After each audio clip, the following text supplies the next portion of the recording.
The House of the Wolfings. Chapter 1. The Dwellings of Midmark.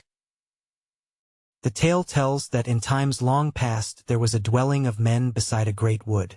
Before it lay a plain, not very great, but which was, as it were, an isle in the sea of woodland, since even when you stood on the flat ground, you could see trees everywhere in the offing, though as for hills, you could scarce say that there were any, only swellings up of the earth here and there, like the upheavings of the water that one sees at whiles going on amidst the eddies of a swift but deep stream. On either side, to right and left the tree-girdle reached out toward the blue distance, thick, close, and unsundered, save where it and the plain which it begirdled was cleft amidmost by a river about as wide as the Thames at Sheen when the flood-tide is at its highest, but so swift and full of eddies, that it gave token of mountains not so far distant, though they were hidden. On each side, moreover, of the stream of this river was a wide space of stones, great and little, and in most places above this stony waste were banks of a few feet high, showing where the yearly winter flood was most commonly stayed. You must know that this great clearing in the woodland was not a matter of haphazard, though the river had driven a road whereby men might fare on each side of its hurrying stream. It was men who had made that isle in the woodland.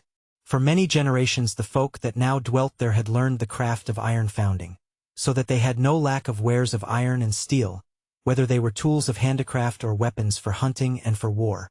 It was the men of the folk, who coming adown by the riverside had made that clearing.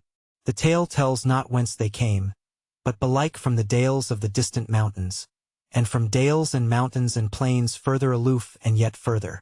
Anyhow they came adown the river, on its waters on rafts, by its shores in wains or bestriding their horses or their kine, or afoot, till they had a mind to abide. And there as it fell they stayed their travel, and spread from each side of the river, and fought with the wood and its wild things, that they might make to themselves a dwelling place on the face of the earth. So they cut down the trees, and burned their stumps that the grass might grow sweet for their kine and sheep and horses, and they diked the river where need was all through the plain, and far up into the wildwood to bridle the winter floods. And they made them boats to ferry them over, and to float downstream and track upstream. They fished the river's eddies also with net and with line, and drew drift from out of it of far-travelled wood and other matters, and the gravel of its shallows. They washed for gold, and it became their friend, and they loved it, and gave it a name, and called it the dusky, and the glassy, and the mirkwood water. For the names of it changed with the generations of man. There then in the clearing of the wood that for many years grew greater yearly they drave their beasts to pasture in the new-made meadows, where year by year the grass grew sweeter as the sun shone on it and the standing waters went from it. And now in the year whereof the tale telleth it was a fair and smiling plain, and no folk might have a better meadow.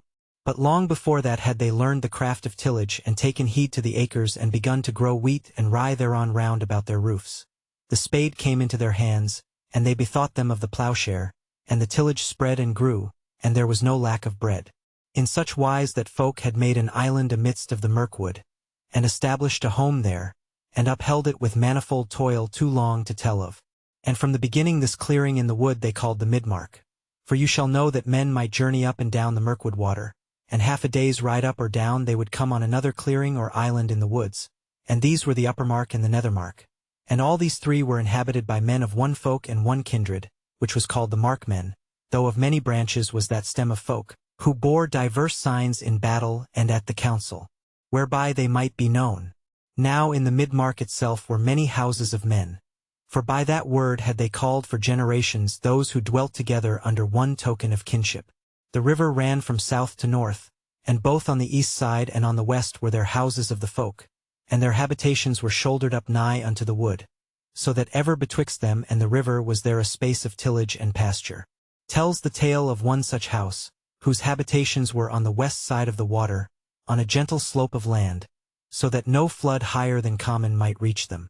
It was straight down to the river mostly that the land fell off, and on its downward-reaching slopes was the tillage, the acres, as the men of that time always called tilled land, and beyond that was the meadow going fair and smooth, though with here and there a rising in it, down to the lips of the stony waste of the winter river. Now the name of this house was the Wolfings, and they bore a wolf on their banners, and their warriors were marked on the breast with the image of the wolf, that they might be known for what they were if they fell in battle and were stripped. The house, that is to say the roof, of the Wolfings of the Midmark stood on the topmost of the slope aforesaid with its back to the wildwood and its face to the acres and the water. But you must know that in those days the men of one branch of kindred dwelt under one roof together, and had therein their place and dignity. Nor were there many degrees amongst them as hath befallen afterwards, but all they of one blood were brethren and of equal dignity. Howbeit they had servants or thralls, men taken in battle, men of alien blood, though true it is that from time to time were some of such men taken into the house, and hailed as brethren of the blood. Also, to make an end at once of these matters of kinship and affinity, the men of one house might not wed the women of their own house. To the Wolfing men all Wolfing women were as sisters. They must needs wed with the Hardings or the Elkerings or the Barings, or other such houses of the mark as were not so close akin to the blood of the wolf. And this was a law that none dreamed of breaking. Thus then dwelt this folk, and such was their custom. As to the roof of the Wolfings, it was a great hall and goodly, after the fashion of their folk and their day. Not built of stone and lime, but framed of the goodliest trees of the wild wood squared with the adze, and betwixt the framing filled with clay wattled with reeds. Long was that house, and at one end anigh the gable was the man's door, not so high that a man might stand on the threshold and his helm-crest clear the lintel. For such was the custom, that a tall man must bow himself as he came into the hall, which custom maybe was a memory of the days of onslaught when the foemen were mostly wont to beset the hall, whereas in the days whereof the tale tells they drew out into the fields and fought unfenced, unless at whiles when the odds were over great, and then they drew their wains about them and were fenced by the Wainburg. At least it was from no niggardry that the door was made thus low, as might be seen by the fair and manifold carving of knots and dragons that was wrought above the lintel of the door for some 3 foot space. But a like door was there anigh the other gable end, whereby the women entered, and it was called the woman's door. Near to the house on all sides except toward the wood were there many bowers and cots round about the penfolds and the byres, and these were booths for the stowage of wares, and for crafts and smithying that were unhandy to do in the house, and withal they were the dwelling places of the thralls. And the lads and young men often abode there many days and were cherished there of the thralls that loved them, since at whiles they shunned the great roof that they might be the freer to come and go at their pleasure, and deal as they would. Thus was there a clustering on the slopes and bents betwixt the acres of the Wolfings and the wild wood wherein dwelt the wolves. As to the house within, 2 rows of pillars went down it endlong, fashioned of the mightiest trees that might be found, and each one fairly wrought with base and chapiter, and wreaths and knots, and fighting men and dragons, so that it was like a church of later days that has a nave and aisles. Windows there were above the aisles, and a passage underneath the said windows in their roofs. In the aisles were the sleeping places of the folk, and down the nave under the crown of the roof were 3 hearths for the fires, and above each hearth a luffer or smoke-bearer to draw the smoke up when the fires were lighted. Forsooth, on a bright winter afternoon it was strange to see the 3 columns of smoke going wavering up to the dimness of the mighty roof, and one may be smitten athwart by the sunbeams. As for the timber of the roof itself and its framing, so exceeding great and high it was, that the tale tells how that none might see the fashion of it from the hall floor unless he were to raise aloft a blazing faggot on a long pole, since no lack of timber was there among the men of the mark. At the end of the hall anigh the man's door was the dais, and a table thereon set thwartwise of the hall, and in front of the dais was the noblest and greatest of the hearths. But of the others one was in the very midmost, and another in the woman's chamber, and round about the dais along the gable wall, and hung from pillar to pillar were woven cloths pictured with images of ancient tales and the deeds of the Wolfings, and the deeds of the gods from whence they came. And this was the fairest place of all the house and the best beloved of the folk, and especially of the older and the mightier men. And there were tales told and songs sung, especially if they were new, and thereto also were messengers brought if any tidings were abroad. There also would the elders talk together about matters concerning the house or the mid-mark or the whole folk of the markmen. Yet you must not think that their solemn councils were held there, the folkmotes whereat it must be determined what to do and what to forbear doing. For according as such councils, which they called things, were of the house or of the mid-mark or of the whole folk, where they held each at the do-thing steads in the wood aloof from either acre or meadow, as was the custom of our forefathers for long after, and at such things would all the men of the house or the mid-mark or the folk be present man by man. And in each of these steads was there a doom-ring wherein doom was given by the neighbors chosen, whom now we call the jury, in matters between man and man, and no such doom of neighbors was given, and no such voice of the folk proclaimed in any house or under any roof, nor even as aforesaid on the tilled acres or the depastured meadows. This was the custom of our forefathers, in memory, belike, of the days when as yet there was neither house nor tillage, nor flocks and herds, but the earth's face only and what freely grew thereon. But over the dais there hung by chains and pulleys fastened to a tie-beam of the roof high aloft a wondrous lamp fashioned of glass. Yet of no such glass as the folk made then and there, but of a fair and clear green like an emerald, and all done with figures and knots in gold, and strange beasts, and a warrior slaying a dragon, and the sun rising on the earth. Nor did any tale tell whence this lamp came, but it was held as an ancient and holy thing by all the mark men. And the kindred of the wolf had it in charge to keep a light burning in it night and day forever, and they appointed a maiden of their own kindred to that office, which damsel must needs be unwed, since no wedded woman dwelling under that roof could be a wolfing woman, but would needs be of the houses wherein the wolfings wedded. This lamp which burned ever was called the hall sun, and the woman who had charge of it, and who was the fairest that might be found was called after it the hall sun also. At the other end of the hall was the woman's chamber, and therein were the looms and other gear for the carding and spinning of wool and the weaving of cloth. Such was the roof under which dwelt the kindred of the Wolfings, and the other kindreds of the Midmark had roofs like to it, and of these the chiefest were the Elkerings, the Vallings, the Alftings, the Beamings, the Galtings, and the Bearings, who bore on their banners the elk, the falcon, the swan, the tree, the boar, and the bear. But other lesser and newer kindreds there were than these. As for the Hardings above named, they were a kindred of the upper mark. The House of the Wolfings. Chapter 2. The Flitting of the War Arrow. Tells the tale that it was an evening of summer when the wheat was in the ear but yet green, and the neat herds were done driving the milch kine to the byre, and the horse herds and the shepherds had made the night shift. And the outgoers were riding 2 by 2 and 1 by 1 through the lanes between the wheat and the rye towards the meadow. Round the cots of the thralls were gathered knots of men and women, both thralls and freemen, some talking together, some hearkening a song or a tale, some singing and some dancing together, and the children gambling about from group to group with their shrill and tuneless voices, like young throstles who have not yet learned the song of their race. With these were mingled dogs, dun of color, long of limb, sharp-nosed, gaunt and great. They took little heed of the children as they pulled them about in their play, but lay down or loitered about as though they had forgotten the chase and the wildwood. Merry was the folk with that fair tide and the promise of the harvest and the joy of life, and there was no weapon among them so close to the houses, save here and there the boar spear of some herdman or herdwoman late come from the meadow. Tall and for the most part comely were both men and women, the most of them light-haired and gray-eyed, with cheekbones somewhat high, white of skin but for the sun's burning and the wind's parching, and whereas they were tanned of a very ruddy and cheerful hue. But the thralls were some of them of a shorter and darker breed, black-haired also and dark-eyed, lighter of limb, sometimes better knit, but sometimes crookeder of leg and knottier of arm. But some also were of build and hue not much unlike to the freemen, and these doubtless came of some other folk of the Goths which had given way in battle before the men of the mark, either they or their fathers.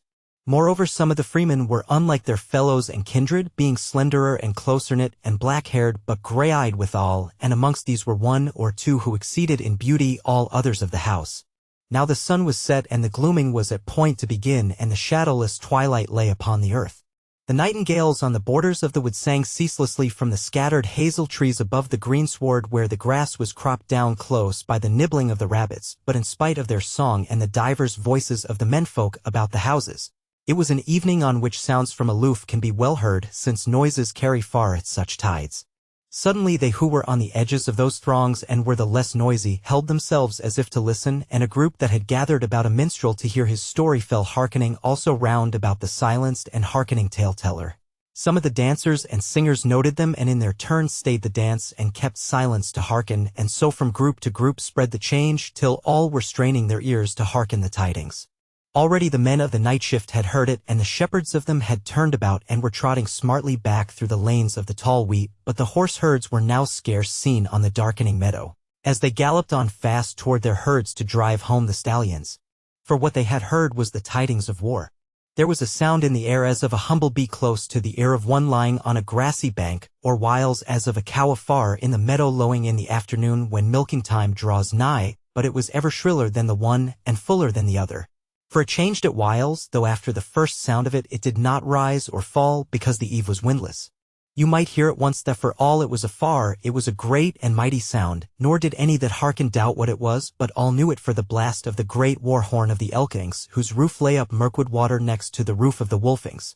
So those little throngs broke up at once, and all the freemen and of the thralls a good many flocked, both men and women, to the man's door of the hall, and streamed in quietly and with little talk, as men knowing that they should hear all in due season.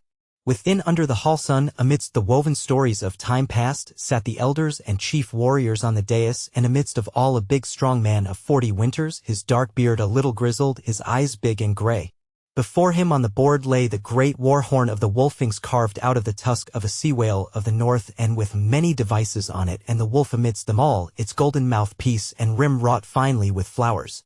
There it abode the blowing, until the spoken word of some messenger should set forth the tidings borne on the air by the horn of the Elkings. But the name of the dark-haired chief was Theodulf, to wit Folkwolf, and he was deemed the wisest man of the Wolfings, and the best man of his hands, and of heart most dauntless. Beside him sat the fair woman called the Hallsun, for she was his foster-daughter before men's eyes, and she was black-haired and grey-eyed like to her fosterer, and never was woman fashioned fairer. She was young of years, scarce 20 winters old. There sat the chiefs and elders on the dais, and round about stood the kindred intermingled with the thralls, and no man spake, for they were awaiting sure and certain tidings, and when all were come in who had a mind to, there was so great a silence in the hall, that the song of the nightingales on the wood edge sounded clear and loud therein, and even the chink of the bats about the upper windows could be heard. Then amidst the hush of menfolk and the sounds of the life of the earth came another sound that made all turn their eyes toward the door, and this was the pad-pad of one running on the trodden and summer-dried ground anigh the hall. It stopped for a moment at the man's door, and the door opened, and the throng parted, making way for the man that entered, and came hastily up to the midst of the table that stood on the dais athwart the hall, and stood there panting, holding forth in his outstretched hand something which not all could see in the dimness of the hall twilight, but which all knew nevertheless. The man was young, lithe and slender, and had no raiment but linen breeches round his middle, and skin shoes on his feet. As he stood there gathering his breath for speech, Theodulf stood up and poured mead into a drinking horn and held it out towards the newcomer, and spake, but in rhyme and measure. Welcome, thou evening farer, and holy be thine head, since thou hast sought unto us in the heart of the Wolfing's stead. Drink now of the horn of the mighty, and call a health if thou wilt o'er the eddies of the mead horn to the washing out of guilt. For thou comest to the peace of the Wolfings, and our very guest thou art, and meseems as I behold thee that I look on a child of the heart. But the man put the horn from him with a hasty hand, and none said another word to him until he had gotten his breath again, and then he said, All hail ye Woodwolf's children. Not may I drink the wine, for the mouth and the maw that I carry this eve are not of mine, and my feet are the feet of the people, since the word went forth that tide, O elf here of the Hardings. No longer shalt thou bide in any house of the Marmen than to speak the word and wend, till all men know the tidings, and thine errand hath an end. Behold, O wolves, the token, and say if it be true.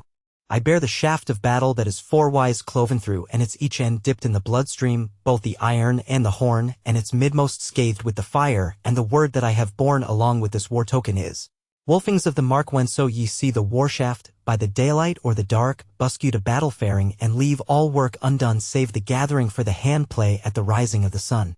3 days hence is the hosting, and thither bear along your wains and your kine for the slaughter, lest the journey should be long. For great is the folk, saith the tidings, that against the Marmen come, in a far-off land is their dwelling, whenso they sit at home, and Welsh one is their tongue, and we wot not of the word that is in their mouth. As they march a many together from the cities of the south. Therewith he held up yet for a minute the token of the war arrow ragged and burnt and bloody, and turning about with it in his hand went his ways through the open door, none hindering, and when he was gone, it was as if the token were still in the air there against the heads of the living men, and the heads of the woven warriors, so intently had all gazed at it, and none doubted the tidings or the token. Then said Theodulf, Forth will we wolfing children, and cast a sound abroad, the mouth of the sea beast's weapon shall speak the battle word, and ye warriors hearken and hasten, and dight the weed of war, and then to acre and meadow wend ye adown no more. For this work shall be for the women to drive our neat from the mead, and to yoke the wains, and to load them as the men of war have need. Out then they streamed from the hall, and no man was left therein save the fair Hallsun sitting under the lamp whose name she bore. But to the highest of the slope they went, where was a mound made higher by man's handiwork. Thereon stood Theodulf and handled the horn, turning his face toward the downward course of Mirkwood water, and he set the horn to his lips and blew a long blast. And then again, and yet again the third time, and all the sounds of the gathering night were hushed under the sound of the roaring of the war horn of the Wolfings, and the kin of the Beamings heard it as they sat in their hall, and they gat them ready to hearken to the bearer of the tidings who should follow on the sound of the war blast. But when the last sound of the horn had died away, then said Theodulf, "Now, Wolfing children, hearken what the splintered warshaft saith, the fire scathe the blood-stained aspen. We shall ride for life or death, we warriors, a long journey with the herd and with the wain, but unto this our homestead shall we wend us back again, all the gleanings of the battle, and here for them that live shall stand the roof of the Wolfings. And for them shall the meadow thrive, and the acres give their increase in the harvest of the year. Now is no long departing since the wholesome bedeth here, neath the holy roof of the fathers, and the place of the Wolfing kin, and the feast of our glad returning shall yet be held therein. Hear the bidding of the warshaft. All men, both thralls and free, 'twixt 20 winters and 60, beneath the shield shall be, and the hosting is at the Thingstead, the upper mark anigh, and we wend away tomorrow ere the sun is noontide high." Therewith he stepped down from the mound and went his way back to the hall, and manifold talk arose among the folk, and of the warriors some were already dight for the journey, but most not, and a many went their ways to see to their weapons and horses, and the rest back again into the hall. By this time night had fallen, and between then and the dawning would be no darker hour, for the moon was just rising. Many of the horseherds had done their business and were now making their way back again through the lanes of the wheat, driving the stallions before them, who played together, kicking, biting, and squealing, paying but little heed to the standing corn on either side. Lights began to glitter now in the cots of the thralls, and brighter still in the stithies, where already you might hear the hammers clinking on the anvils as men fell to looking to their battle gear.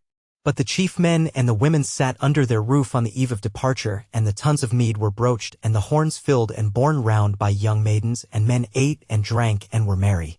And from time to time, as some one of the warriors had done with giving heed to his weapons, he entered into the hall and fell into the company of those whom he loved most and by whom he was best beloved, and whiles they talked, and whiles they sang to the harp up and down that long house, and the moon risen high shone in at the windows, and there was much laughter and merriment and talk of deeds of arms of the old days on the eve of that departure, till little by little weariness fell on them, and they went their ways to slumber, and the hall was fallen silent. The House of the Wolfings. Chapter 3. Theodulf talketh with the wood sun. But yet sat Theodulf under the hall sun for a while as one in deep thought, till at last as he stirred, his sword clattered on him. And then he lifted up his eyes and looked down the hall and saw no man stirring. So he stood up and settled his raiment on him, and went forth, and so took his ways through the hall door, as one who hath an errand. The moonlight lay in a great flood on the grass without, and the dew was falling in the coldest hour of the night, and the earth smelled sweetly. The whole habitation was asleep now, and there was no sound to be known as the sound of any creature, save that from the distant meadow came the lowing of a cow that had lost her calf, and that a white owl was flitting about near the eaves of the roof with her wild cry that sounded like the mocking of merriment now silent. Theodulf turned toward the wood, and walked steadily through the scattered hazel trees, and thereby into the thick of the beech trees, whose boles grew smooth and silver-gray, high and close-set. And so on and on he went as one going by a well-known path, though there was no path, till all the moonlight was quenched under the close roof of the beech leaves, though yet for all the darkness, no man could go there and not feel that the roof was green above him. Still he went on in despite of the darkness, till at last there was a glimmer before him, that grew greater till he came unto a small woodlawn whereon the turf grew again, though the grass was but thin, because little sunlight got to it, so close and thick were the tall trees round about it. In the heavens above it by now there was a light that was not all of the moon, though it might scarce be told whether that light were the memory of yesterday or the promise of tomorrow, since little of the heavens could be seen thence, save the crown of them, because of the tall treetops. Not looked Theodulf either at the heavens above or the trees, as he strode from off the husk-strewn floor of the beech wood on to the scanty grass of the lawn, but his eyes looked straight before him at that which was amidmost of the lawn, and little wonder was that.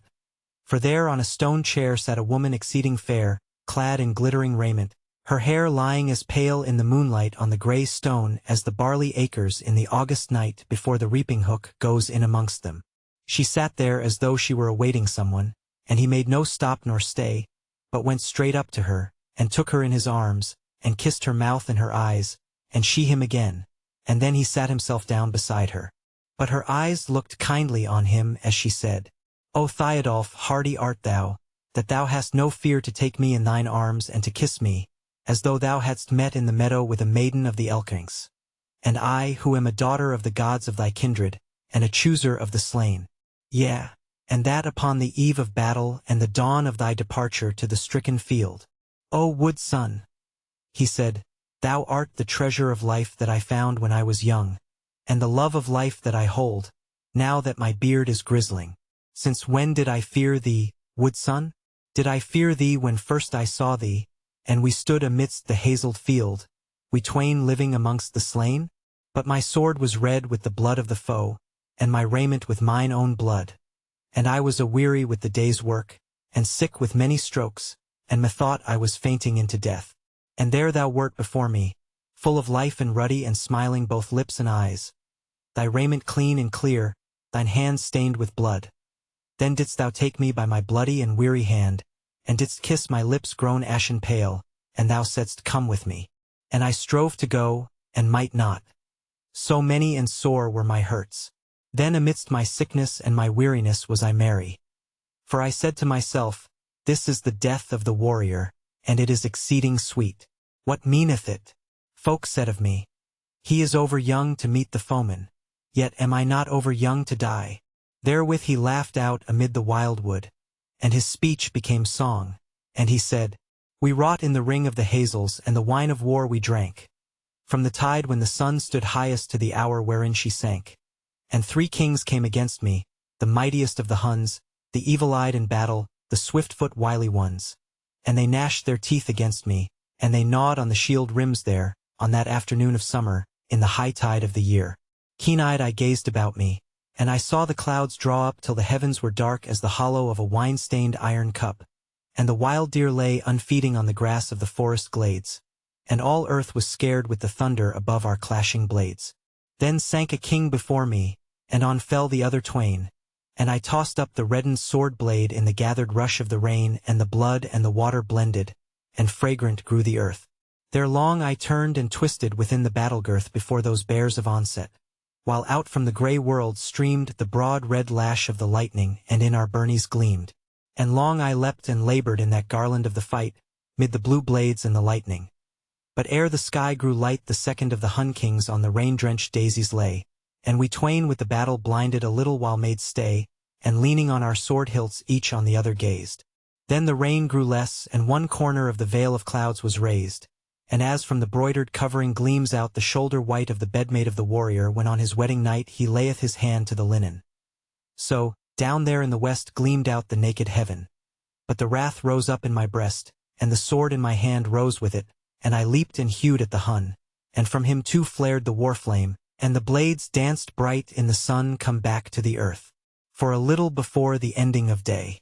There then with all that was in him did the Hun play out the play, till he fell and left me tottering, and I turned my feet to wend to the place of the mound of the mighty, the gate of the way without end. And there thou wert. How was it, thou chooser of the slain, did I die in thine arms, and thereafter did thy mouth kiss wake me again? Ere the last sound of his voice was done she turned and kissed him, and then she said, Never hadst thou a fear, and thine heart is full of hardihood. Then he said, 'Tis the hardy heart, beloved, that keepeth me alive, as the king leek in the garden by the rain and the sun doth thrive, so I thrive by the praise of the people. It is blent with my drink and my meat. As I slumber in the night-tide it laps me soft and sweet, and through the chamber window when I waken in the morn with the wind of the suns arising from the meadow is it borne and biddeth me remember that yet I live on earth. Then I rise and my might is with me, and fills my heart with mirth, as I think of the praise of the people. And all this joy I win by the deeds that my heart commendeth and the hope that lieth therein. Yea, she said, but day runneth ever on the heels of day, and there are many and many days, and betwixt them do they carry eld. Yet art thou no older than in days bygone, said he. Is it so, O daughter of the gods, that thou wert never born, but wert from before the framing of the mountains, from the beginning of all things? But she said, Nay, nay, I was born, although it may be indeed that not on the hills of the earth I sprang from the Godhead's seed. And e'en as my birth and my waxing shall be my waning and end. But thou on many an errand, to many a field dost wend where the bow at adventure bended, or the fleeing dastard's spear oft lulleth the mirth of the mighty. Now me thou dost not fear, yet fear with me, beloved, for the mighty made I fear, and Doom is her name, and full often she mocketh me afraid, and even now meseemeth on my life her hand is laid. But he laughed and said, In what land is she abiding? Is she near or far away? Will she draw up close beside me in the press of the battle play? And if then I may not smite her, midst the warriors of the field with the pale blade of my fathers, will she bide the shove of my shield? But sadly she sang in answer, In many a stead doom dwelleth, nor sleepeth day nor night. The rim of the bowl she kisseth, and beareth the chambering light when the kings of men wend happy to the bride-bed from the board. It is little to say that she wendeth the edge of the grinded sword, when about the house half builded she hangeth many a day. The ship from the strand she shoveth, and on his wonted way by the mountain hunter fareth where his foot ne'er failed before. She is where the high bank crumbles at last on the river's shore. The mower's scythe she wetteth, and lulleth the shepherd to sleep where the deadly lingworm wakeneth in the desert of the sheep. Now we that come of the godkin of her reeds for ourselves we wot, but her will with the lives of menfolk and their ending know we not. So therefore I bid thee not fear for thyself of doom and her deed, but for me, and I bid thee hearken to the helping of my need. Or else art thou happy in life, or lusteth thou to die in the flower of thy days, when thy glory and thy longing bloom on high? But Theodulf answered her, I have deemed, and long have I deemed that this is my second life, that my first one waned with my wounding when thou camest to the ring of strife. For when in thine arms I wakened on the hazelled field of yore, meseemed I had newly arisen to a world I knew no more. So much had all things brightened on that dewy dawn of day. It was dark dull death that I looked for when my thought had died away. It was lovely life that I woke to, and from that day henceforth my joy of the life of manfolk was manifold of worth. Far fairer the fields of the morning than I had known them erst, and the acres where I wended, and the corn with its half-slaked thirst, and the noble roof of the Wolfings, and the hawks that sat thereon, and the bodies of my kindred whose deliverance I had won, and the glimmering of the hall sun in the dusky house of old, and my name in the mouth of the maidens, and the praises of the bold, as I sat in my battle raiment, and the ruddy spear well steeled leaned gainst my side war-battered, and the wounds thine hand had healed. Yea, from that morn thenceforward has my life been good indeed. The gain of today was goodly, and good tomorrow's need, and good the whirl of the battle, and the broil I wielded there, till I fashioned the ordered onset, and the unhoped victory fair. And good were the days thereafter of utter deedless rest, and the prattle of thy daughter, and her hands on my unmailed breast. A good is the life thou hast given, the life that mine hands have won. And where shall be the ending till the world is all undone? Here sit we twain together, and both we in Godhead clad, we twain of the Wolfing kindred, and each of the other glad. But she answered, and her face grew darker withal, O mighty man and joyous, art thou of the Wolfing kin? 'Twas no evil deed when we mingled, nor lieth doom therein. Thou lovely man, thou black-haired, thou shalt die and have done no ill. Fame-crowned are the deeds of thy doing, and the mouths of men they fill. Thou betterer of the godfolk, enduring is thy fame.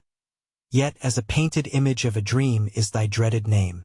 Of an alien folk thou comest, that we twain might be one indeed.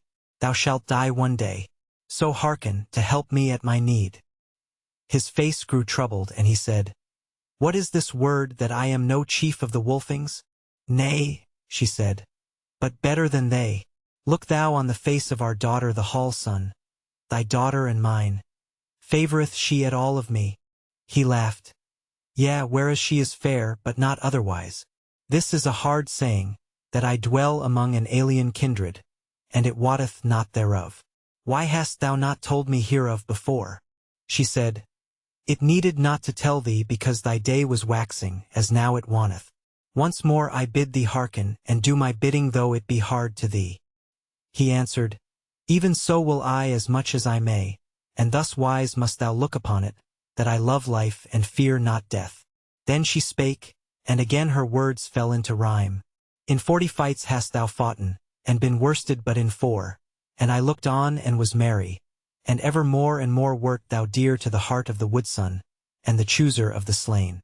But now whereas ye are wending with slaughter herd and wain to meet a folk that ye know not, a wonder, a peerless foe, I fear for thy glory's waning, and I see thee lying alow. Then he brake in, Herein is little shame to be worsted by the might of the mightiest. If this so mighty folk sheareth a limb off the tree of my fame, yet shall it wax again. But she sang, In 40 fights hast thou foughten, and beside thee who but I beheld the wind-tossed banners, and saw the aspen fly? But today to thy war I wend not, for weird withholdeth me and sore my heart forebodeth for the battle that shall be. Today with thee I wend not. So I feared, and lo my feet, that are wont to the woodland girdle of the acres of the wheat.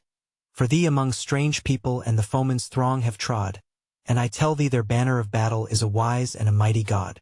For these are the folk of the cities, and in wondrous wise they dwell mid confusion of heaped houses, dim and black as the face of hell, though therefrom rise roofs most goodly, where their captains and their kings dwell amidst the walls of marble in abundance of fair things. And mid these, nor worser nor better, but builded otherwise stand the houses of the fathers, and the hidden mysteries. And as close as are the tree trunks that within the beech wood thrive e'en so many are their pillars. And therein like men alive stand the images of godfolk in such raiment as they wore in the years before the cities and the hidden days of yore. Ah, for the gold that I gazed on, and their store of battle gear, and strange engines that I knew not or the end for which they were. Ah, for the ordered wisdom of the war array of these, and the folks that are sitting about them in dumb downtrodden peace.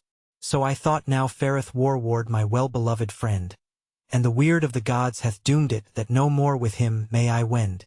Woe's me for the war of the Wolfings wherefrom I am sundered apart, and the fruitless death of the war-wise, and the doom of the hardy heart. Then he answered, and his eyes grew kind as he looked on her. For thy fair love I thank thee, and thy faithful word, O friend. But how might it otherwise happen but we twain must meet in the end, the God of this mighty people and the markmen and their kin. Lo, this is the weird of the world, and what may we do herein? Then mirth came into her face again as she said, Who wotteth of weird, and what she is till the weird is accomplished? Long hath it been my weird to love thee and to fashion deeds for thee as I may, nor will I depart from it now. And she sang, Keen-edged is the sword of the city, and bitter is its spear, but thy breast in the battle, beloved, hath a wall of the stithy skear. What now is thy wont in the handplay with the helm and the hauberk of rings? Farest thou as the thrall and the cotcarl, or clad in the raiment of kings? He started, and his face reddened as he answered, O would son thou wottest our battle and the way wherein we fare, that oft at the battle's beginning the helm and the hauberk we bear, lest the shaft of the fleeing coward or the bow at adventure bent should slay us ere the need be, ere our might be given and spent. Yet oft ere the fight is over, and doom hath scattered the foe, no leader of the people by his war gear shall ye know, but by his hurts the rather, from the cotcarl and the thrall. For when all is done that a man may, 'tis the hour for a man to fall. She yet smiled as she said in answer, O Folkwolf, heed and hearken. For when shall thy life be spent and the folk wherein thou dwellest with thy death be well content? When so folk need the fire, do they hew the apple tree, and burn the mother of blossom and the fruit that is to be? Or me wilt thou bid to thy grave mound because thy battle wrath may nothing more be bridled than the whirlwind on his path? So hearken and do my bidding, for the hauberk shalt thou bear e'en when the other warriors cast off their battle gear. So come thou, come unwounded from the war field of the south, and sit with me in the beech wood, and kiss me eyes and mouth. And she kissed him in very deed, and made much of him, and fawned on him, and laid her hand on his breast, and he was soft and blithe with her. But at last he laughed and said, God's daughter, long hast thou lived, and many a matter seen, and men full often grieving for the deed that might have been. But here my heart thou weedlest as a maid of tender years when first in the arms of her darling the horn of war she hears. Thou knowest the axe to be heavy, and the sword, how keen it is. But that doom of which thou hast spoken, wilt thou not tell of this, God's daughter, how it sheareth, and how it breaketh through each wall that the warrior buildeth, yea all deeds that he may do? What might in the hammer's leavings, in the fire's thrall shall abide to turn that folk's o'erwhelmer from the fated warrior's side? Then she laughed in her turn and loudly, but so sweetly that the sound of her voice mingled with the first song of a newly awakened wood thrush sitting on a rowan twig on the edge of the woodlawn. But she said, Yea, I that am God's daughter may tell thee never a whit from what land cometh the hauberk nor what smith smithied it, that thou shalt wear in the handplay from the first stroke to the last. But this thereof I tell thee, that it holdeth firm and fast the life of the body it lappeth, if the gift of the godfolk it be.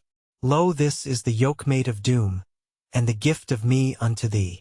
Then she leaned down from the stone whereon they sat, and her hand was in the dewy grass for a little, and then it lifted up a dark grey rippling coat of rings, and she straightened herself in the seat again, and laid that hauberk on the knees of Theodulf, and he put his hand to it, and turned it about, while he pondered long. Then at last he said, What evil thing abideth with this warder of the strife, this burg and treasure chamber for the hoarding of my life? For this is the work of the dwarfs, and no kindly kin of the earth. And all we fear the dwarf-kin and their anger and sorrow and mirth. She cast her arms about him and fondled him, and her voice grew sweeter than the voice of any mortal thing as she answered, No ill for thee, beloved, or for me in the hauberk lies. No sundering grief is in it, no lonely miseries. But we shall abide together, and that new life I gave, for a long while yet henceforward we twain its joy shall have. Yea, if thou dost my bidding to wear my gift in the fight, no hunter of the wildwood at the changing of the night shall see my shape on thy grave mound, or my tears in the morning find with the dew of the morning mingled. Nor with the evening wind shall my body pass the shepherd as he wandereth in the mead, and fill him with forebodings on the eve of the Wolfings' need. Nor the horseherd wake in the midnight and hear my fateful cry. Nor yet shall the wolfing women hear words on the wind go by as they weave and spin the night down when the house is gone to the war, and weep for the swains they wedded and the children that they bore. Yea, do my bidding, O Folkwolf, lest a grief of the gods should weigh on the ancient house of the Wolfings, and my death o'ercloud its day. And still she clung about him, while he spake no word of yea or nay. But at the last he let himself glide wholly into her arms, and the dwarf-wrought hauberk fell from his knees and lay on the grass. So they abode together in that woodlawn till the twilight was long gone, and the sun arisen for some while. And when Theodulf stepped out of the beechwood into the broad sunshine dappled with the shadow of the leaves of the hazels moving gently in the fresh morning air, he was covered from the neck to the knee by a hauberk of rings dark and grey and gleaming, fashioned by the dwarfs of ancient days. The House of the Wolfings. Chapter 4. The house fareth to the war. Now when Theodulf came back to the habitations of the kindred, the whole house was astir, both thrallmen and women, and free women hurrying from cot to stithy, and from stithy to hall, bearing the last of the war gear or raiment for the fighting men. But they for their part were some standing about anigh the man's door, some sitting gravely within the hall, some watching the hurry of the thralls and women from the midmost of the open space amidst of the habitations, whereon there stood yet certain wains which were belated, for the most of the wains were now standing with the oxen already yoked to them down in the meadow past the acres, encircled by a confused throng of kine and horses and thrallfolk, for thither had all the beasts for the slaughter and the horses for the warriors been brought, and there were the horses tethered or held by the thralls. Some indeed were already saddled and bridled, and on others were the thralls doing the harness. But as for the wains of the markmen, they were stoutly framed of ash tree with panels of aspen, and they were broad-wheeled so that they might go over rough and smooth. They had high tilts over them well framed of willow poles covered over with squares of black felt overlapping like shingles, which felt they made of the rough of their fleeces, for they had many sheep. And these wains were to them for houses upon the way if need were, and therein as now were stored their meal and their war store, and after fight they would flit their wounded men in them, such as were too sorely hurt to back a horse. Nor must it be hidden that whiles they looked to bring back with them the treasure of the south. Moreover, the folk, if they were worsted in any battle, instead of fleeing without more done, would often draw back fighting into a garth made by these wains, and guarded by some of their thralls, and there would abide the onset of those who had thrust them back in the field. And this garth they called the Wainburg. So now stood 3 of these wains aforesaid belated amidst of the habitations of the house, their yoke-beasts standing or lying down unharnessed as yet to them, but in the very midst of that place was a wain unlike to them, smaller than they but higher, square of shape as to the floor of it, built lighter than they, yet far stronger, as the warrior is stronger than the big carle and trencher-licker that loiters about the hall, and from the midst of this wain arose a mast made of a tall straight fir tree, and thereon hung the banner of the Wolfings, wherein was wrought the image of the wolf, but red of hue as a token of war, and with his mouth open and gaping upon the foemen. Also whereas the other wains were drawn by mere oxen, and those of diverse colors as chance would have it, the wain of the banner was drawn by 10 black bulls of the mightiest of the herd, deep dewlapped, high-crested and curly-browed. and their harness was decked with gold, and so was the wain itself, and the woodwork of it painted red with vermilion. There then stood the banner of the house of the Wolfings awaiting the departure of the warriors to the hosting. So Theodulf stood on the top of the bent beside that same mound wherefrom he had blown the war horn yestereve, and which was called the Hill of Speech, and he shaded his eyes with his hand and looked around him. And even there with the carles fell to yoking the beasts to the belated wains, and the warriors gathered together from out of the mixed throngs, and came from the roof and the man's door, and all set their faces toward the Hill of Speech. So Theodulf knew that all was ready for departure, and it wanted but an hour of high noon, so he turned about and went into the hall, and there found his shield and his spear hanging in his sleeping place beside the hauberk he was wont to wear. Then he looked, as one striving with thought, at his empty hauberk and his own body covered with the dwarf wrought rings, nor did his face change as he took his shield and his spear and turned away. Then he went to the dais, and there sat his foster daughter, as men deemed her, sitting amidst of it as yestereve, and now arrayed in a garment of fine white wool, on the breast whereof were wrought in gold two beasts ramping up against a fire altar whereon a flame flickered, and on the skirts and the hems were other devices of wolves chasing deer, and men shooting with the bow, and that garment was an ancient treasure. But she had a broad girdle of gold and gems about her middle, and on her arms and neck she wore great gold rings wrought delicately. By then there were few save the hallson under the roof, and they but the oldest of the women, or a few very old men, and some who were ailing and might not go abroad. But before her on the thwart table lay the great war horn awaiting the coming of Theodulf to give signal of departure. Then went Theodulf to the hallson and kissed and embraced her fondly, and she gave the horn into his hands, and he went forth and up unto the Hill of Speech, and blew thence a short blast on the horn, and then came all the warriors flocking to the Hill of Speech, each man stark in his harness, alert and joyous.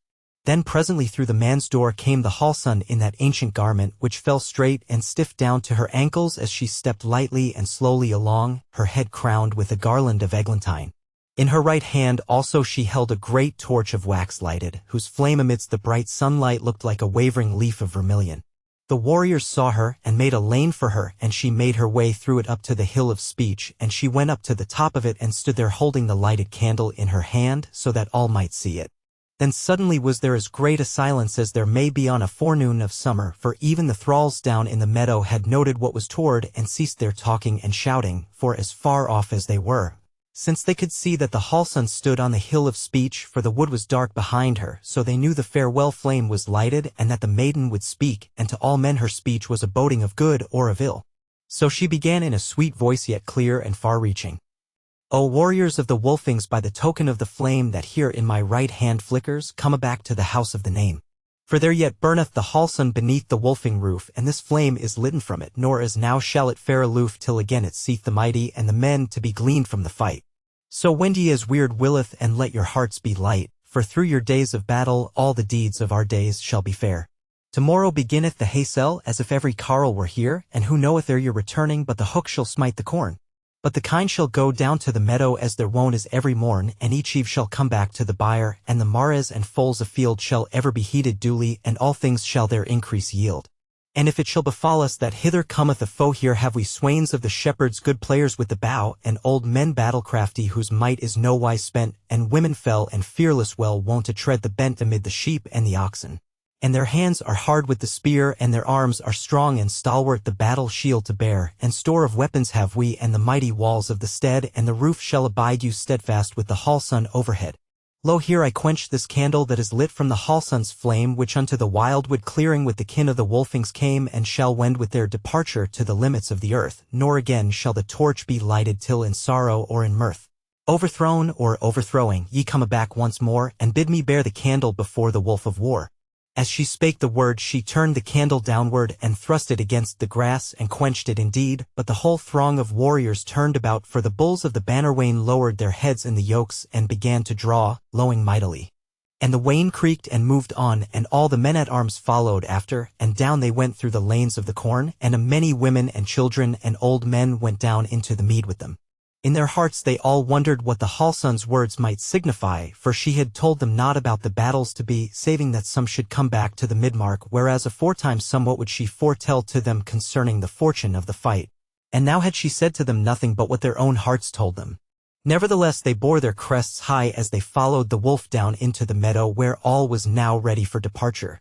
There they arrayed themselves and went down to the lip of Mirkwood Water, and such was their array that the banner went first, save that a band of fully armed men went before it, and behind it and about were the others as well arrayed as they.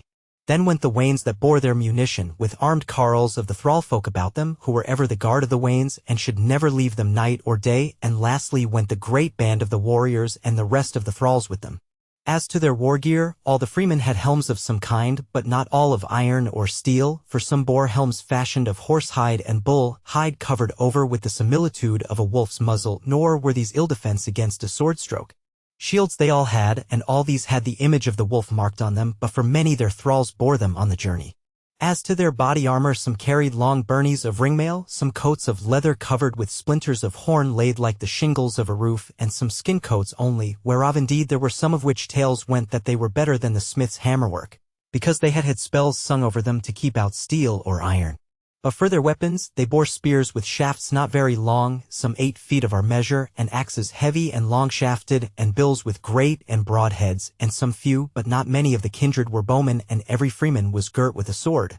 But of the swords some were long and two-edged, some short and heavy, cutting on one edge, and these were of the kind which they and our forefathers long after called sacks. Thus were the freemen arrayed. But for the thralls there were many bows among them, especially among those who were of blood alien from the Goths. The others bore short spears and feathered broad arrows and clubs bound with iron and knives and axes, but not every man of them had a sword. Few iron helms they had and no ringed burnies, but most had a buckler at their backs with no sign or symbol on it. Thus then set forth the fighting men of the House of the Wolf toward the Thingstead of the Upper Mark where the hosting was to be, and by then they were moving up along the side of Mirkwood Water. It was somewhat past high noon. But the stay-at-home people who had come down with them to the meadow lingered long in that place, and much foreboding there was among them of evil to come, and of the old folk some remembered tales of the past days of the Marmen, and how they had come from the ends of the earth and the mountains where none dwell now but the gods of their kindreds, and many of these tales told of their woes and their wars as they went from river to river and from wildwood to wildwood before they had established their houses in the mark and fallen to dwelling there season by season and year by year, whether the days were good or ill. And it fell into their hearts that now at last may happen was their abiding wearing out to an end, and that the day should soon be when they should have to bear the Hallsun through the wildwood and seek a new dwelling place afar from the troubling of these newly arisen Welsh foemen. And so those of them who could not rid themselves of this foreboding were somewhat heavier of heart than their wont was when the house went to the war. For long had they abided there in the mark, and the life was sweet to them which they knew, and the life which they knew not was bitter to them, and Mirkwood Water was become as a god to them no less than to their fathers of old time. Nor lesser was the mead where fed the horses that they loved, and the kine that they had reared, and the sheep that they guarded from the wolf of the wildwood, and they worshipped the kind acres which they themselves and their fathers had made fruitful, wedding them to the seasons of seed time and harvest, that the birth that came from them might become a part of the kindred of the wolf, and the joy and might of past springs and summers might run in the blood of the wolfing children. And a dear god indeed to them was the roof of the kindred that their fathers had built, and that they yet warded against the fire and the lightning and the wind and the snow and the passing of the days that devour and the years that heap the dust over the work of men. They thought of how it had stood and seen so many generations of men come and go, how often it had welcomed the newborn babe and given farewell to the old man, how many secrets of the past it knew, how many tales which men of the present had forgotten, but which yet mayhap men of times to come should learn of it, for to them yet living it had spoken time and again, and had told them what their fathers had not told them, and it held the memories of the generations and the very life of the Wolfings and their hopes for the days to be. Thus these poor people thought of the gods whom they worshipped, and the friends whom they loved, and could not choose but be heavy-hearted when they thought that the wildwood was awaiting them to swallow all up and take away from them their gods and their friends and the mirth of their life, and burden them with hunger and thirst and weariness, that their children might begin once more to build the house and establish the dwelling, and call new places by old names and worship new gods with the ancient worship. Such imaginations of trouble then were in the hearts of the stay-at-homes of the Wolfings. The tale tells not indeed that all had such forebodings, but chiefly the old folk who were nursing the end of their life days amidst the cherishing kindred of the house. But now they were beginning to turn them back again to the habitations, and a thin stream was flowing through the acres when they heard a confused sound drawing near, blended of horns and the lowing of beasts and the shouting of men. And they looked and saw a throng of brightly clad men coming upstream alongside of Mirkwood Water, and they were not afraid, for they knew that it must be some other company of the Marmen journeying to the hosting of the folk, and presently they saw that it was the house of the Beamings following their banner on the way to the thing stead. But when the newcomers saw the throng out in the meads, some of their young men pricked on their horses and galloped on past the women and old men, to whom they threw a greeting, as they ran past to catch up with the bands of the Wolfings. For between the two houses was their affinity, and much good liking lay between them, and the stay-at-homes, many of them, lingered yet till the main body of the Beamings came with their banner, and their array was much like to that of the Wolfings, but gayer, for whereas it pleased the latter to darken all their war gear to the color of the grey wolf, the Beamings polished all their gear as bright as might be, and their raiment also was mostly bright green of hue and much beflowered. And the sign on their banner was a green leafy tree, and the wain was drawn by great white bulls. So when their company drew anear to the throng of the stay-at-homes, they went to meet and greet each other and tell tidings to each other, but their banner held steadily onward amidst their converse, and in a little while they followed it. For the way was long to the thinkstead of the upper mark. So passed away the fighting men by the side of Mirkwood water, and the throng of the stay-at-homes melted slowly from the meadow and trickled along through the acres to the habitations of the Wolfings, and there they fell to doing whatso of work or play came to their hands. The House of the Wolfings. Chapter 5. Concerning the Hallsun. When the warriors and the others had gone down to the mead, the Hallsun was left standing on the hill of speech, and she stood there till she saw the host in due array going on its ways dark and bright and beautiful. Then she made as if to turn aback to the great roof. But all at once it seemed to her as if something held her back, as if her will to move had departed from her, and that she could not put one foot before the other. So she lingered on the hill, and the quenched candle fell from her hand, and presently she sank down on the grass and sat there with the face of one thinking intently. Yet was it with her that 1,000 thoughts were in her mind at once, and no one of them uppermost, and images of what had been and what then was flickered about in her brain, and betwixt them were engendered images of things to be, but unstable and not to be trod in. So sat the Hallsun on the hill of speech, lost in a dream of the day, whose stories were as little clear as those of a night dream. But as she sat musing thus, came to her a woman exceeding old to look on, whom she knew not as one of the kindred or a thrall, and this carline greeted her by the name of Hallsun, and said, "Hail, Hallsun of the Marmen! How fares it now with thee when the whelps of the woodbeast wander with the leafage of the tree all up the Mirkwood water to seek what they shall find, the oak bulls of the battle and the war wood stark and blind?" Then answered the maiden, "It fares with me, O mother, that my soul would fain go forth to behold the ways of the battle and the praise of the warrior's worth. But yet is it held entangled in a maze of many a thing, as the low-grown bramble holdeth the break shoots of the spring. I think of the thing that hath been, but no shape is in my thought. I think of the day that passeth, and its story comes to naught. I think of the days that shall be, nor shape I any tale. I will hearken thee, O mother, if hearkening may avail." The carline gazed at her with dark eyes that shone brightly from amidst her brown wrinkled face. Then she sat herself down beside her and spake. "From a far folk have I wandered, and I come of an alien blood, but I know all tales of the Wolfings and their evil and their good, and when I heard of thy fairness, thereof I heard it said, that for thee should be never a bridal nor a place in the warrior's bed." The maiden neither reddened nor paled, but looking with calm steady eyes into the carline's face, she answered, "Yet true it is, I am wedded to the mighty ones of old, and the fathers of the Wolfings ere the days of field and fold." Then a smile came into the eyes of the old woman, and she said, "How glad shall be thy mother of thy worship and thy worth, and the father that begot thee, if yet they dwell on earth." But the Hallsun answered in the same steady manner as before, "None knoweth who is my mother, nor my very father's name, but when to the house of the Wolfings a wildwood waif I came, they gave me a foster mother, an ancient dame and good, and a glorious foster father, the best of all the blood." Spake the carline, "Yea, I have heard the story, but scarce therein might I trow that thou with all thy beauty wert born neath the oaken bough, and hast crawled a naked baby o'er the rain-drenched autumn grass. Wilt thou tell the wandering woman what wise it cometh to pass that thou art the Midmark's Hallsun, and the sign of the Wolfingsgane? Thou shalt pleasure me much by the telling, and thereof shalt thou be fain." Then answered the Hallsun, "Yea, thus much I remember for the first of my memories, that I lay on the grass in the morning, and above were the boughs of the trees. But not naked was I as the wood whelp, but clad in linen white, and adown the glades of the oak with the morning sun lay bright. Then a hind came out of the thicket and stood on the sunlit glade, and turned her head toward the oak tree, and a step on toward me made. Then stopped, and bounded aback, and away as if in fear that I saw her no more. Then I wondered, though sitting close anear was a she-wolf great and grisly. But with her was I wont to play, and pull her ears, and belabor her rugged sides and gray, and hold her jaws together, while she whimpered, slobbering for the love of my love, and nowise I deemed her a fearsome thing. There she sat as though she were watching, and o'erhead a blue-winged jay shrieked out from the topmost oak twigs, and a squirrel ran his way 2 tree trunks off.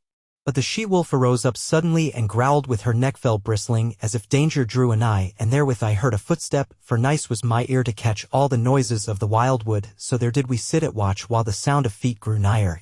Then I clapped hand on hand and crowed for joy and gladness, for there out in the sun did stand a man, a glorious creature with a gleaming helm on his head and gold rings on his arms in raiment gold-broidered crimson red.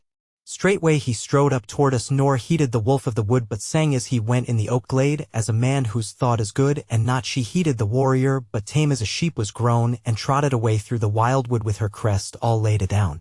Then came the man and sat down by the oak bole close unto me, and took me up not fearful, and set me on his knee. And his face was kind and lovely, so my cheek to his cheek I laid, and touched his cold bright war helm, and with his gold rings played, and hearkened his words, though I knew not what tale they had to tell, yet fain was my heart of their music, and meseemed I loved him well. So we fared for a while, and were fain, till he set down my feet on the grass, and kissed me, and stood up himself, and away through the wood did he pass. And then came back the she-wolf, and with her I played, and was fain. Lo, the first thing I remember, wilt thou have me babble again? Spake the carline, and her face was soft and kind. Nay, damsel, long would I hearken to thy voice this summer day. But how didst thou leave the wildwood? What people brought thee away? Then said the hallson. I awoke on a time in the even, and voices I heard as I woke, and there was I in the wildwood by the bole of the ancient oak, and a ring of men was around me, and glad was I indeed as I looked upon their faces and the fashion of their weed. For I gazed on the red and the scarlet and the beaten silver and gold, and blithe were their noble faces and kindly to behold, and not had I seen of such like since that hour of the other day when that warrior came to the oak glade with the little child to play. And forth now he came, with the face that my hands had fondled before, and a battle shield wrought fairly upon his arm he bore, and thereon the wood-wolf's image in ruddy gold was done. Then I stretched out my little arms towards the glorious shining one, and he took me up and set me on his shoulder for a while, and turned about to his fellows with a blithe and joyous smile. And they shouted aloud about me, and drew forth gleaming swords, and clashed them on their bucklers, but not I knew of the words of their shouting and rejoicing. So thereafter was I laid and borne forth on the warrior's war shield, and our way through the wood we made midst the mirth and great contentment of those fair-clad shielded men. But no tale of the wolf and the wildwood abides with me since then, and the next thing I remember is a huge and dusky hall, a world for my little body from ancient wall to wall, a world of many doings and not for me to do, a world of many noises, and known to me were few. Time wore, and I spoke with the Wolfings and knew the speech of the kin, and was strange, neath the roof no longer, as a lonely waif therein, and I wrought as a child with my playmates, and every hour looked on unto the next hour's joyance till the happy day was done. And going and coming amidst us was a woman tall and thin with hair like the hoary barley and silver streaks therein, and kind and sad of visage as now I remember me, and she sat and told us stories when we were weary with glee, and many of us she fondled, but me the most of all. And once from my sleep she waked me and bore me down the hall in the hush of the very midnight, and I was feared thereat. But she brought me unto the dais, and there the warrior sat, who took me up and kissed me as erst within the wood, and meseems in his arms I slumbered, but I wakened again and stood alone with the kindly woman, and gone was the goodly man. And athwart the hush of the folk hall the moon shone bright and wan, and the woman dealt with a lamp hung up by a chain aloft, and she trimmed it and fed it with oil, while she chanted sweet and soft a song whose words I knew not, then she ran it up again. And up in the darkness above us died the length of its wavering chain. Yea, said the carline, this woman will have been the hallson that came before thee. What next dost thou remember? Said the maiden. Next I mind me of the hazels behind the people's roof, and the children running thither, and the magpie flitting aloof, and my hand in the hand of the hallson, as after the others we went, and she soberly hearkening my prattle and the words of my intent. And now would I call her mother, and indeed I loved her well. So I waxed, and now of my memories the tale were long to tell, but as the days passed over, and I fared to field and wood, alone or with my playmates, still the days were fair and good. But the sad and kindly hallson for my fosterer now I knew, and the great and glorious warrior that my heart clung sorely to was but my foster father, and I knew that I had no kin in the ancient house of the Wolfings, though love was warm therein. Then smiled the carline and said, Yea, he is thy foster father, and yet a fond one. Sooth is that, said the hallson, but wise art thou by seeming. Hast thou come to tell me of what kindred I am, and who is my father, and who is my mother? Said the carline, art thou not also wise? Is it not so that the hall son of the Wolfings see things that are to come? "Yeah," she said, "yet have I seen waking or sleeping no other father save my foster father, yet my very mother I have seen as one who should meet her in the flesh one day." "And good as that," said the carline, and as she spoke her face waxed kinder, and she said, "Tell us more of thy days in the house of the Wolfings, and how thou faredst there." Said the hall son, "I waxed, neath the roof of the Wolfings, till now to look upon I was of 16 winters, and the love of the folk I won, and in lovely weed they clad me like the image of a god, and lonely now full often the wildwood ways I trod, and I feared no wildwood creature. And my presence scared them not, and I fell to know of wisdom, and within me stirred my thought, so that often nights would I wander through the mead and far away, and swim the Mirkwood water, and amidst his eddies play when earth was dark in the dawn tide, and over all the folk I knew of the beasts' desires, as though in words they spoke. So I saw of things that should be, were they mighty things or small, and upon a day as it happened came the war word to the hall, and the house must wend to the warfield, and as they sang and played with the strings of the harp that even, and the mirth of the war-eve made, came the sight of the field to my eyes, and the words waxed hot in me, and I needs must show the picture of the end of the fight to be. Then I showed them the red wolf bristling o'er the broken fleeing foe, and the war gear of the fleers, and their banner did I show, to wit the lingworm's image with the maiden in his mouth. There I saw my foster father mid the pale blades of the south, till aloof swept all the handplay and the hurry of the chase, and he lay along by an ash tree, no helm about his face, no byrnie on his body, and an arrow in his thigh, and a broken spear in his shoulder. Then I saw myself draw nigh to sing the song Bloodstain. Then saw I how we twain went, midst of the host triumphant in the Wolfings' banner wane, the black bulls lowing before us athwart the warrior's song, as up from Mirkwood water we went our ways along to the great roof of the Wolfings, whence streamed the women out, and the sound of their rejoicing blent with the warrior's shout. They heard me and saw the picture, and they wot how wise I was grown, and they loved me, and glad were their hearts at the tale my lips had shown, and my body clad as an image of a god to the field they bore, and I held by the mast of the banner as I looked upon their war, and endured to see unblenching on the windswept sunny plain all the picture of my vision by the menfolk done again.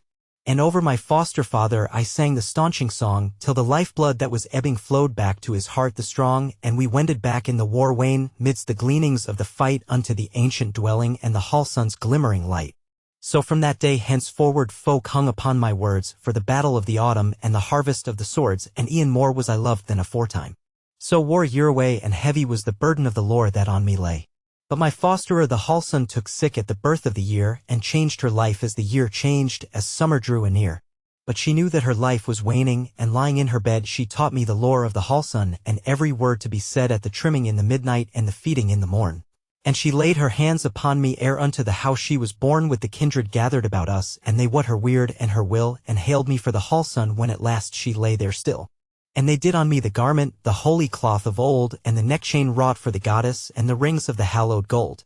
So here am I abiding, and of things to be I tell, yet know not what shall befall me, nor why with the Wolfings I dwell. Then said the carline, "What sayest thou, O daughter, of the journey of today? And why wendest thou not with the war host on the battle-echoing way?" Said the hall son, "O mother, here dwelleth the hall son while the kin hath a dwelling place, nor ever again shall I look on the onset or the chase, till the day when the roof of the Wolfings looketh down on the girdle of foes, and the arrow singeth over the grass of the kindred's close. Till the pillars shake with the shouting, and quivers the roof-tree dear, when the hall of the Wolfings garners the harvest of the spear.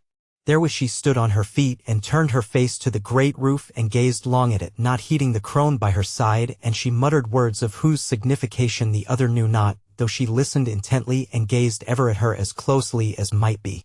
Then fell the hall son utterly silent, and the lids closed over her eyes, and her hands were clenched, and her feet pressed hard on the daisies, her bosom heaved with sore sighs, and great teardrops oozed from under her eyelids, and fell onto her raiment and her feet, and onto the flowery summer grass, and at the last her mouth opened, and she spake, but in a voice that was marvelously changed from that she spake in before.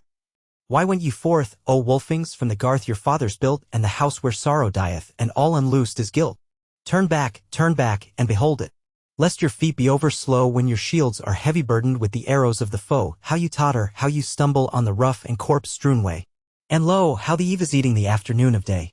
Oh, why are ye abiding till the sun is sunk in night, and the forest trees are ruddy with the battle-kindled light? Oh, rest not yet, ye Wolfings, lest void be your resting place, and into lands that ye know not the wolf must turn his face, and ye wander till the land in the ocean cease, and your battle bring no safety, and your labor no increase. Then was she silent for a while, and her tears ceased to flow, but presently her eyes opened once more, and she lifted up her voice and cried aloud. I see, I see. O godfolk, behold it from aloof, how the little flames steal flickering along the ridge of the roof. They are small and red gainst the heavens in the summer afternoon, but when the day is dusking, white, high shall they wave to the moon. Lo, the fire plays now on the windows like strips of scarlet cloth wind-waved. But look in the night tide on the onset of its wrath, how it wraps round the ancient timbers and hides the mighty roof, but lighteth little crannies, so lost and far aloof that no man yet of the kindred hath seen them ere tonight. Since first the builder builded in loving and delight. Then again she stayed her speech with weeping and sobbing, but after a while was still again, and then she spoke, pointing toward the roof with her right hand. I see the fire razors, and iron-helmed they are, brown-faced about the banners that their hands have borne afar. And who in the garth of the kindred shall bear down their shields, since the onrush of the Wolfings they caught in the open field, as the might of the mountain lion falls dead in the hempen net? O Wolfings, long have you tarried, but the hour abideth yet. What life for the life of the people shall be given once for all, what sorrow shall stay sorrow in the half-burnt Wolfing hall?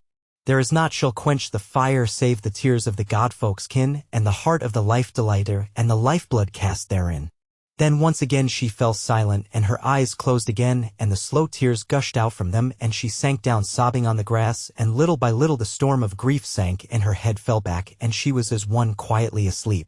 Then the carline hung over her and kissed her and embraced her, and then through her closed eyes and her slumber did the hall sun see a marvel, for she who was kissing her was young in semblance and unwrinkled and lovely to look on, with plenteous long hair of the hue of ripe barley, and clad in glistening raiment such as has been woven in no loom on earth. And indeed it was the woodsun in the semblance of a crone, who had come to gather wisdom of the coming time from the foreseeing of the hall sun, since now at last she herself foresaw nothing of it, though she was of the kindred of the gods and the fathers of the Goths. So when she had heard the hall sun she deemed that she knew but too well what her words meant, and what for love, what for sorrow, she grew sick at heart as she heard them. So at last she arose and turned to look at the great roof, and strong and straight and cool and dark gray showed its ridge against the pale sky of the summer afternoon, all quivering with the heat of many hours' sun. Dark showed its windows as she gazed on it, and stark and stiff she knew were its pillars within.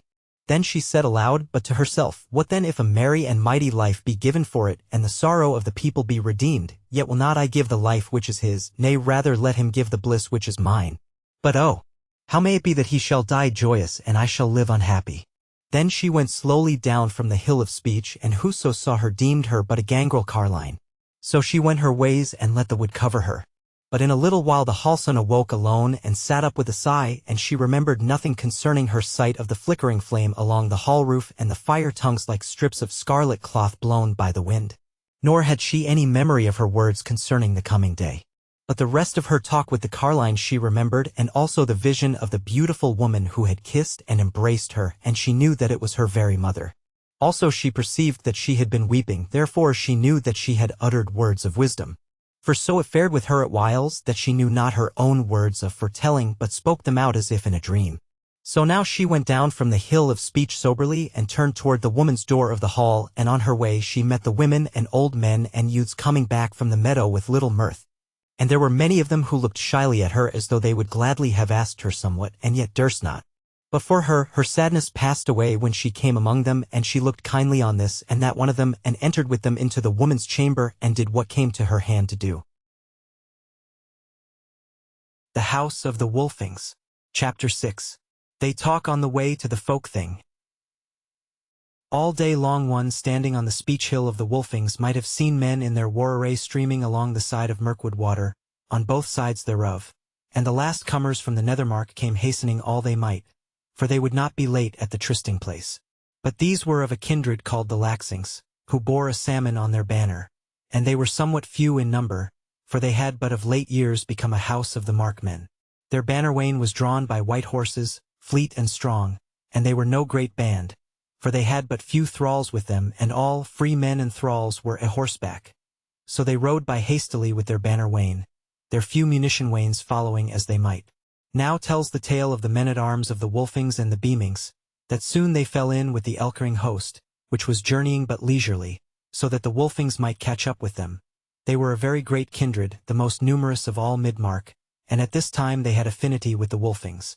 But old men of the house remembered how they had heard their grandsires and very old men tell that there had been a time when the Elking house had been established by men from out of the Wolfing kindred, and how they had wandered away from the mark in the days when it had been first settled, and had abided aloof for many generations of men, and so at last had come back again to the mark, and had taken up their habitation at a place in Midmark where was dwelling but a remnant of a house called the Thyrings, who had once been exceeding mighty, but had by that time almost utterly perished in a great sickness which befell in those days. So then these two houses, the wanderers come back and the remnant left by the sickness of the gods, made one house together, and increased and throve after their coming together, and wedded with the Wolfings, and became a very great house. Gallant and glorious was their array now, as they marched along with their banner of the elk, which was drawn by the very beasts themselves tamed to draught to that end through many generations. They were fatter and sleeker than their wildwood brethren, but not so mighty. So were the men of the three kindreds somewhat mingled together on the way. The Wolfings were the tallest and the biggest made. But of those dark-haired men aforesaid, were there fewest amongst the Beamings, and most among the Elkings, as though they had drawn to them more men of alien blood during their wanderings aforesaid. So they talked together and made each other good cheer, as is the wont of companions in arms on the eve of battle. And the talk ran, as may be deemed, on that journey and what was likely to come of it. And spake an Elking warrior to a Wolfing by whom he rode, O Wolf Kettle, hath the Hall Sun had any foresight of the day of battle? Nay, said the other. When she lighted the farewell candle, she bade us come back again, and spoke of the day of our return. But that methinks, as thou and I would talk of it, thinking what would be likely to befall. Since we are a great host of valiant men, and these Welshmen too most valiant, and as the rumour runneth bigger-bodied men than the Hun folk, and so well ordered as never folk have been. So then if we overthrow them we shall come back again, and if they overthrow us, the remnant of us shall fall back before them till we come to our habitations. For it is not to be looked for that they will fall in upon our rear and prevent us, since we have the thicket of the wildwood on our flanks. Sooth is that, said the Elking. And as to the mightiness of this folk and their customs, ye may gather somewhat from the songs which our house yet singeth, and which ye have heard wide about in the mark. For this is the same folk of which a many of them tell, making up that story lay which is called the South Welsh lay, which telleth how we have met this folk in times past when we were in fellowship with a folk of the Welsh of like customs to ourselves, for we of the Elkings were then but a feeble folk.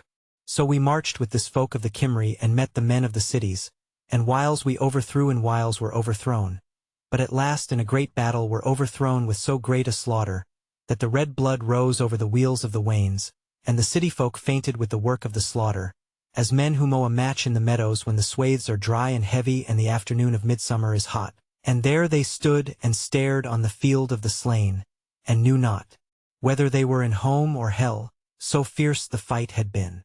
Therewith a man of the Beamings, who was riding on the other side of the Elking, reached out over his horse's neck and said, Yea, friend, but is there not some telling of a tale concerning how ye and your fellowship took the great city of the Welshmen of the south, and dwelt there long? Yea, said the Elking. Hearken how it is told in the South Welsh lay. Have ye not heard of the ways of Weird? How the folk fared forth far away from the north, and as light as one wendeth whereas the wood in death, when of naught is our need, and none telleth our deed. So Roger unwearied and Riadfari won the town where none tarried the shield-shaking man.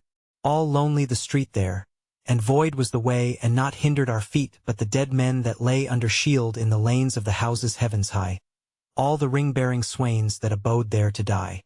Tells the lay that none abode the Goths and their fellowship, but such as were mighty enough to fall before them, and the rest, both man and woman, fled away before our folk and before the folk of the Cymry, and left their town for us to dwell in, as saith the lay.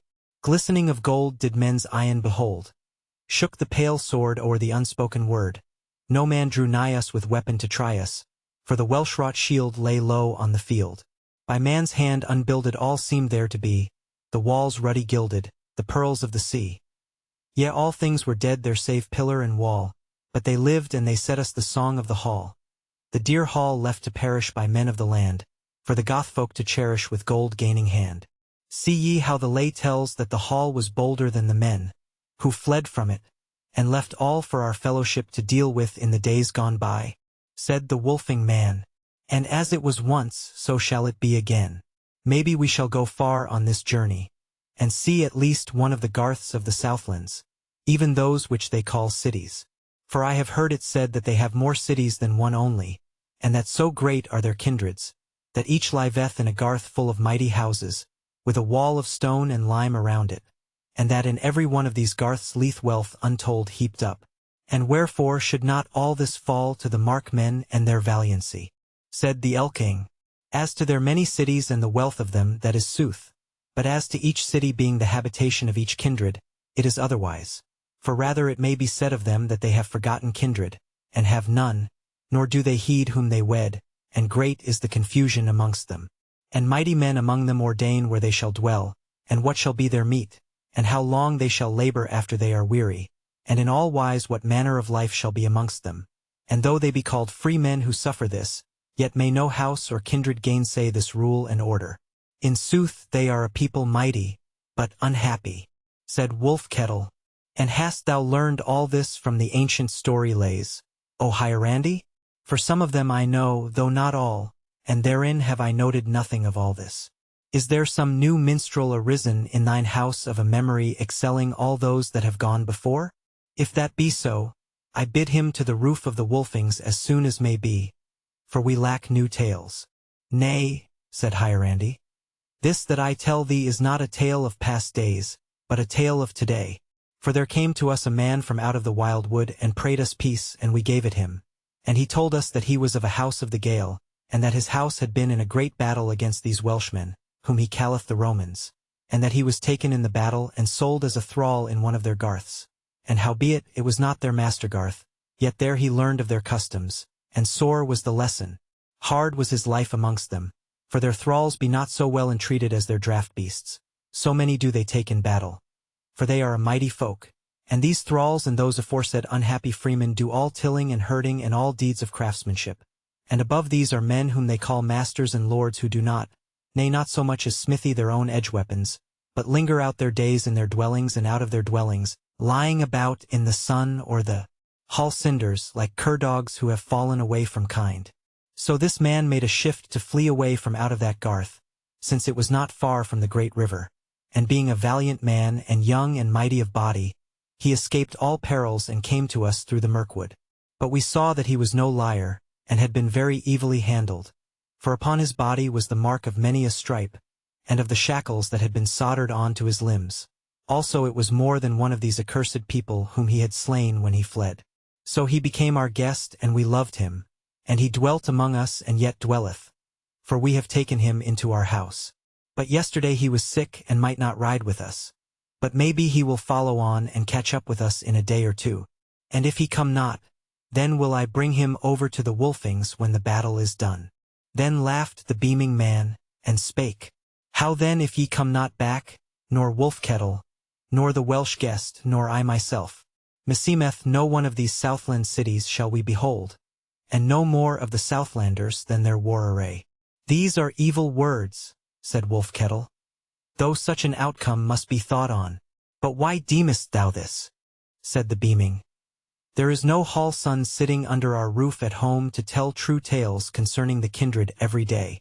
Yet forsooth from time to time is a word said in our folk hall for good or for evil, and who can choose but hearken thereto? And yestereve was a woeful word spoken, and that by a man-child of 10 winters, said the Elking.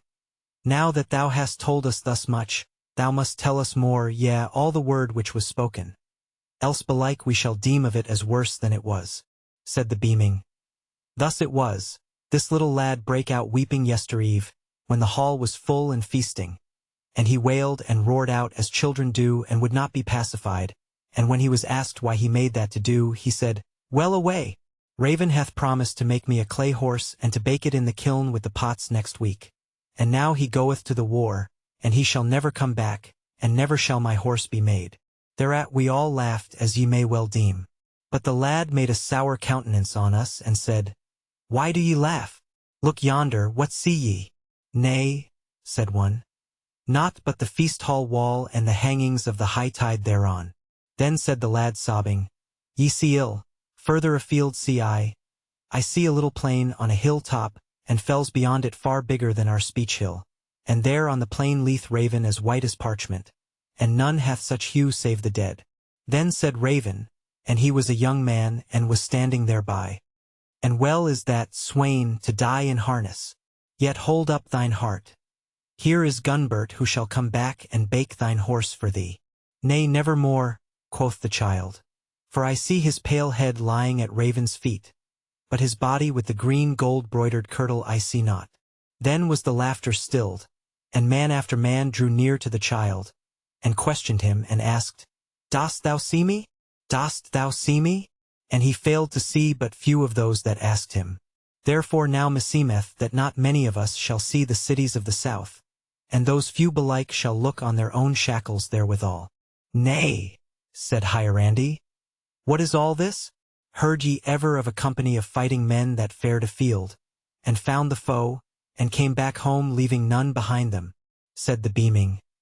Yet seldom have I heard a child foretell the death of warriors.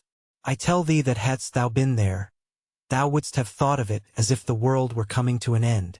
Well, said Wolfkettle, let it be as it may. Yet at least I will not be led away from the field by the foemen. Oft may a man be hindered of victory, but never of death if he willeth it.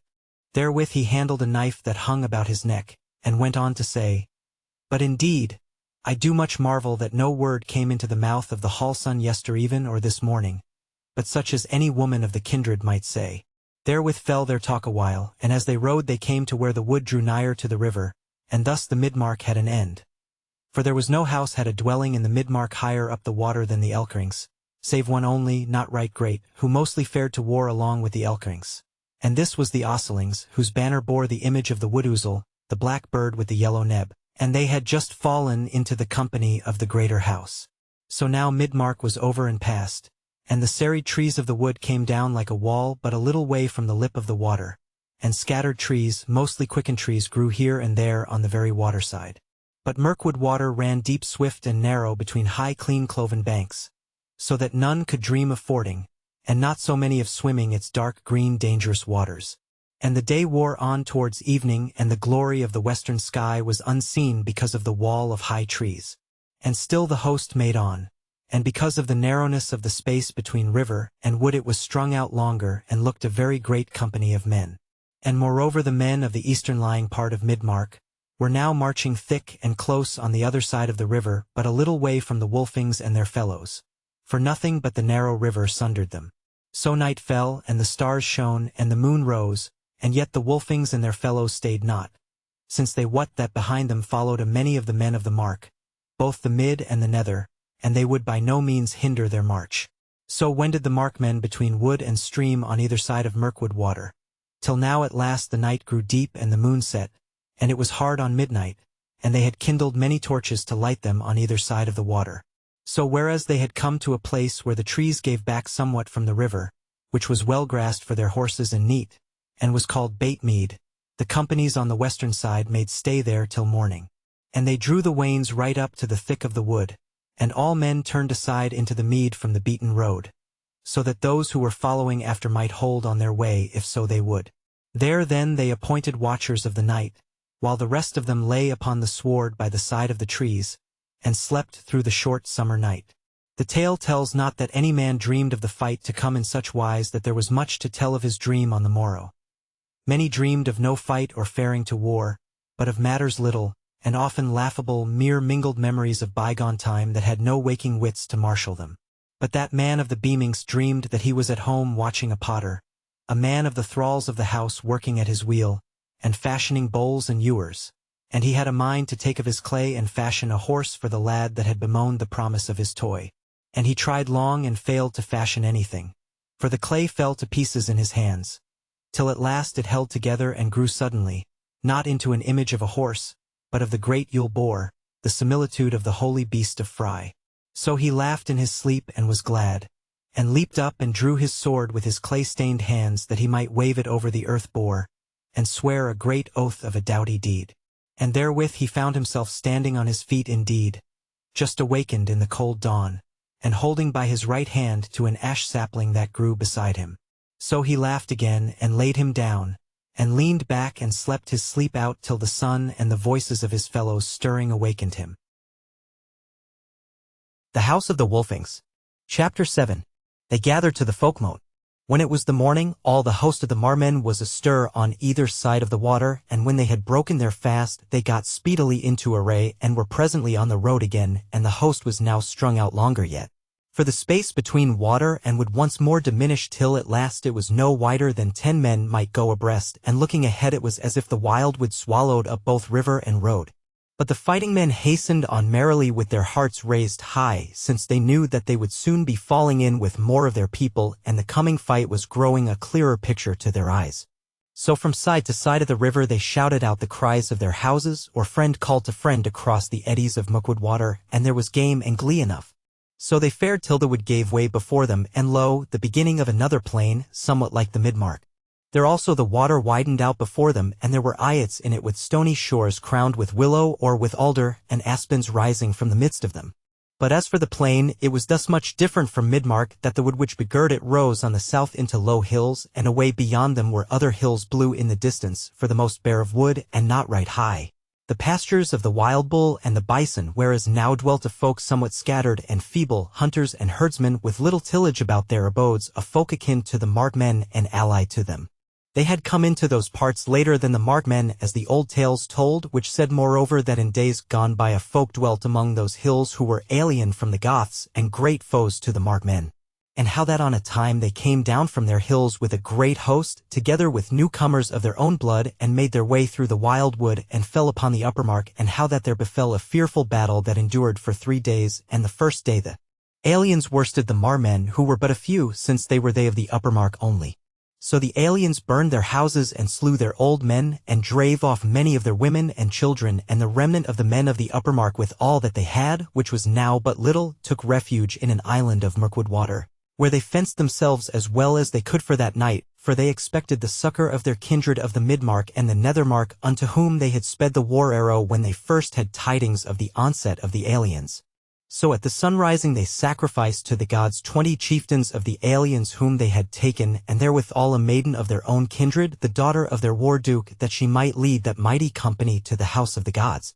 And thereto was she nothing loath, but went right willingly. There then they awaited the onset. But the men of midmark came up in the morning, when the battle was but just joined, and fell on so fiercely that the aliens gave back, and then they of the upper mark stormed out of their eyot, and fell on over the ford, and fought till the water ran red with their blood, and the blood of the foemen. So the aliens gave back before the onset of the markmen all over the meads, but when they came to the hillocks and the tofts of the half-burned habitations, and the wood was on their flank, they made a stand again, and once more the battle waxed hot. For they were very many, and had many bowmen. There fell the war-duke of the marmen, whose daughter had been offered up for victory, and his name was Agni, so that the tofts where he fell have since been called Agni's tofts. So that day they fought all over the plain, and a great many died, both of the aliens and the markmen, and though these last were victorious, yet when the sun went down there still were the aliens abiding in the upper mark, fenced by their Wainberg, beaten, and much diminished in number, but still a host of men, while of the markmen many had fallen, and many more were hurt, because the aliens were good bowmen. But on the morrow again, as the old tale told, came up the men of the nethermark fresh and unwounded, and so the battle began again on the southern limit of the upper mark where the aliens had made their Wainberg. But not long did it endure, for the markmen fell on so fiercely that they stormed over the Wainberg and slew all before them, and there was a very great slaughter of the aliens, so great, tells the old tale, that never again durst they meet the markmen in war. Thus went forth the host of the markmen, faring along both sides of the water into the upper mark, and on the west side, where went the Wolfings, the ground now rose by a long slope into a low hill, and when they came unto the brow thereof, they beheld before them the whole plain of the upper mark, and the dwellings of the kindred therein, all girdled about by the wildwood, and beyond, the blue hills of the herdsmen, and beyond them still, a long way aloof, lying like a white cloud on the verge of the heavens, the snowy tops of the great mountains. And as they looked down unto the plain they saw it embroidered, as it were, round about the habitations which lay within ken by crowds of many people, and the banners of the kindreds, and the arms of men. And many a place they saw named after the ancient battle and that great slaughter of the aliens. On their left hand lay the river, and as it now fairly entered with them into the upper mark, it spread out into wide rippling shallows beset with yet more sandy eyots, amongst which was one much greater, rising amid most into a low hill. grassy and bare of tree or bush, and this was the island whereon the markmen stood on the first day of the great battle, and it was now called the Island of the Gods. Thereby was the ford, which was firm and good, and changed little from year to year, so that all markmen knew it well, and it was called Battleford. Thereover now crossed all the eastern companies, footmen and horsemen, freemen and thralls, wains and banners, with shouting and laughter, and the noise of horns and the lowing of neat, till all that plain's end was flooded with the host of the markmen. But when the eastern abiders had crossed, they made no stay, but went duly ordered about their banners, winding on toward the first of the abodes on the western side of the water. Because it was but a little way southwest of this that the Thingstead of the Upper Mark lay, and the whole folk was summoned thither when war threatened from the south, just as it was called to the Thingstead of the Nethermark when the threat of war came from the north. But the western companies stayed on the brow of that low hill till all the eastern men were over the river and on their way to the Thingstead, and then they moved on. So came the Wolfings and their fellows up to the dwellings of the northernmost kindred, who were called the Dalings, and bore on their banner the image of the rising sun. Thereabout was the mark somewhat more hilly and broken than in the midmark, so that the great roof of the Dalings, which was a very big house, stood on a hillock whose sides had been cleft down sheer on all sides save one, which was left as a bridge, by the labor of men. And it was a very defensible place. Thereon were now gathered round about the roof all the stay-at-homes of the kindred, who greeted with joyous cries the men-at-arms as they passed.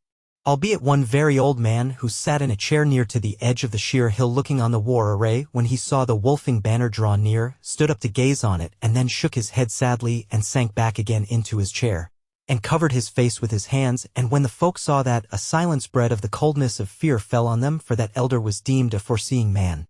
But as those three fellows, of whose talk of yesterday the tale has told, drew near and beheld what the old carle did, for they were riding together this day also, the beaming man laid his hand on Wolfkettle's rein and said, Lo you, neighbor, if thy Vala hath seen not, yet hath this old man seen somewhat, and that somewhat even as the little lad saw it.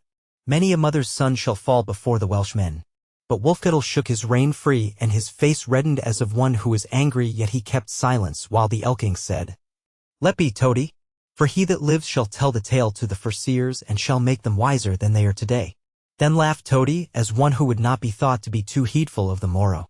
But Wolfkettle brake out into speech and rhyme, and said, O warriors, the Wolfing kindred shall live or it shall die, and alive it shall be as the oak tree when the summer storm goes by, but dead it shall be as its bole that they hew for the corner post of some fair and mighty folk hall, and the roof of a war-fain host. So therewith they rode their ways past the abode of the Dalings. Straight to the wood went all the host, and so into it by a wide way cleft through the thicket, and in some 30 minutes they came thereby into a great wood-lawn cleared amidst of it by the work of men's hands. There already was much of the host gathered, sitting or standing in a great ring round about a space bare of men, where amidmost rose a great mound raised by men's hands and wrought into steps to be the sitting places of the chosen elders and chief men of the kindred. And atop the mound was flat and smooth save for a turf bench or seat that went athwart it whereon 10 men might sit. All the wains save the banner wains had been left behind at the Daling abode, nor was any beast there save the holy beasts who drew the banner wains and 20 white horses that stood wreathed about with flowers within the ring of warriors. And these were for the burnt offering to be given to the gods for a happy day of battle. Even the war horses of the host they must leave in the wood without the woodlawn, and all men were afoot who were there. For this was the Thingstead of the Upper Mark and the holiest place of the markmen, and no beast, either neat, sheep, or horse might pasture there, but was straightway slain and burned if he wandered there. Nor might any man eat therein save at the holy feasts when offerings were made to the gods. So the Wolfings took their place there in the ring of men with the Elkings on their right hand and the Beamings on their left. And in the midst of the Wolfing array stood Theodulf clad in the dwarf-wrought hauberk, but his head was bare, for he had sworn over the cup of renown that he would fight unhelmed throughout all that trouble, and would bear no shield in any battle thereof however fierce the onset might be. Short and curling close to his head was his black hair, a little grizzled so that it looked like rings of hard dark iron. His forehead was high and smooth, his lips full and red, his eyes steady and wide open, and all his face joyous with the thought of the fame of his deeds and the coming battle with a foeman whom the marmen knew not yet. He was tall and wide-shouldered, but so exceeding well-fashioned of all his limbs and body that he looked no huge man. He was a man well beloved of women, and children would mostly run to him gladly and play with him. A most fell warrior was he, whose deeds no man of the mark could equal, but blithe of speech even when he was sorrowful of mood, a man that knew not bitterness of heart, and for all his exceeding might and valiancy, he was proud and high to no man. so that the very thralls loved him. He was not abounding in words in the field, nor did he use much the custom of those days in reviling and defying with words the foe that was to be smitten with swords. There were those who had seen him in the field for the first time who deemed him slack at the work, for he would not always press on with the foremost, but would hold him a little aback, and while the battle was young he forbore to smite, and would do nothing but help a kinsman who was hard pressed or succor the wounded. So that if men were dealing with no very hard matter, and their hearts were high and overweening, he would come home at whiles with unbloodied blade. But no man blamed him save those who knew him not, for his intent was that the younger men should win themselves fame and so raise their courage and become high-hearted and stout. But when the stour was hard and the battle was broken and the hearts of men began to fail them and doubt fell upon the marman, then was he another man to see, wise, but swift and dangerous, rushing on as if shot out by some mighty engine, heedful of all, on either side and in front, running hither and thither as the fight failed and the fire of battle faltered, his sword so swift and deadly that it was as if he wielded the very lightning of the heavens, for with the sword it was ever his wont to fight. But it must be said that when the foemen turned their backs and the chase began, then Theodulf would nowise withhold his might as in the early battle, but ever led the chase and smote on the right hand and on the left, sparing none, and crying out to the men of the kindred not to weary in their work, but to fulfill all the hours of their day. For thuswise would he say, and this was a word of his: Let us rest tomorrow, fellows, since today we have fought amain. Let not these men we have smitten come aback on our hands again, and say, Ye wolfing warriors, ye have done your work but ill, fall to now and do it again, like the craftsman who learneth his skill. Such then was Theodulf, and ever was he the chosen leader of the Wolfings and often the warduke of the whole folk. By his side stood the other chosen leader, whose name was Heriulf, a man well stricken in years, but very mighty and valiant, wise in war and well renowned, of few words save in battle, and therein a singer of songs, a laugher, a joyous man, a merry companion. He was a much bigger man than Theodulf, and indeed so huge was his stature that he seemed to be of the kindred of the mountain giants, and his bodily might went with his stature, so that no one man might deal with him body to body. His face was big, his cheekbones high, his nose like an eagle's neb, his mouth wide, his chin square and big, his eyes light gray and fierce under shaggy eyebrows, his hair white and long. Such were his raiment and weapons that he wore a coat of fence of dark iron scales sewn unto horsehide, and a dark iron helm fashioned above his brow into the similitude of the wolf's head with gaping jaws, and this he had wrought for himself with his own hands, for he was a good smith.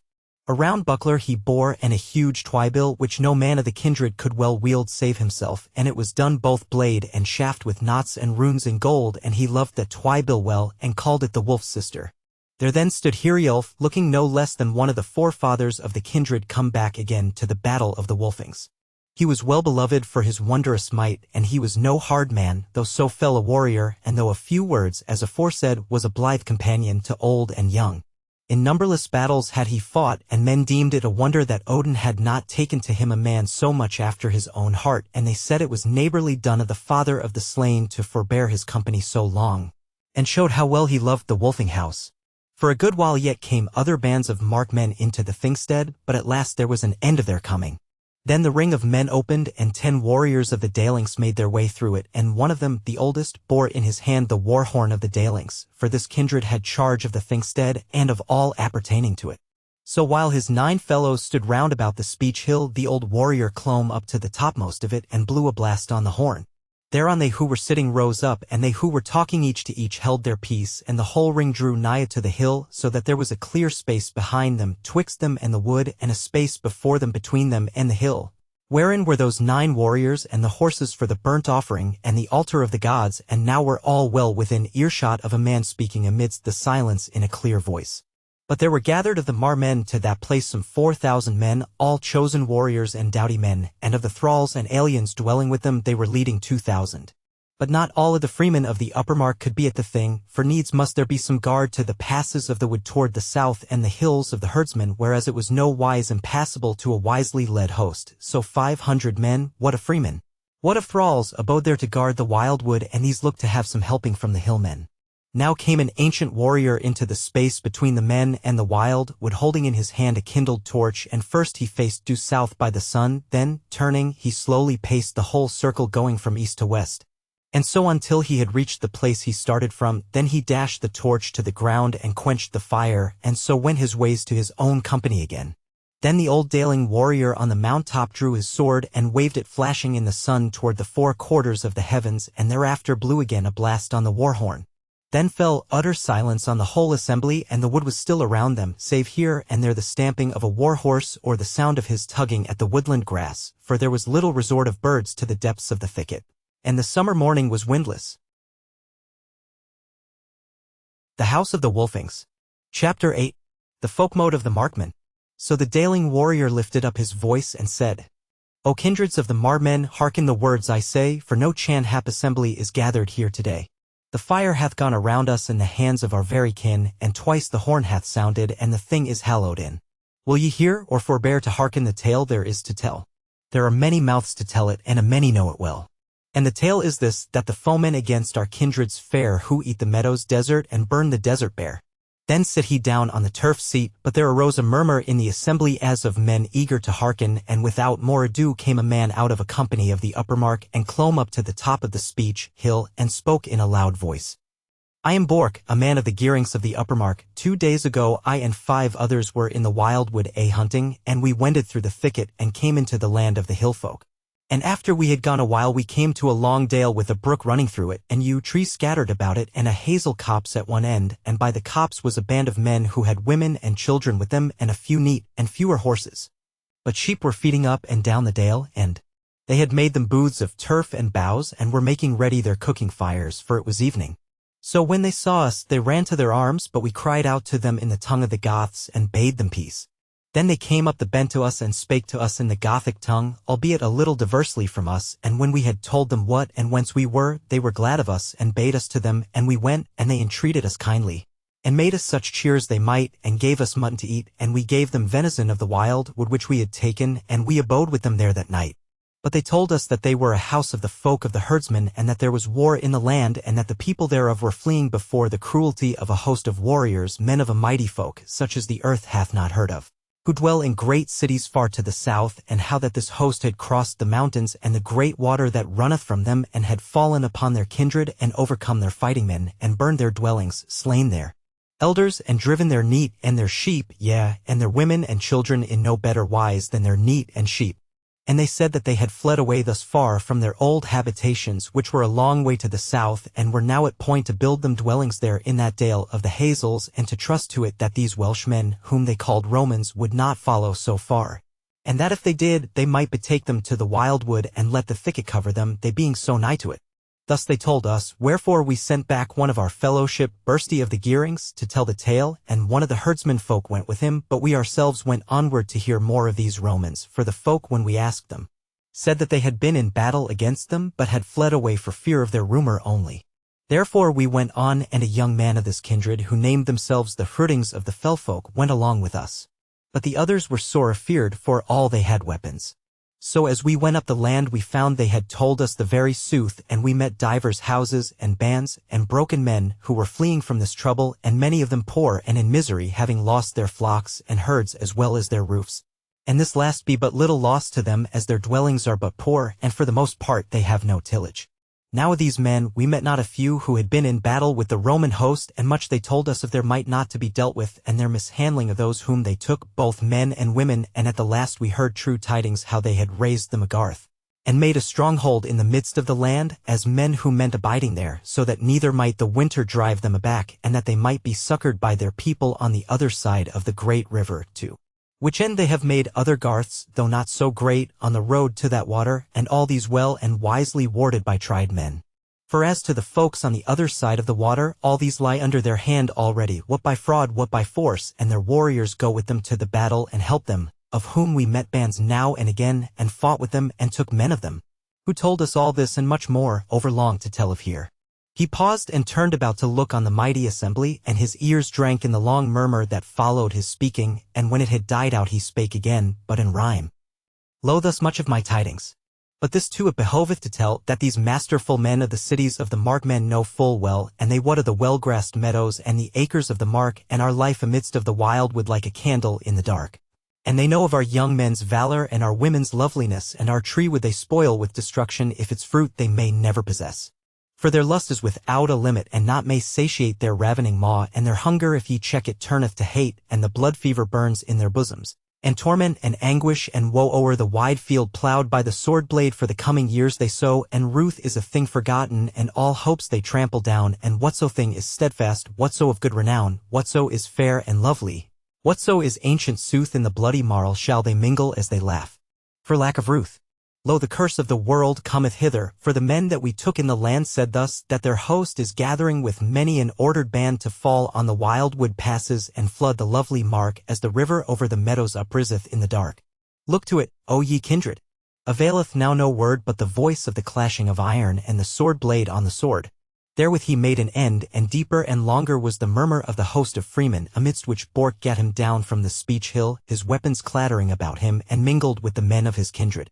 Then came forth a man of the kin of the shieldings of the upper mark, and clomb the mound, and he spake in rhyme from beginning to end, for he was a minstrel of renown. Lo, I am a man of the shieldings, and Geirmund is my name. A half-moon back from the wild wood out into the hills I came, and I went alone in my war gear, for we have affinity with the hundings of the fellfolk, and with them I fain would be. For I loved a maid of their kindred. Now their dwelling was not far from the outermost bounds of the fellfolk, and bold in the battle they are, and have met a many people, and held their own abode.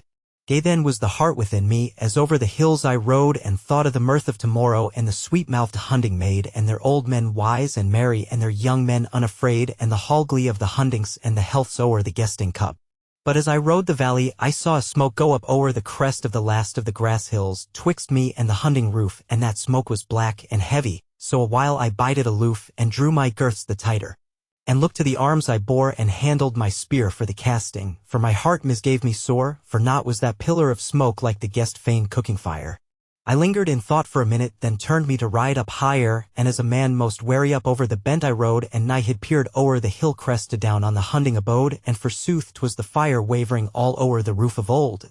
And all in the garth and about it lay the bodies of the bold, and bound to a rope amid most were the women fair and young, and youths and little children, like the fish on a withy strung as they lie on the grass for the angler before the beginning of night. Then the rush of the wrath within me for a while nigh blinded my sight, yet about the cowering war thralls, short dark-faced men I saw, men clad in iron armor, this way and that way draw, as warriors after the battle are ever wont to do.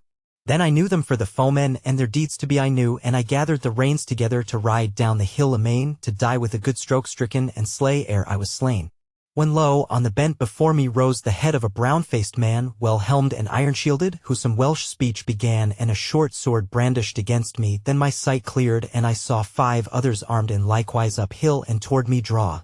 And I shook the spear and sped it, and clattering on his shield he fell and rolled o'er smitten toward the garth and the fellfolk's field.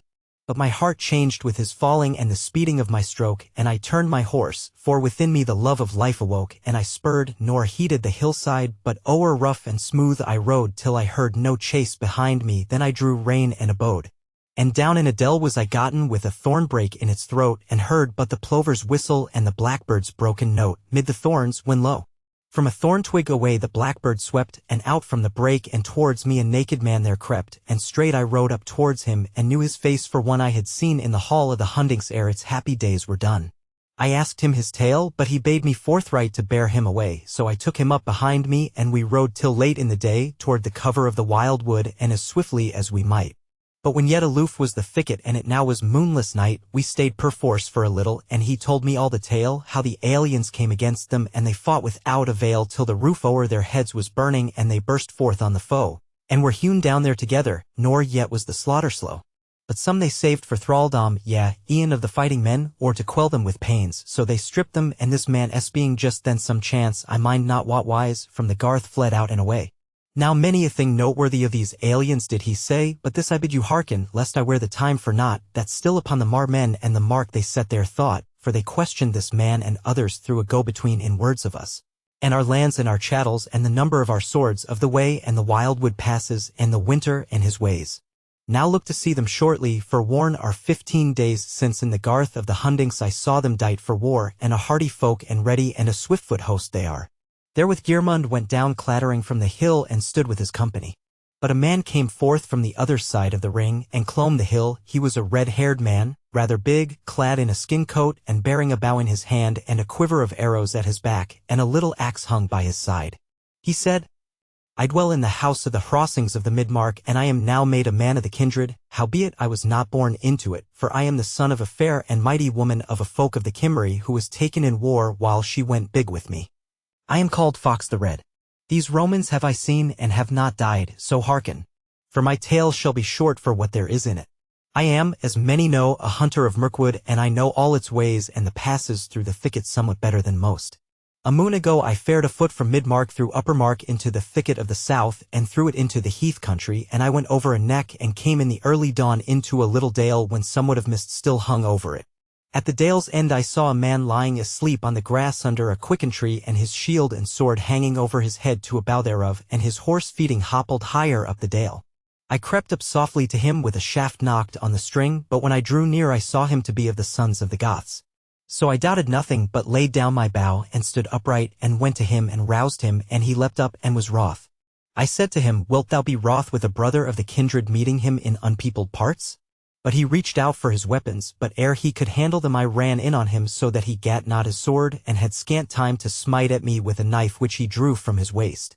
I gave way before him, for he was a very big man, and he rushed past me, and I dealt him a blow on the side of the head with my little axe which is called the war babe, and gave him a great wound, and he fell on the grass, and as it happened that was his bane.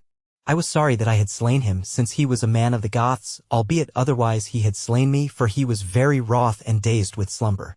He died not for a while, and he bade me fetch him water, and there was a well hard by on the other side of the tree, so I fetched it him in a great shell that I carry, and he drank. I would have sung the blood-staunching song over him, for I know it well. But he said, It availeth not, I have enough. What man art thou?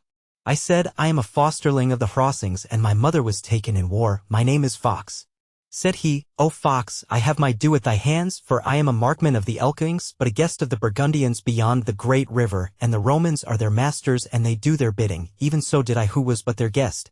And I am markman to fight against the marmen, and all for fear and for gold. And thou an alien born hast slain their traitor and their dastard. This is my due. Give me to drink again. So did I, and he said, Wilt thou do an errand for me to thine own house? Yes, said I. Said he, I am a messenger to the Garth of the Romans, that I may tell the road to the mark and lead them through the thicket, and other guides are coming after me, but not yet for 3 days or 4. So till they come there will be no man in the Roman Garth to know thee that thou art not even I myself. If thou art doughty, strip me when I am dead, and do my raiment on thee, and take this ring from my neck, for that is my token, and when they ask thee for a word say, No limit, for that is the token word. Go southeast over the dales, keeping Broadshield Fell square with thy right hand, and let thy wisdom, O Fox, lead thee to the Garth of the Romans, and so back to thy kindred with all tidings thou hast gathered, for indeed they come many of them. Give me to drink. So he drank again, and said, The bearer of this token is called Hroster of the river Goths. He hath that name among dastards. Thou shalt lay a turf upon my head. Let my death pay for my life. Therewith he fell back and died. So I did as he bade me, and took his gear, worth 6 kine, and did it on me. I laid turf upon him in that dale, and hid my bow and my gear in a blackthorn brake hard by, and then took his horse and rode away. Day and night I rode till I came to the Garth of the Romans. There I gave myself up to their watchers, and they brought me to their duke, a grim man and hard. He said in a terrible voice, Thy name? I said, Hroster of the river Goths. He said, What limit? I answered, No limit. The token, said he, and held out his hand. I gave him the ring. Thou art the man, said he. I thought in my heart, Thou least, Lord, and my heart danced for joy. Then he fell to asking me questions a many, and I answered every one glibly enough, and told him what I would, but no word of truth save for his hurt, and my soul laughed within me at my lies. Thought I, the others, the traitors, shall come, and they shall tell him the truth, and he will not trow it, or at the worst he will doubt them. But me he doubted nothing, else had he called in the tormentors to have the truth of me by pains, as I well saw afterwards when they questioned with torments a man and a woman of the hill folk whom they had brought in captive. I went from him and went all about that Garth being everything, fearing nothing, albeit there were divers woeful captives of the Goths, who cursed me for a dastard when they saw by my attire that I was of their blood. I abode there 3 days, and learned all that I might of the Garth and the host of them, and the 4th day in the morning I went out as if to hunt, and none hindered me, for they doubted me not. So I came my ways home to the Uppermark, and was guested with the Gearings. Will ye that I tell you somewhat of the ways of these Romans of the Garth? The time presses, and my tale runneth longer than I would. What will ye? Then there arose a murmur, Tell all, tell all. Nay, said the fox, all I may not tell, so much did I behold there during the 3 days' stay, but this much it behoveth you to know, that these men have no other thought save to win the mark and waste it, and slay the fighting men and the old carles, and enthrall such as they will, that is, all that be fair and young, and they long sorely for our women either to have or to sell. As for their garth, it is strongly walled about with a dike newly dug, on the top thereof are they building a wall made of clay, and burned like pots into ashlar stones hard and red, and these are laid in lime. It is now the toil of the thralls of our blood whom they have taken, both men and women, to dig that clay and to work it, and bear it to kills, and to have for reward scant meat and many stripes. For it is a grim folk that laugheth to see others weep. Their men-at-arms are well dight, and for the most part in one way, they are helmed with iron, and have iron on their breasts and reins, and bear long shields that cover them to the knees. They are girt with a sax, and have a heavy casting spear. They are dark-skinned and ugly of aspect, surly and of few words, they drink little, and eat not much. They have captains of tens and of hundreds over them, and that war-duke over all, he goeth to and fro with gold on his head and his breast, and commonly hath a cloak cast over him of the color of the crane's bill blossom. They have an altar in the midst of their burg, and thereon they sacrifice to their god, who is none other than their banner of war, which is an image of the ravening eagle with outspread wings, but yet another god they have, and look you. It is a wolf as if they were of the kin of our brethren, a she-wolf and 2 man-children at her dugs. Wonderful is this. I tell you that they are grim, and know it by this token, those captains of tens and of hundreds spare not to smite the warriors with staves even before all men, when all goeth not as they would, and yet, though they be free men and mighty warriors, they endure it and smite not in turn. They are a most evil folk. As to their numbers, they of the burg are hard on 3,000 footmen of the best, and of horsemen 500, nowise good, and of bowmen and slingers 600 or more, their bows weak, their slingers cunning beyond measure.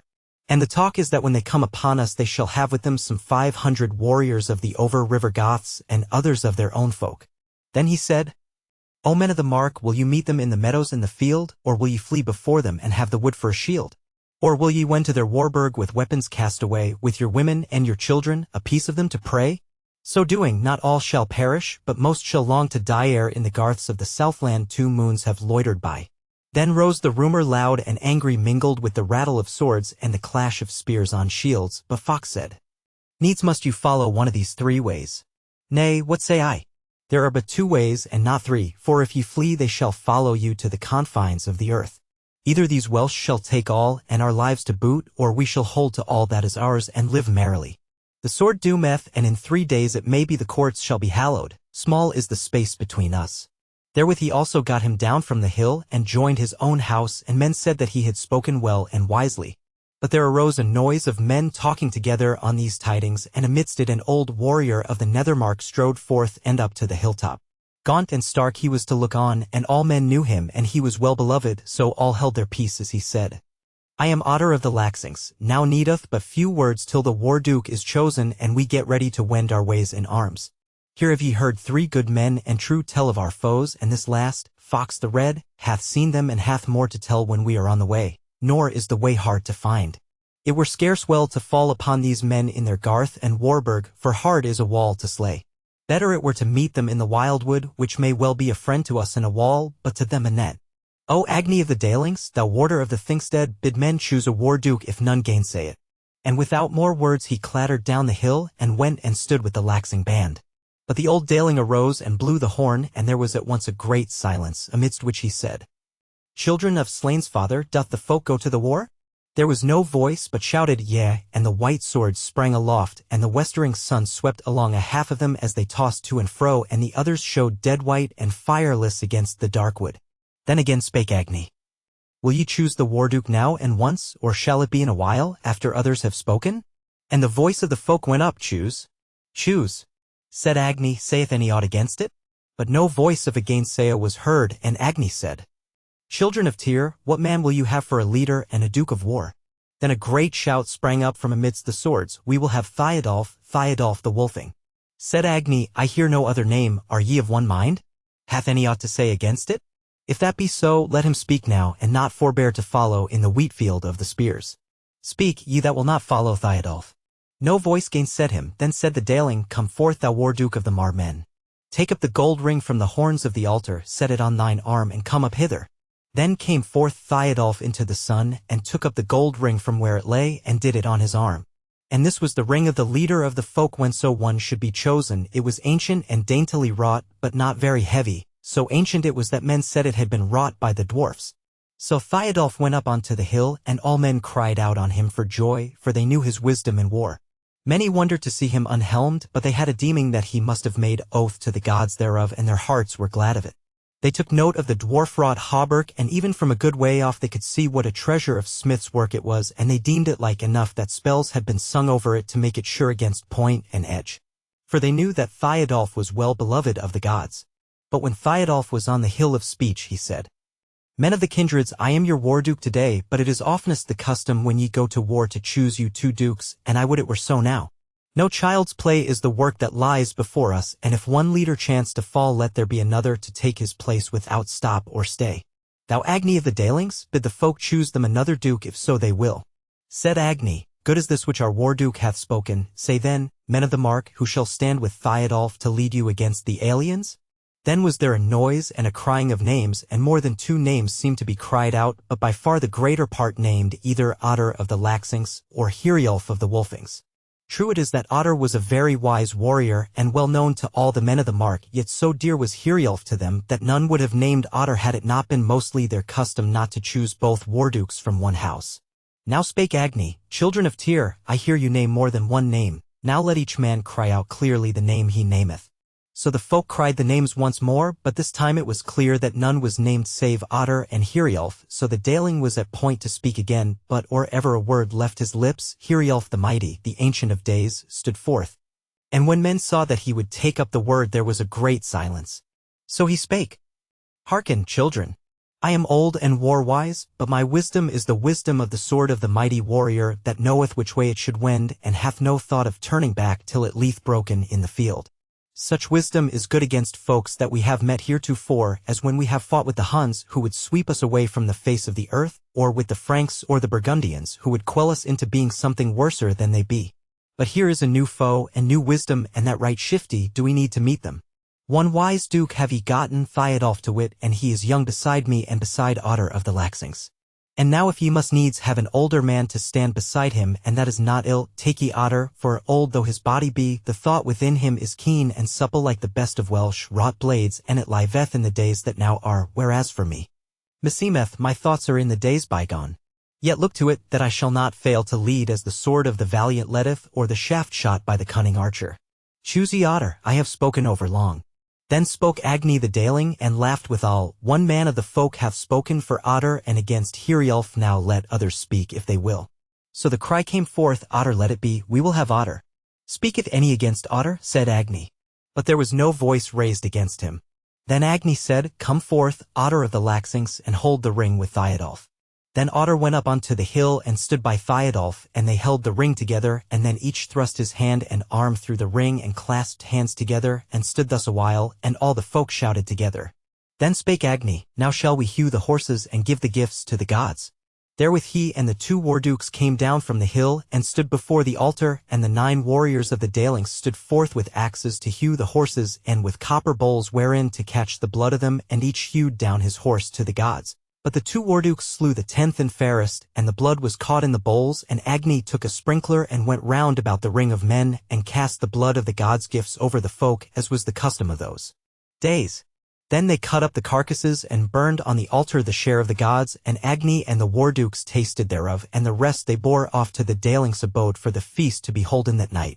Then Otter and Theodulf spake apart together for a while, and presently went up again on to the speech hill, and Theodulf said, O kindreds of the Mar-men, tomorrow with the day we shall wend up Mirkwood water to bar our foes the way, and there shall we make our Wainburg on the edges of the wood, where in the days past over at last the aliens stood, the slaughter-tofts ye call it. Their tidings shall we get if the curse of the world is awakened, and the serpent crawleth yet amidst the Mirkwood thicket, and when the sooth we know, then bearing battle with us through the thicket shall we go, the ancient woodwolf's children, and the people of the shield, and the spearkin and the horsekin, while the others keep the field about the warded Wainburg, for not many need we there where amidst of the thicket's tangle, and the woodland net they fare, and the hearts of the aliens falter, and they curse the fight ne'er done, and wonder who is fighting and which way is the sun. Thus he spoke, then Agni took up the war horn again, and blew a blast, and then he cried out, Now sunder we the folkmote. And the feast is for tonight, and tomorrow the wayfaring, but unnamed is the day of the fight. O warriors, look ye to it that not long we need abide, twixt the hour of the word we have spoken and our fair fame's blooming tide. For then, midst the toil and the turmoil shall we sow the seeds of peace, and the kindred's long endurance, and the Goth folk's great increase. Then arose the last great shout, and soberly and in due order, kindred by kindred, they turned and departed from the Thingstead and went their way through the wood to the abode of the Dalings. The House of the Wolfings. Chapter 9. The Ancient Man of the Dalings. There still hung the more part of the stay-at-homes round about the roof. But on the plain beneath the tofts were all the wains of the host drawn up round about a square like the streets about a marketplace. All these now had their tilts rigged over them, some white, some black, some red, some tawny of hue, and some, which were of the beamings, green like the leafy tree. The warriors of the host went down into this wain town, which they had not fenced in any way, since they in no wise looked for any onset there. And there were their thralls dighting the feast for them, and a many of the Daling kindred, both men and women, went with them. But some men did the Dalings bring into their roof, for there was room for a good many besides their own folk. So they went over the bridge of turf into the garth and into the great roof of the Dalings. And amongst these were the two wardukes. So when they came to the dais it was as fair all round about there as might well be, and there sat elders and ancient warriors to welcome the guests. And among them was the old carle who had sat on the edge of the burg to watch the faring of the host, and had shuddered back at the sight of the wolfing banner. And when the old carle saw the guests, he fixed his eyes on Theodulf, and presently came up and stood before him. And Theodulf looked on the old man, and greeted him kindly and smiled on him. But the carle spake not till he had looked on him a while, and at last he fell a-trembling, and reached his hands out to Theodulf's bare head, and handled his curls and caressed them, as a mother does with her son, even if he be a grizzled, haired man, when there is none by.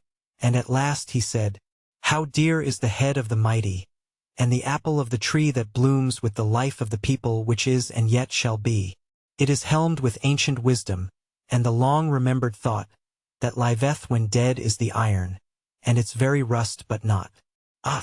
Were I but young as aforetime, I would fare to the battle-stead and stand amidst of the spear-hail for the praise of the hand and the head.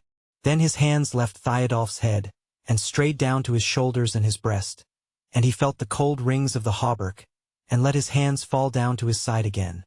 And the tears gushed out of his old eyes, and again he spake, O house of the heart of the mighty, O breast of the battle-lord, why art thou coldly hidden from the flickering flame of the sword? I know thee not, nor see thee. Thou art as the fells afar where the fathers have their dwelling, and the halls of God home are. The wind blows wild betwixt us, and the cloud-rack flies along, and high aloft enfoldeth the dwelling of the strong. They are, as of old they have been, but their hearths flame not for me, and the kindness of their feast-halls mine eyes shall never see. Theodulf's lips still smiled on the old man, but a shadow had come over his eyes and his brow, and the chief of the Dalings and their mighty guests stood by listening intently with the knit brows of anxious men. Nor did any speak till the ancient man again betook him to words. I came to the house of the foeman when hunger made me a fool, and the foeman said, Thou art weary, lo, set thy foot on the stool. And I stretched out my feet, and was shackled, and he spake with a dastard smile, O guest, thine hands are heavy, now rest them for a while. So I stretched out my hands, and the hand-gyves lay cold on either wrist. And the wood of the wolf had been better than that feast-hall. Had I wist that this was the ancient pitfall, and the long-expected trap, and that now for my heart's desire I had sold the world's good hap. Therewith the ancient man turned slowly away from Theodulf, and departed sadly to his own place. Theodulf changed countenance but little, albeit those about him looked strangely on him, as though if they durst they would ask him what these words might be, and if he from his hidden knowledge might fit a meaning to them. For to many there was a word of warning in them, and to some an evil omen of the days soon to be. And scarce anyone heard those words but he had a misgiving in his heart, for the ancient man was known to be foreseeing, and wild and strange his words seemed to them. But Agni would make light of it, and he said, Asmund the old is of good will, and wise he is, but he hath great longings for the deeds of men, when he hath tidings of battle. For a great warrior and a red-hand hewer he hath been in times past. He loves the kindred, and deems it ill if he may not fare afield with them, for the thought of dying in the straw is hateful to him. Yea, said another, And moreover he hath seen sons whom he loved slain in battle. And when he seeth a warrior in his prime he becometh dear to him, and he feareth for him. Yet, said a third, Asmund is foreseeing, and may be, Theodulf, thou wilt what of the drift of these words, and tell us thereof. But Theodulf spake not of the matter, though in his heart he pondered it. So the guests were led to table, and the feast began, within the hall and without it, and wide about the plain. And the daling maidens went in bands trimly decked out throughout all the host, and served the warriors with meat and drink, and sang the overword to their lays, and smote the harp, and drew the bow over the fiddle till it laughed and wailed and chuckled, and were blithe and merry withal, and great was the glee on the eve of battle. And if Theodulf's heart were overcast, his face showed it not, but he passed from hall to Wainburg, and from Wainburg to hall again, blithe and joyous with all men. And thereby he raised the hearts of men, and they deemed it good that they had gotten such a war-duke, meet to uphold all hearts of men both at the feast and in the fray. The House of the Wolfings. Chapter 10. That Carline cometh to the roof of the Wolfings. Now it was 3 days after this that the women were gathering to the women's chamber of the roof of the Wolfings a little before the afternoon changes into evening. The hearts of most were somewhat heavy, for the doubt wherewith they had watched the departure of the fighting men still hung about them, nor had they any tidings from the host, nor was it like that they should have. And as they were somewhat downhearted, so it seemed by the aspect of all things that afternoon. It was not yet the evening, as is aforesaid, but the day was worn and worsened, and all things looked weary. The sky was a little clouded, but not much, yet was it murky down in the southeast, and there was a thread of storm in it, and in the air close round each man's head, and in the very waving of the leafy boughs. There was by this time little doing in field and fold, for the kine were milked, and the women were coming up from the acres and the meadow, and over the open ground anigh the roof. There was the grass worn and dusty, and the women that trod it. Their feet were tanned and worn and dusty, also skin-dry and weary they looked, with the sweat dried upon them, their girt-up gowns grey and lightless, their half-unbound hair blowing about them in the dry wind, which had in it no morning freshness, and no evening coolness. It was a time when toil was well nigh done, but had left its aching behind it, a time for folk to sleep and forget for a little while, till the low sun should make it evening, and make all things fair with his level rays, no time for anxious thoughts concerning deeds doing, wherein the anxious ones could do naught to help. Yet such thoughts though stay at home's needs must have in the hour of their toil scarce over, their rest and mirth not begun. Slowly one by one the women went in by the women's door, and the Halsons sat on a stone hard by, and watched them as they passed, and she looked keenly at all persons and all things. She had been working in the acres, and her hand was yet on the hoe she had been using, and before her face her body was as of one resting after toil, her dark blue gown was ungirded, her dark hair loose and floating, the flowers that had wreathed it now faded, lying strewn upon the grass before her, her feet bare for coolness' sake, her left hand lying loose and open upon her knee. Yet though her body otherwise looked thus listless, in her face was no listlessness nor rest, her eyes were alert and clear, shining like two stars in the heavens of dawn-tide, her lips were set close, her brow knit, as of one striving to shape thoughts hard to understand into words that all might understand. So she sat noting all things as woman by woman went past her into the hall, till at last she slowly rose to her feet, for there came 2 young women leading between them that same old Carline with whom she had talked on the hill of speech. She looked on the Carline steadfastly, but gave no token of knowing her, but the ancient woman spoke when she came near to the Halson, and old as her semblance was, yet did her speech sound sweet to the Halson, and indeed to all those that heard it, and she said, May we be here tonight, O Halson, thou lovely seeress of the mighty Wolfings? May a wandering woman sit amongst you, and eat the meat of the Wolfings. Then spake the Halson in a sweet measured voice, Surely, mother, all men who bring peace with them are welcome guests to the Wolfings, nor will any ask thine errand, but we will let thy tidings flow from thee as thou wilt. This is the custom of the kindred, and no word of mine own. I speak to thee because thou hast spoken to me, but I have no authority here, being myself but an alien. Albeit I serve the house of the Wolfings, and I love it as the hound loveth his master who feedeth him, and his master's children who play with him. Enter, mother, and be glad of heart, and put away care from thee. Then the old woman drew nigh to her and sat down in the dust at her feet, for she was now sitting down again, and took her hand and kissed it and fondled it, and seemed loath to leave handling the beauty of the hall, son, but she looked kindly on the Carline, and smiled on her, and leaned down to her, and kissed her mouth, and said, Damsels, take care of this poor woman, and make her good cheer, for she is wise of wit, and a friend of the Wolfings, and I have seen her before, and spoken with her, and she loveth us. But as for me, I must needs be alone in the meads for a while, and it may be that when I come to you again I shall have a word to tell you. Now indeed it was in a manner true that the Hallson had no authority in the Wolfing house, yet was she so well beloved for her wisdom and beauty and her sweet speech that all hastened to do her will in small matters and in great. And now as they looked at her after the old woman had caressed her, it seemed to them that her fairness grew under their eyes, and that they had never seen her so fair, and the sight of her seemed so good to them that the outworn day and its weariness changed to them, and it grew as pleasant as the first hours of the sunlight, when men arise happy from their rest, and look on the day that lieth hopeful before them with all its deeds to be.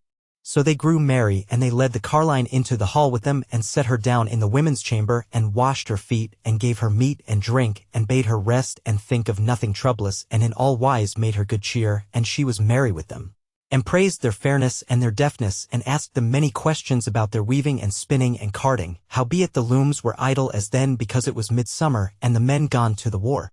And this they deemed strange, as it seemed to them that all women should know of such things, but they thought it was a token that she came from far away. But afterwards she sat among them, and told them pleasant tales of past times and far countries, and was blithe to them and they to her, and the time wore on toward nightfall in the women's chamber. The House of the Wolfings. Chapter 11. The Hallson Speaketh. But for the Hallson, she sat long on that stone by the women's door. But when the evening was now come, she arose and went down through the cornfields and into the meadow, and wandered away as her feet took her. Night was falling by then. She reached that pool of Mirkwood water, whose eddies she knew so well. There she let the water cover her in the deep stream, and she floated down and sported with the ripples where the river left that deep to race over the shallows. And the moon was casting shadows by then. She came up the bank again by the shallow end, bearing in her arms a bundle of the blue-flowering mouse-ear. Then she clad herself at once, and went straight as one with a set purpose toward the great roof, and entered by the man's door.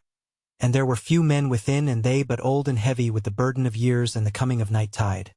But they wondered and looked to each other and nodded their heads as she passed them by, as men who would say, there is something toward.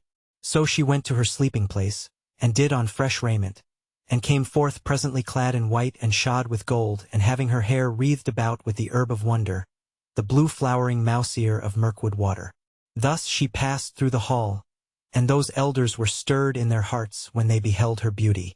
But she opened the door of the women's chamber, and stood on the threshold. And lo, there sat the carline amidst a ring of the Wolfing women, and she telling them tales of old times such as they had not yet heard. And her eyes were glittering, and the sweet words were flowing from her mouth. But she sat straight up like a young woman, and at whiles it seemed to those who hearkened, that she was no old and outworn woman, but fair and strong, and of much avail. But when she heard the Hallson, she turned and saw her on the threshold, and her speech fell suddenly, and all that might and briskness faded from her, and she fixed her eyes on the Hallson, and looked wistfully and anxiously on her. Then spake the Hallson, standing in the doorway. Hear ye a matter, maidens, and ye Wolfing women all, and thou alien guest of the Wolfings, but come ye up the hall, that the ancient men may hearken. For methinks I have a word of the battle of the kindreds, and the harvest of the sword. Then all arose up with great joy, for they knew that the tidings were good, when they looked on the face of the Hallson, and beheld the pride of her beauty unmarred by doubt or pain. She led them forth to the dais, and there were the sick and the elders gathered, and some ancient men of the thralls. So she stepped lightly up to her place, and stood under her namesake, the wondrous lamp of ancient days. And thus she spake, On my soul there lies no burden, and no tangle of the fight in plain or dale or wild wood enmeshes now my sight. I see the markman's Wainburg, and I see their warriors go as men who wait for battle and the coming of the foe. And they pass twixt the wood and the Wainburg within earshot of the horn. But over the windy meadows no sound thereof is borne, and all is well amongst them. To the burg I draw anigh, and I see all battle banners in the breeze of morning fly, but no Wolfings round their banner, and no warrior of the shield, no gearing and no hrossing in the burg or on the field. She held her peace for a little while, and no one dared to speak. Then she lifted up her head and spake, Now I go by the lip of the wild wood, and a sound withal I hear, as of men in the paths of the thicket, and a many drawing anear. Then, muffled yet by the tree boles, I hear the shielding song, and warriors blithe and merry with the battle of the strong. Give back a little, mark men. Make way for men to pass to your ordered battle-dwelling o'er the trodden meadow-grass. For alive with men is the wild wood and shineth with the steel, and hath a voice most merry to tell of the kindred's weal. Twixt each tree a warrior standeth come back from the spear-strewn way, and forth they come from the wild wood and a little band are they. Then again was she silent. But her head sank not, as of one thinking as before it did, but she looked straight forward with bright eyes and smiling, as she said, Lo, now the guests they are bringing that ye have not seen before, yet guests but ill entreated. For they lack their shields of war, no spear in the hand they carry and with no sacks are girt. Lo, these are the dreaded foemen, these once so strong to hurt, the men that all folk fled from, the swift to drive the spoil, the men that fashioned nothing but the trap to make men toil. They drew the sword in the cities, they came and struck the stroke and smote the shield of the markmen, and point and edge they broke. They drew the sword in the wargarth, they swore to bring aback God's gifts from the markmen houses where the tables never lack. O markmen, take the God gifts that came on their own feet o'er the hills through the mirkwood thicket, the stone of Tyr to meet. Again she stayed her song, which had been loud and joyous, and they who heard her knew that the kindreds had gained the day, and whilst the hall sun was silent they fell to talking of this fair day of battle and the taking of captives. But presently she spread out her hands again, and they held their peace, and she said, I see, O wolfing women, and many a thing I see, but not all things, O elders, this eve shall ye learn of me, for another mouth there cometh. The thicket I behold and the sons of Tyr amidst it, and I see the oak trees old, and the war shout ringing round them. And I see the battle-lord unhelmed amidst of the mighty, and I see his leaping sword, strokes struck and warriors falling, and the streaks of spears I see, but hereof shall the other tell you who speaketh after me. For none other than the shieldings from out the wood have come, and they shift the turn with the dalings to drive the folk spear home, and to follow with the wolfings and thrust the war-beast forth. And so good men deem the tidings that they bid them journey north on the feet of a shielding runner, that Gisli hath to name, and west of the water he wendeth by the way that the wolfings came. Now for sleep he tarries never, and no meat is in his mouth till the first of the houses hearkeneth the tidings of the south. Lo, he speaks, and the mead he sippeth, and the bread by the way doth eat, and over the gearing threshold and outward pass his feet, and he breasts the burg of the dalings, and saith his happy word, and stayeth to drink for a minute of the waves of Battleford. Lone then by the stream he runneth, and wendeth the wildwood road, and dasheth through the hazels of the osling's fair abode, and the elking women know it, and their hearts are glad once more, and ye hearken, wolfings, for his feet are at the door. The House of the Wolfings. Chapter 12. Tidings of the Battle in Mirkwood.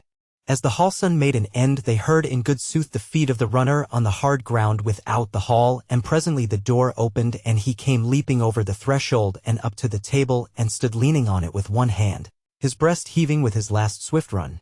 Then he spake presently. I am Gisli of the Shieldings. Otter sendeth me to the hallsun, but on the way I was to tell tidings to the houses west of the water, so have I done. Now is my journey ended, for Otter saith, let the hallsun note the tidings and send word of them by four or the lightest limbed of the women, or by lads a horseback both west and east of the water, let her send the word as it seemeth to her. Whether she hath seen it or not, I will drink a short draught since my running is over. Then a damsel brought him a horn of mead and let it come into his hand, and he drank sighing with pleasure, while the damsel for pleasure of him and his tidings laid her hand on his shoulder. Then he set down the horn and spake. We, the Shieldings, with the Gearings, the Hrossings, and the Wolfings, 300 warriors and more, were led into the wood by Theodulf the Warduke, beside whom went Fox, who hath seen the Romans. We were all afoot, for there is no wide way through the wood, nor would we have it otherwise, lest the foe find the thicket easy. But many of us know the thicket and its ways, so we made not the easy hard. I was near the war, Duke, for I know the thicket and am lightfoot. I am a bowman. I saw Theodulf that he was unhelmed and bore no shield, nor had he any coat of fence, not but a deerskin frock. As he said that word, the carline, who had drawn very near to him and was looking hard at his face, turned and looked on the hallsun and stared at her till she reddened under those keen eyes. For in her heart began to gather some knowledge of the tale of her mother and what her will was.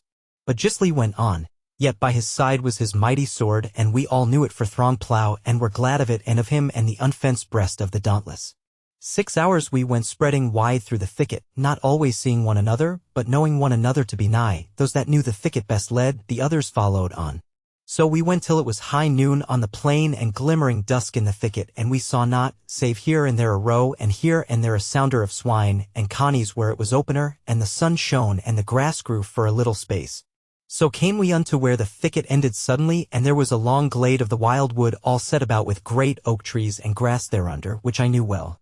And thereof the tale tells that it was a holy place of the folk who abided in these parts before the sons of the Goths. Now will I drink. So he drank of the horn and said, It seemeth that Fox had a deeming of the way the Romans should come, so now we abided in the thicket without that glade and lay quiet and hidden, spreading ourselves as much about that lawn of the oak trees as we might. The while Fox and 3 others crept through the wood to espy what might be toward. Not long had they been gone ere we heard a war horn blow, and it was none of our horns, it was a long way off, but we looked to our weapons, for men are eager for the foe and the death that cometh when they lie hidden in the thicket. A while passed, and again we heard the horn, and it was nigh and had a marvelous voice. Then in a while was a little noise of men, not their voices, but footsteps going warily through the brake to the south, and 12 men came slowly and warily into that oak lawn, and lo! One of them was Fox, but he was clad in the raiment of the dastard of the Goths whom he had slain. I tell you my heart beat, for I saw that the others were Roman men, and one of them seemed to be a man of authority, and he held Fox by the shoulder, and pointed to the thicket where we lay, and something he said to him, as we saw by his gesture and face, but his voice we heard not, for he spake soft. Then of those 10 men of his he sent back 2, and Fox going between them, as though he should be slain if he misled them, and he and the 8 abided there wisely and warily, standing silently some 6 feet from each other, moving scarce at all, but looking like images fashioned of brown copper and iron, holding their casting spears, which be marvelous heavy weapons, and girt with the sacks. As they stood there, not out of earshot of a man speaking in his wonted voice, our war-duke made a sign to those about him, and we spread very quietly to the right hand and the left of him once more, and we drew as close as might be to the thicket's edge, and those who had bows the nighest thereto. Thus then we abided a while again, and again came the horn's voice, for belike they had no mind to come their ways covertly because of their pride. Soon therewithal comes Fox creeping back to us, and I saw him whisper into the ear of the war-duke, but heard not the word he said. I saw that he had hanging to him 2 Roman saxes, so I deemed he had slain those 2, and so escaped the Romans. Maidens, it were well that ye gave me to drink again, for I am weary and my journey is done. So again they brought him the horn, and made much of him, and he drank, and then spake on. Now heard we the horn's voice again quite close, and it was sharp and shrill, and nothing like to the roar of our battle horns. Still was the wood, and no wind abroad, not even down the oak lawn. And we heard now the tramp of many men as they thrashed through the small wood and bracken of the thicket way, and those 8 men and their leader came forward, moving like one, close up to the thicket where I lay, just where the path passed into the thicket beset by the sons of the Goths, so near they were that I could see the dints upon their armor and the strands of the wire on their sacks' handles. Down then bowed the tall bracken on the further side of the wood lawn, the thicket crashed before the march of men, and on they strode into the lawn, a goodly band, wary, alert, and silent of cries. But when they came into the lawn they spread out somewhat to their left hands, that is to say on the west side, for that way was the clear glade, but on the east the thicket came close up to them and edged them away. Therein lay the Goths. There they stayed a while, and spread out but a little, as men marching, not as men fighting. A while we let them be, and we saw their captain, no big man, but dight with very fair armor and weapons, and there drew up to him certain Goths armed, the dastards of the folk, and another unarmed, an old man bound and bleeding. With these Goths had the captain some converse, and presently he cried out 2 or 3 words of Welsh in a loud voice, and the 9 men who were ahead shifted them somewhat away from us to lead down the glade westward. The prey had come into the net, but they had turned their faces toward the mouth of it. Then turned Theodulf swiftly to the man behind him who carried the war horn, and every man handled his weapons, but that man understood and set the little end to his mouth, and loud roared the horn of the marked men. And neither friend nor foe missed out at the tail thereof.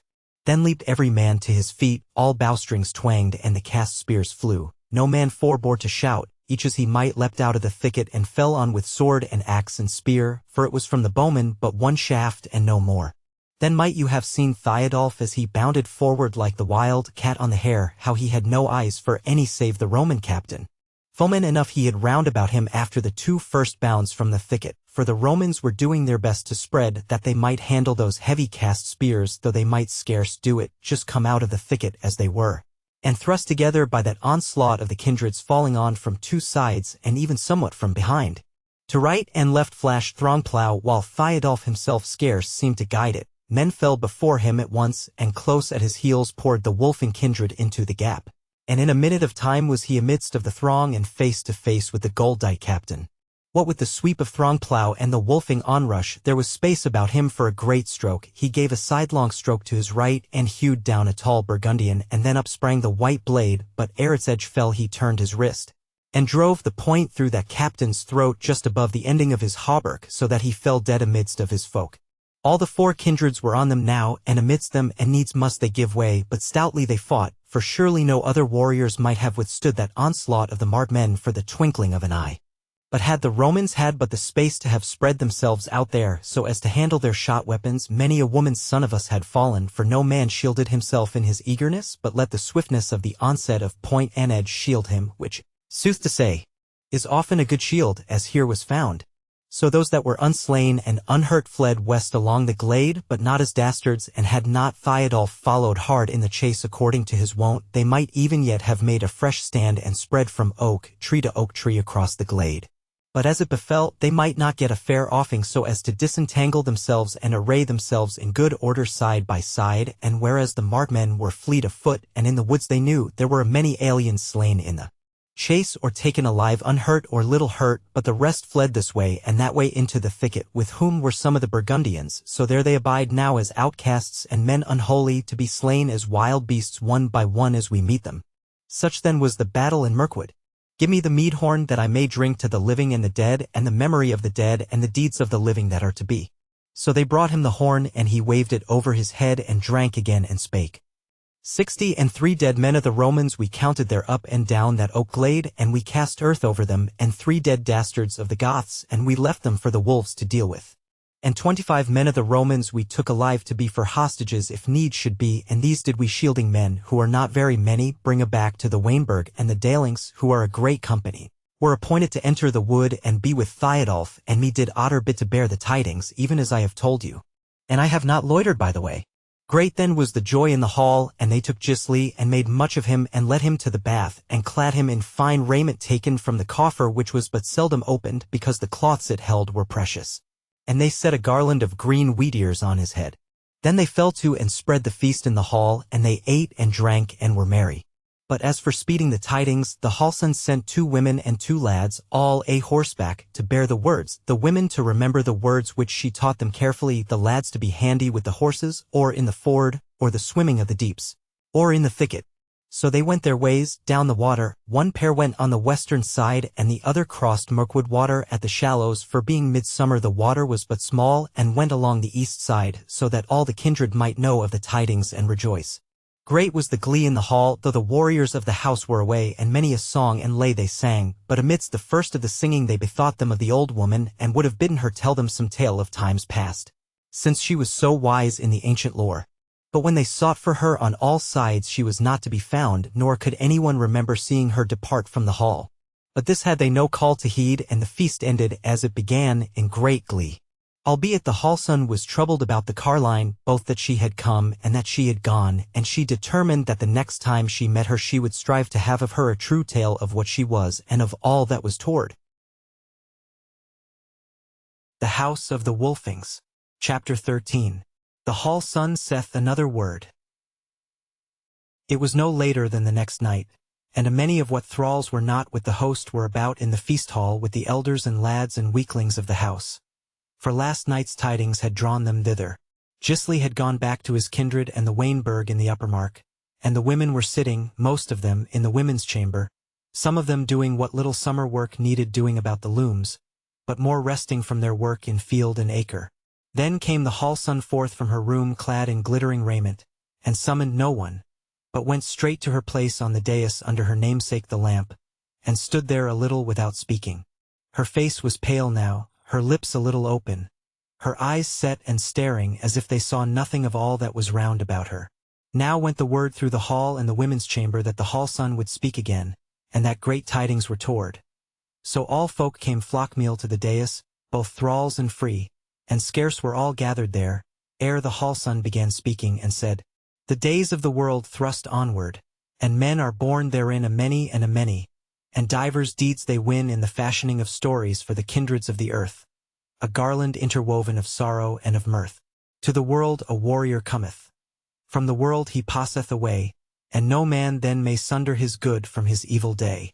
By the gods hath he been tormented, and been smitten by the foe. He hath seen his maiden perish, he hath seen his speech-friend go. His heart hath conceived a joyance, and hath brought it unto birth, but he hath not carried with him his sorrow or his mirth. He hath lived, and his life hath fashioned the outcome of the deed, for the blossom of the people, and the coming kindred's seed. Thus wise the world is fashioned, and the new sun of the morn where earth last night was desert beholds a kindred born, that tomorrow and tomorrow blossoms all gloriously with many a man and maiden for the kindreds yet to be, and fair the Gothfolk groweth. And yet the story saith that the deeds that make the summer make too the winter's death, that summertides unceasing from out the grave may grow, and the spring rise up unblemished from the bosom of the snow. Thus as to every kindred the day comes once for all when yesterday it was not, and today it builds the hall, so every kindred bedeth the nighttide of the day, whereof it knoweth nothing, e'en when noon is passed away. E'en thus the house of the Wolfings, twixt dusk and dark doth stand, and narrow is the pathway with the deep on either hand.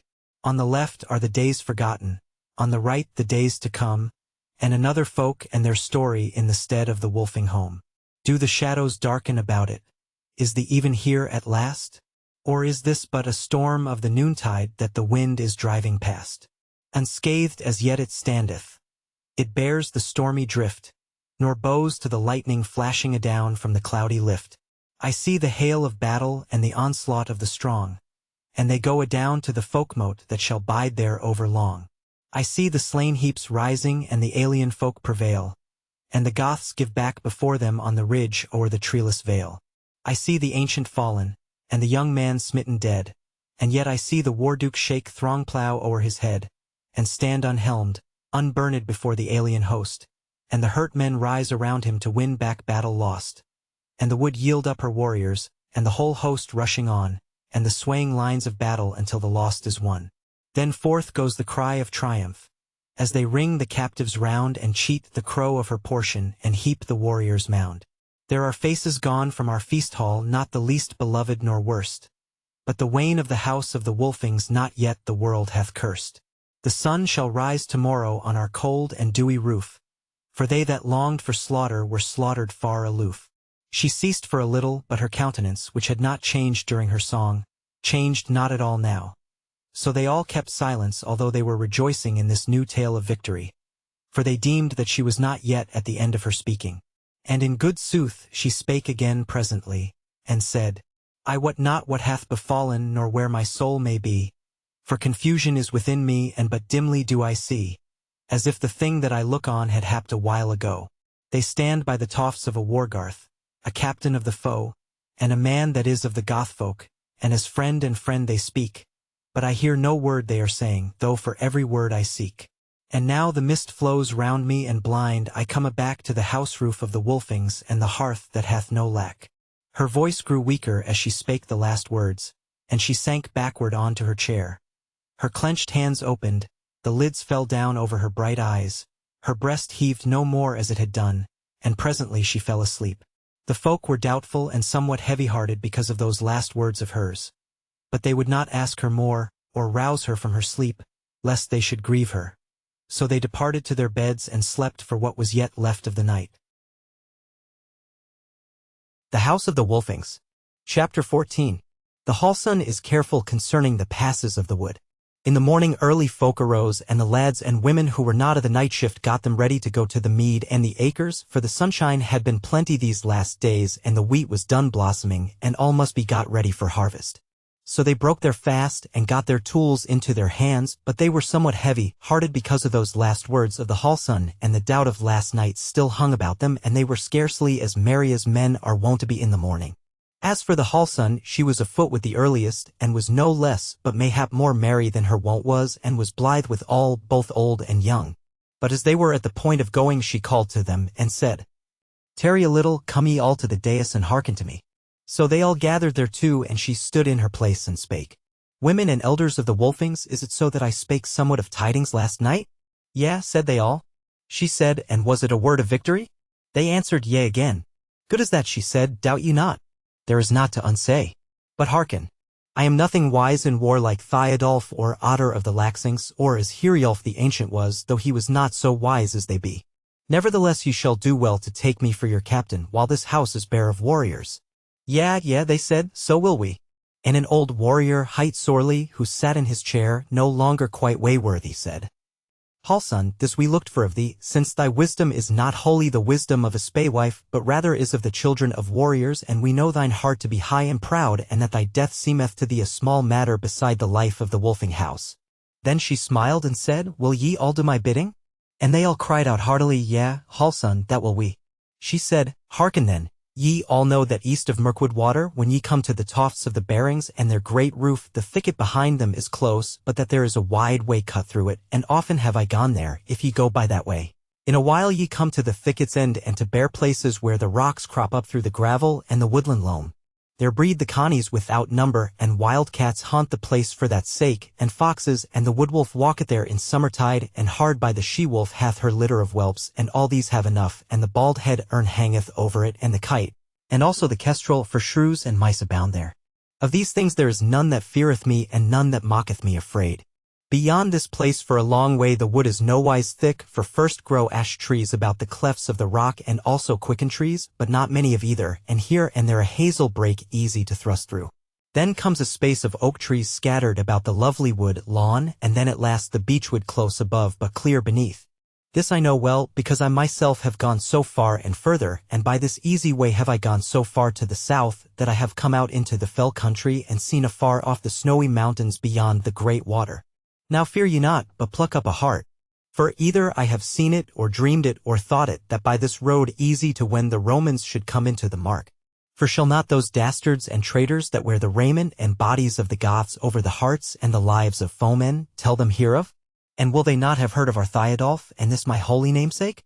Will they not therefore be saying to themselves, Go to now, why should we wrench the hinges off the door with plenteous labor, when another door to the same chamber standeth open before us? This house of the Wolfings is the door to the treasure chamber of the Markmen. Let us fall on that at once rather than have many battles for other lesser matters, and then at last have to fight for this also, for having this we have all, and they shall be our thralls. And we may slaughter what we will, and torment what we will, and deflower what we will, and make our souls glad with their grief and anguish, and take aback with us to the cities what we will of the thralls, that their anguish end. Our joy may endure the longer. Thus will they say, Therefore is it my rede that the strongest and hardiest of you women take horse, 10 of you, and 1 to lead besides, and ride the shallows to the bearing house, and tell them of our rede, which is to watch diligently the ways of the wood, the outgate to the mark, and the places where the wood is thin and easy to travel on, and ye shall bid them give you of their folk as many as they deem fittest thereto to join your company, so that ye may have a chain of watchers, stretching far into the wilds, but 2 shall lie without the wood, their horses ready for them to leap on and ride on the spur to the Wainburg in the upper mark if any tidings befall. Now of these 11 I ordain Hrosshild to be the leader and captain, and to choose for her fellows the stoutest limbed and heaviest handed of all the maidens here. Art thou content, Hrosshild? Then stood Hrosshild forth and said naught, but nodded you, and soon was her choice made amid jests and laughter, for this seemed no hard matter to them. So the 10 got together, and the others fell off from them, and there stood the 10 maidens with Hrosshild, well nigh as strong as men, clean, limbed and tall, tanned with sun and wind, for all these were unwearied afield, and oft would lie out nights, since they loved the lark's song better than the mouse's squeak, but as their kirtles shifted at neck and wrist, you might see their skins as white as privet flower where they were wont to be covered. Then said the Hallson, Ye have heard the word, see ye to it, Hrosshild, and take this other word also, bid the Barings stay at homes, bide not the sword and the torch at home if the Romans come, but hie them over hither, to hold the hall or live in the wildwood with us as need may be, for might bides with many. But ye maidens, take this counsel for yourselves, do you each bear with you a little keen knife, and if ye be taken, and it seem to you that ye may not bear the smart of the Roman torments, for they be wise in tormenting, but will speak and bewray us under them, then thrust this little edge tool into the place of your bodies where the life leath closest, and so go to the gods with a good tale in your mouths, so may the almighty God of earth speed you and the fathers of the kindred. So she spoke, and they made no delay, but each one took what axe or spear or sword she liked best, and 2 had their bows and quivers of arrows, and so all folk went forth from the hall. Soon were the horses saddled and bridled, and the maidens bestrode them joyously and set forth on their way, going down the lanes of the wheat, and rode down speedily toward the shallows of the water, and all cried good speed after them. But the others would turn to their day's work and would go about their divers errands. But even as they were at point asunder, they saw a swift runner passing by those maidens just where the acres joined the meadow, and he waved his hand aloft and shouted to them, but stayed not his running for them, but came up the lanes of the wheat at his swiftest. So they knew at once that this was again a messenger from the host, and they stood together and awaited his coming. And as he drew near, they knew him for Egil, the swiftest-footed of the Wolfings, and he gave a great shout as he came among them, and he was dusty and wayworn, but eager, and they received him with all love, and would have brought him to the hall to wash him and give him meat and drink, and cherish him in all ways. But he cried out to the speech hill first, to the speech hill first. But even before that, one word to thee, Halfson. Saith Theodulf, send ye watchers to look to the entrance into Midmark, which is by the bearing dwelling, and if aught untoward befalleth, let one ride on the spur with the tidings to the Wainburg. For by that way also may peril come. Then smiled some of the bystanders, and the Halfson said, Good is it when the thought of a friend stirreth betimes in one's own breast. The thing is done, Egil, or sawest thou not those 10 women, and Hrothhild the 11th, as thou camest up into the acres? Said Egil, Fair fall thine hand, Halfson. Thou art the Wolfings' ransom. Wend we now to the speech hill. So did they, and every thrall that was about the dwellings, man, woman, and child fared with them, and stood about the speech hill, and the dogs went round about the edge of that assembly, wandering in and out, and sometimes looking hard on someone whom they knew best, if he cried out aloud. But the menfolk gave all their ears to hearkening, and stood as close as they might. Then Egil clomb the speech hill, and said, The House of the Wolfings. Chapter 15. They hear tell of the battle on the ridge. Ye have heard how the Dalings were appointed to go to help Theodulf in driving the Folkspear home to the heart of the Roman host. So they went. But 6 hours thereafter comes one to Otter, bidding him send a great part of the kindreds to him, for that he had had tidings that a great host of Romans were drawing near the wood edge, but were not entered therein, and that fain would he meet them in the open field. So the kindreds drew lots, and the lot fell first to the Elkerings, who are a great company, as ye know, and then to the Hardings, the Beamings, the Alftings, the Vallings, also a great company, the Galtings, and they no lesser, each in their turn, and last of all to the Laxings. And the Osselings prayed to go with the Elkerings, and this Otter deemed good, whereas a many of them be bowmen. All these then to the number of 1,000 or more entered the wood. And I was with them, for in sooth I was the messenger. No delay made we in the wood, nor went we over warily, trusting to the warding of the wood by Theodulf. And there were men with us who knew the paths well, whereof I was one. So we speedily came through into the open country. Shortly we came upon our folk and the Warduke lying at the foot of a little hill that went up as a buttress to a long ridge high above us, whereon we set a watch, and a little brook came down the dale for our drink. Night fell as we came thither, so we slept for a while, but abode not the morning, and we were afoot, for we had no horses with us, before the moon grew white. We took the road in good order, albeit our folk banners we had left behind in the burg. So each kindred raised aloft a shield of its token to be for a banner. So we went forth, and some swift footmen with Fox, who hath seen the Roman wargarth, had been sent on before to spy out the ways of the foemen.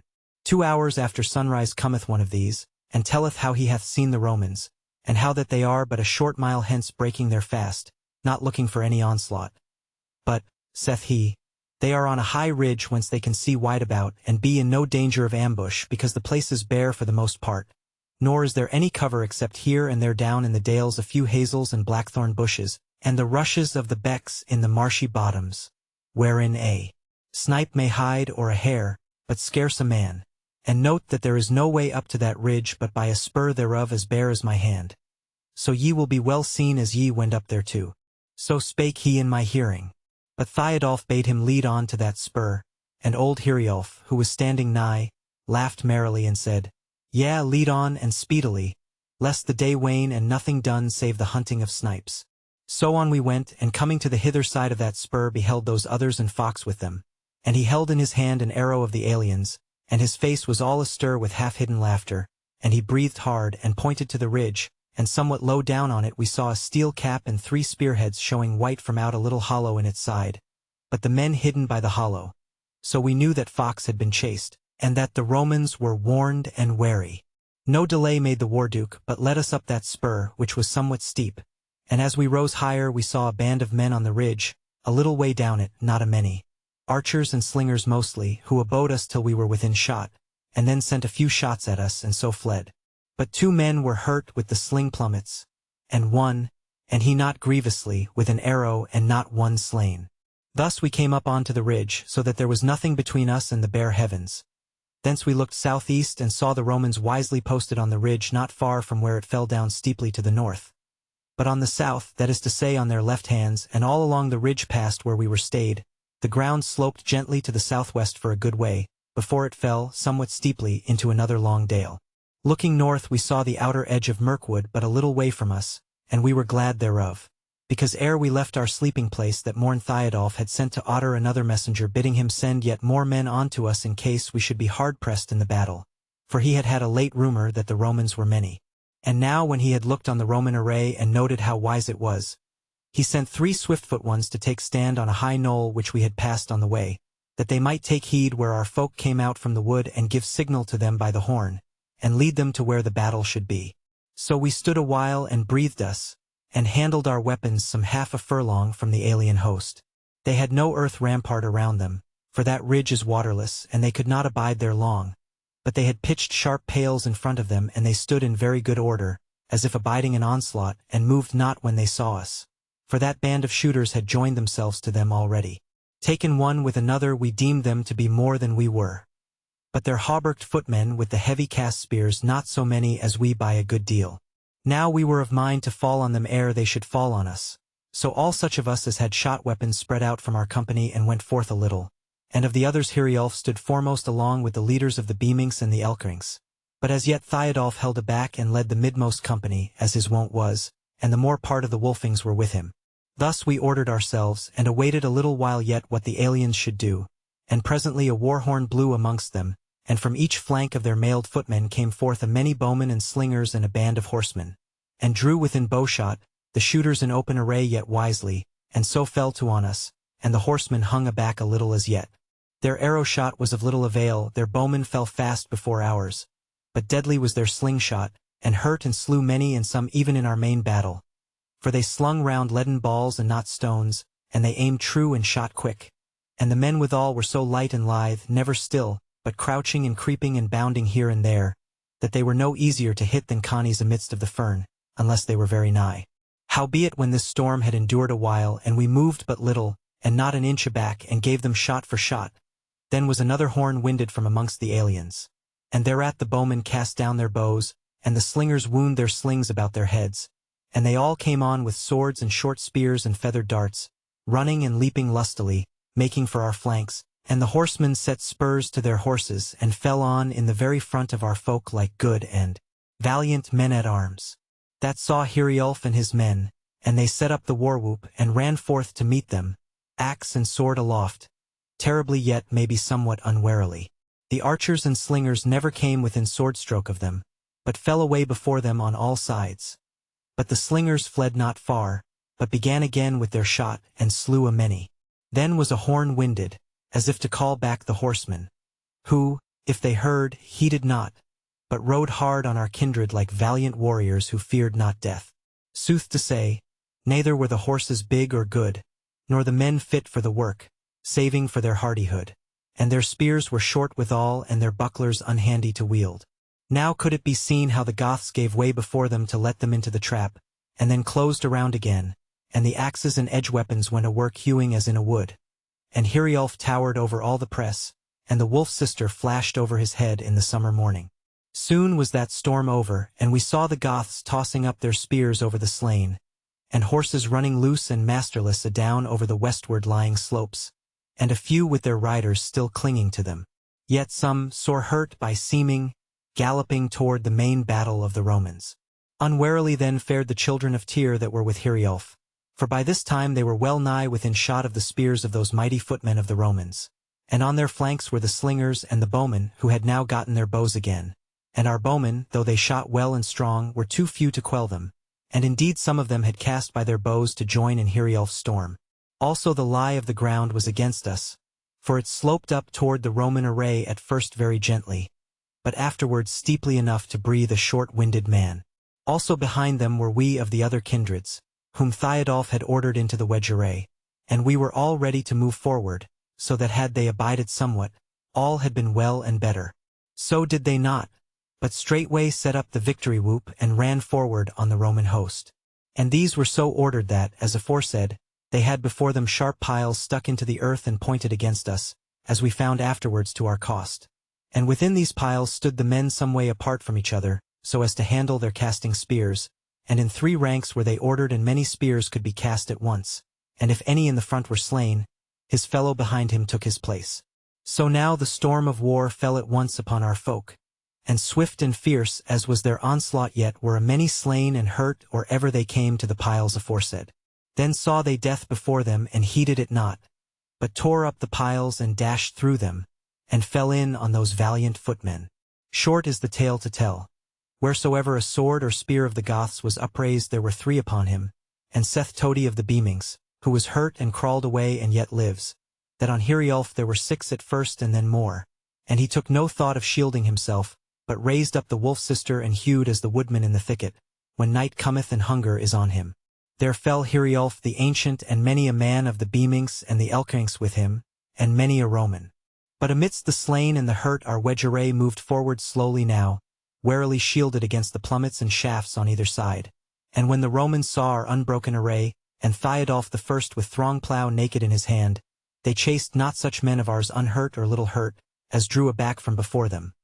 So these we took amongst us, and when we had gotten all we might and held a grim face to the foe, we drew aback little by little, still facing them till we were out of shot of their spears, though the shot of the arrows and the sling plummets ceased not wholly from us. Thus ended Heriulf's storm. Then he rested from his speaking for a while, and none said aught, but they gazed on him as if he bore with him a picture of the battle, and many of the women wept silently for Heriulf, and yet more of the younger ones were wounded to the heart when they thought of the young men of the Elkings and the Beamings, since with both those houses they had affinity, and they lamented the loves that they had lost, and would have asked concerning their own speech friends had they durst. But they held their peace till the tale was told out to an end. Then Egil spake again. No long while had worn by in Heriulf's storm, and though men's hearts were nothing daunted, but rather angered by what had befallen, yet would Theodulf wear away the time somewhat more, since he hoped for succor from the Wainburg and the wood, and he would not that any of these Romans should escape us, but would give them all to Tyr, and to be a following to Heriulf the old and the great. So there we abided a while moving not, and Theodulf stood with throng plough on his shoulder, unhelmed, unburned, as though he trusted to the kindred for all defense. Nor for their part did the Romans dare to leave their vantage ground, when they beheld what grim countenance we made them. Albeit, when we had thrice made as if we would fall on, and yet they moved not, whereas it trieth a man sorely to stand long before the foeman, and do not but endure, and whereas many of our bowmen were slain or hurt, and the rest too few to make head against the shot weapons of the aliens. Then at last we began to draw nearer and a little nearer, not breaking the wedge array. And at last, just before we were within shot of the cast spears of their main battle, loud roared our war horn. Then, indeed, we broke the wedge array, but orderly as we knew how, spreading out from right and left of the Warduke till we were facing them in a long line.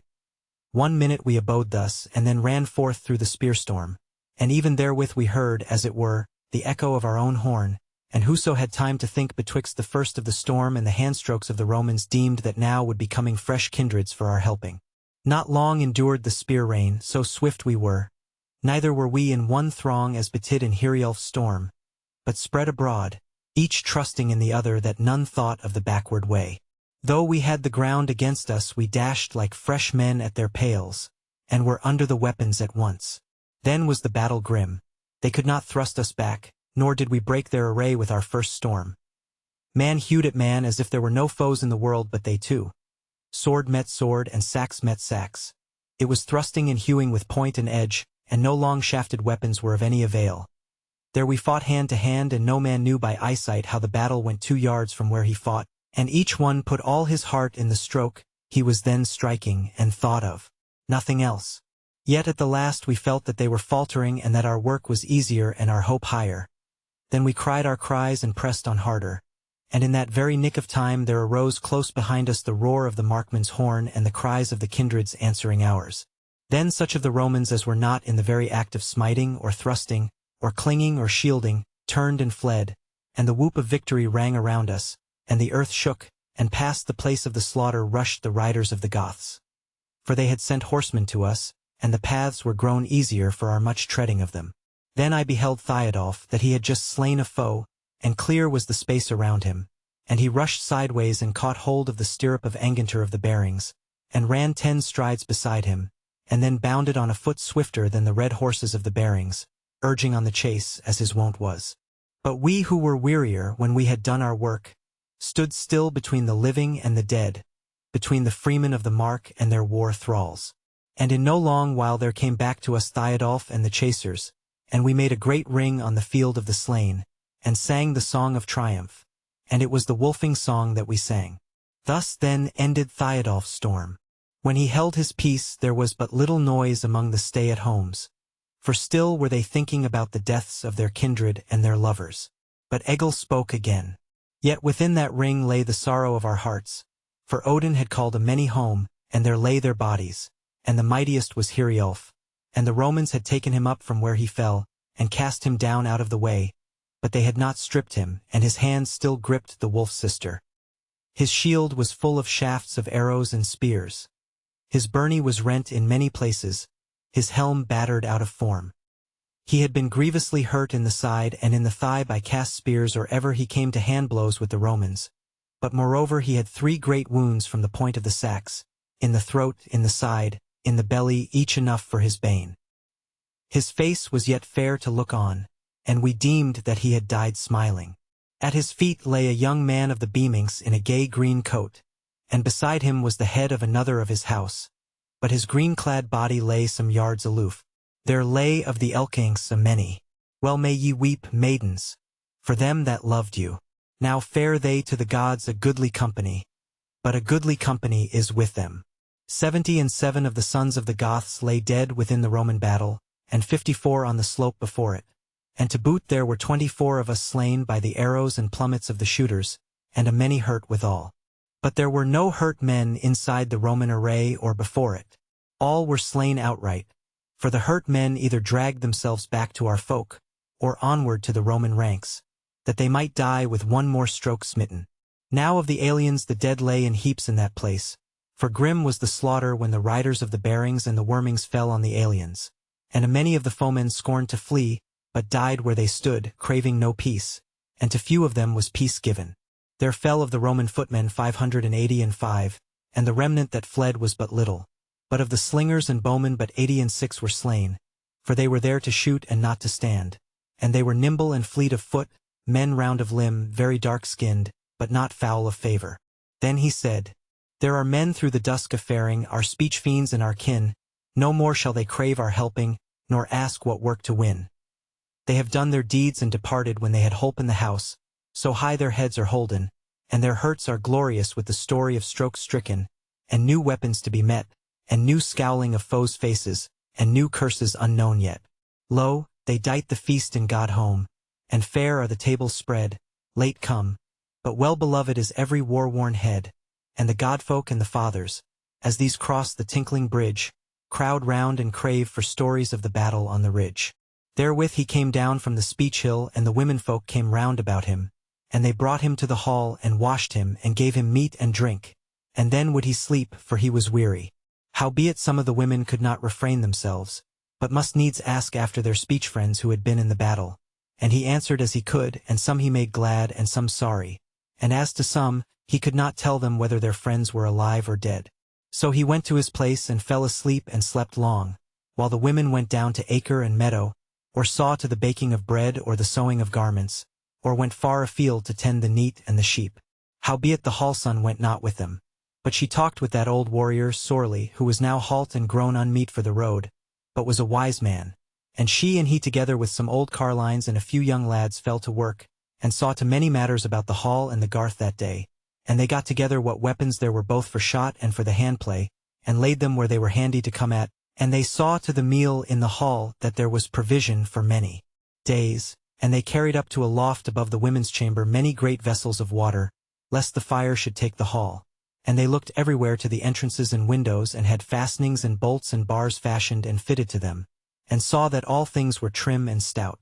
And so they abided the issue. The House of the Wolfings. Chapter 16. How the dwarf-wrought hauberk was brought away from the hall of the Dalings. Now it must be told that early in the morning, after the night when Gisli had brought to the Wolfings' stead the tidings of the battle in the wood, a man came riding from the south to the Daling abode. It was just before sunrise, and but few folk were stirring about the dwellings.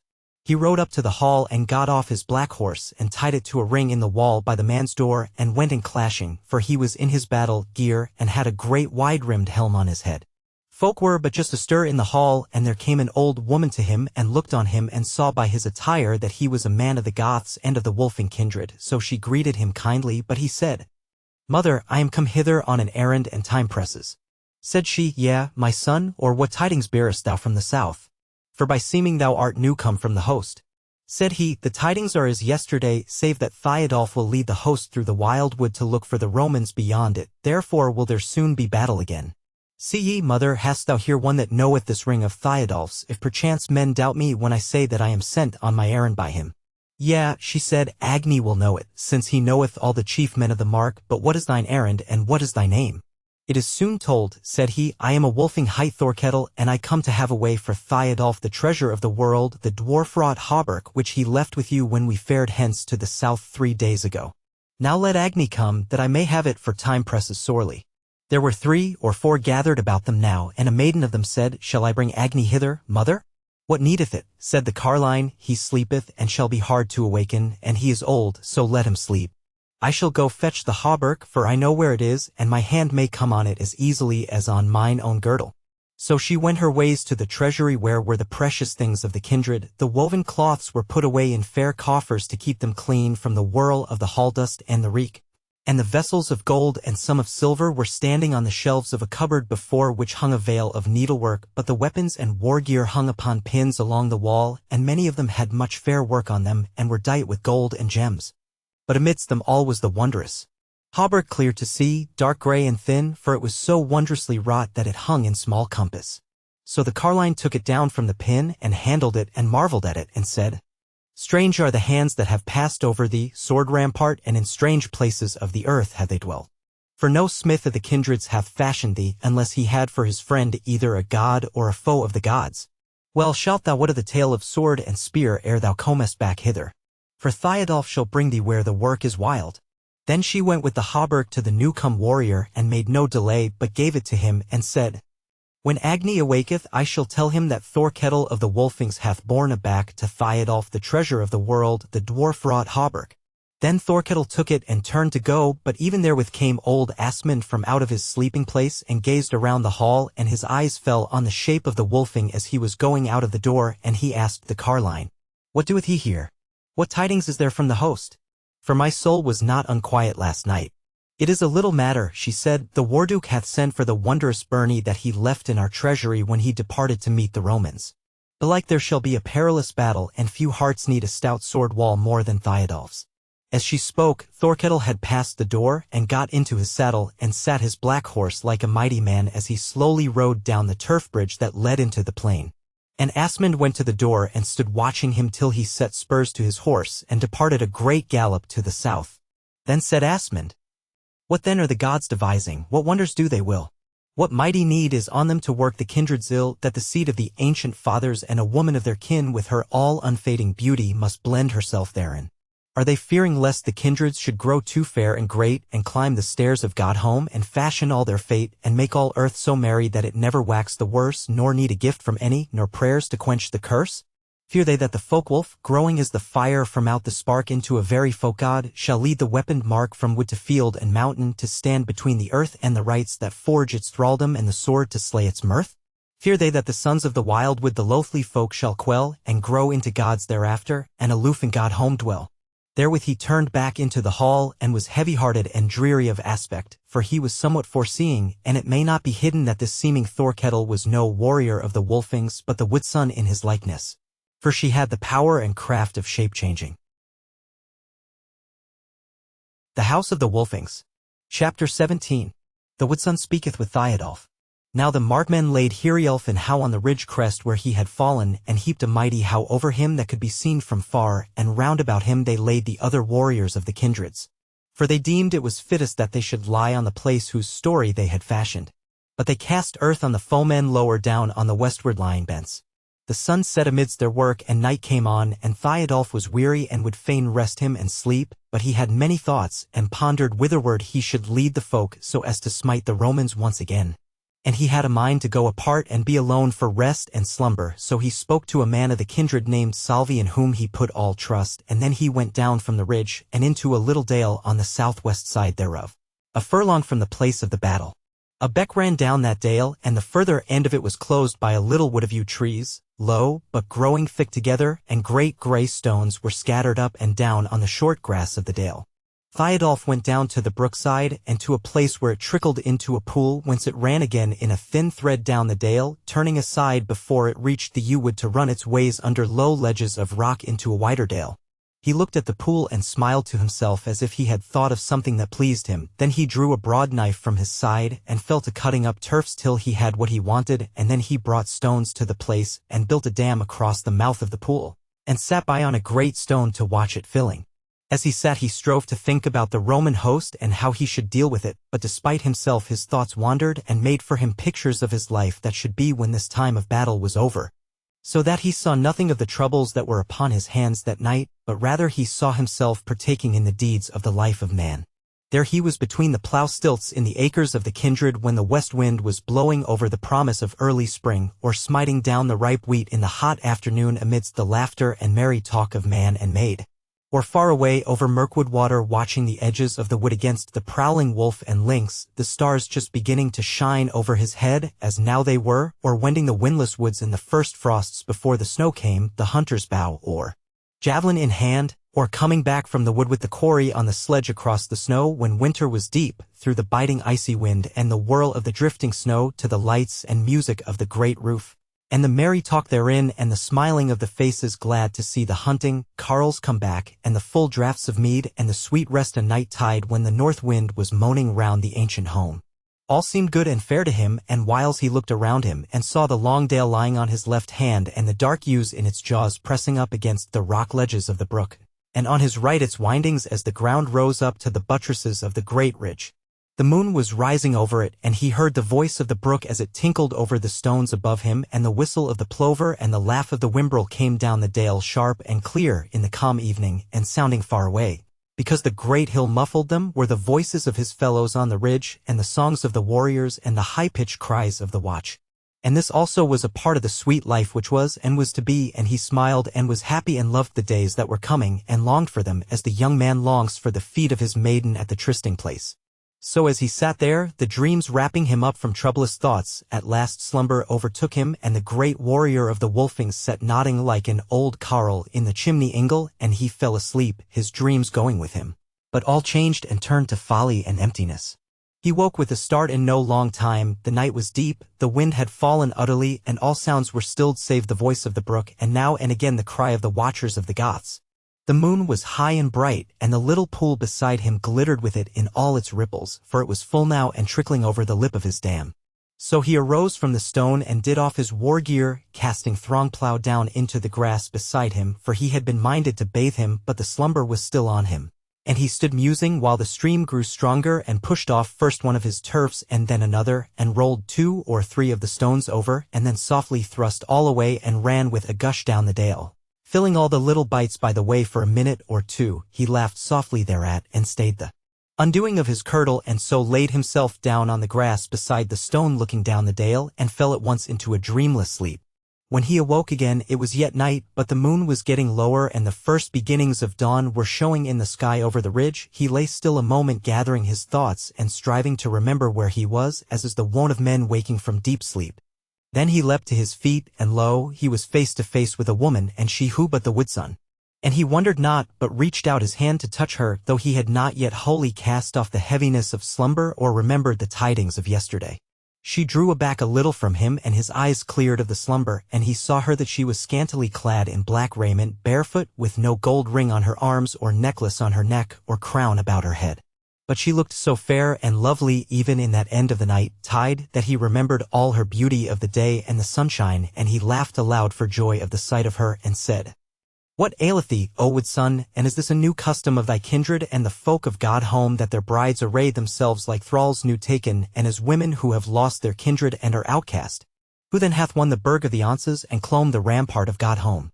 But she spoke from where she stood in a voice so sweet that it thrilled to the very marrow of his bones. I have dwelt a while with sorrow since we met, we twain, in the wood. I have mourned while thou hast been merry, who deemest the war-play good. For I know the heart of the wilful, and how thou wouldst cast away the rampart of thy life days and the wall of my happy day. Yet I am the thrall of sorrow, she hath stripped my raiment off and laid sore stripes upon me with many a bitter scoff. Still bidding me remember that I come of the god-folk's kin, and yet for all my godhead no love of thee may win. Then she looked longingly at him a while, and at last could no longer refrain her, but drew nigh him and took his hands in hers, and kissed his mouth, and said as she caressed him, Oh, where are thy wounds, beloved? How turned the spear from thy breast, when the storm of war blew strongest, and the best men met the best? Lo, this is the tale of today, but what shall tomorrow tell? That Theodulf the mighty in the fight's beginning fell, that there came a stroke ill-stricken, there came an aimless thrust, and the life of the people's helper lay quenched in the summer dust. He answered nothing, but smiled as though the sound of her voice and the touch of her hand were pleasant to him, for so much love there was in her, that her very grief was scarcely grievous. But she said again, Thou sayest it, I am outcast, for a god that lacketh mirth hath no more place in God home, and never a place on earth. A man grieves, and he gladdens, or he dies, and his grief is gone, but what of the grief of the gods, and the sorrow never undone? Yea, verily I am the outcast. When first in thine arms I lay on the blossoms of the woodland, my godhead passed away. Thenceforth unto thee was I looking for the light and the glory of life, and the gods' doors shut behind me till the day of the uttermost strife. And now thou hast taken my soul, thou wilt cast it into the night, and cover thine head with the darkness, and turn thine eyes from the light. Thou wouldst go to the empty country where never a seed is sown and never a deed is fashioned, and the place where each is alone, but I thy thrall shall follow, I shall come where thou seemest to lie, I shall sit on the howe that hides thee, and thou so dear and nigh. A few bones white in their war gear that have no help or thought, shall be Theodulf the mighty, so nigh, so dear and not. His hands strayed over her shoulders and arms, caressing them, and he said softly and lovingly, I am Theodulf the mighty, but as wise as I may be, no story of that grave night mine eyes can ever see, but rather the tale of the Wolfings through the coming days of earth, and the young men in their triumph and the maidens in their mirth, and morn's promise every evening, and each day the promised morn, and I amidst it ever reborn and yet reborn. This tale I know, who have seen it, who have felt the joy and pain, each fleeing, each pursuing, like the links of the Drawell's chain, but that deedless tide of the grave mound, and the dayless nightless day, e'en as I strive to see it, its image wanes away. What sayst thou, the grave mound? Shall I be there at all when they lift the horn of remembrance, and the shout goes down the hall, and they drink the mighty Warduke and Theodulf the old? Nay, rather, there where the youngling that longeth to be bold sits gazing through the hall reek, and sees across the board a vision of the reaping of the harvest of the sword, there shall Theodulf be sitting. E'en there shall the youngling be that once in the ring of the hazels gave up his life to thee. She laughed as he ended, and her voice was sweet, but bitter was her laugh. Then she said, Nay, thou shalt be dead, O warrior, thou shalt not see the hall nor the children of thy people, twixt the dais and the wall. And I shall be living, still on thee shall waste my thought, I shall long and lack thy longing, I shall pine for what is not. But he smiled again, and said, Not on earth shall I learn this wisdom, and how shall I learn it then when I lie alone in the grave mound, and have no speech with men? But for thee, O doubt it nothing that my life shall live in thee, and so shall we twain be loving in the days that yet shall be. It was as if she heard him not, and she fell aback from him a little and stood silently for a while as one in deep thought, and then turned and went a few paces from him, and stooped down and came back again with something in her arms, and it was the hauberk once more, and said suddenly, O Theodulf, now tell me for what cause thou wouldst not bear this grey wall of the hammer in the tempest of the spear? Didst thou doubt my faith, O Folkwolf, or the counsel of the gods, that thou needs must cast thee naked midst the flashing battle-rods, or is thy pride so mighty that it seemed to thee indeed that death was a better guerdon than the love of the Godhead's seed? But Theodulf said, O wood son, this thou hast a right to ask of me, why I have not worn in the battle thy gift, the treasure of the world, the dwarf-wrought hauberk. And what is this that thou sayest? I doubt not thy faith towards me and thine abundant love, and as for the rede of the gods, I know it not, nor may I know it, nor turn it this way nor that, and as for thy love and that I would choose death sooner, I know not what thou meanest. I will not say that I love thy love better than life itself, for these two, my life and my love, are blended together and may not be sundered. Hearken therefore as to the hauberk. I wot well that it is for no light matter that thou wouldst have me bear thy gift, the wondrous hauberk, into battle. I deem that some doom is wrapped up in it, maybe that I shall fall before the foe if I wear it not. And that if I wear it somewhat may betide me which is unmeet to betide a warrior of the Wolfings. Therefore will I tell thee why I have fought in 2 battles with the Romans with unmailed body, and why I left the hauberk which I see that thou bearest in thine arms in the roof of the dalings. For when I entered therein, clad in the hauberk, there came to meet me an ancient man, one of the very valiant of days past, and he looked on me with the eyes of love, as though he had been the very father of our folk. And I the man that was to come after him to carry on the life thereof. But when he saw the hauberk and touched it, then was his love smitten cold with sadness, and he spoke words of evil omen, so that putting this together with thy words about the gift, and that thou didst in a manner compel me to wear it, I could not but deem that this mail is for the ransom of a man and the ruin of a folk. Wilt thou say that it is not so? Then will I wear the hauberk and live and die happy. But if thou sayest that I have deemed aright, and that a curse goeth with the hauberk, then either for the sake of the folk I will not wear the gift and the curse, and I shall die in great glory, and because of me the house shall live.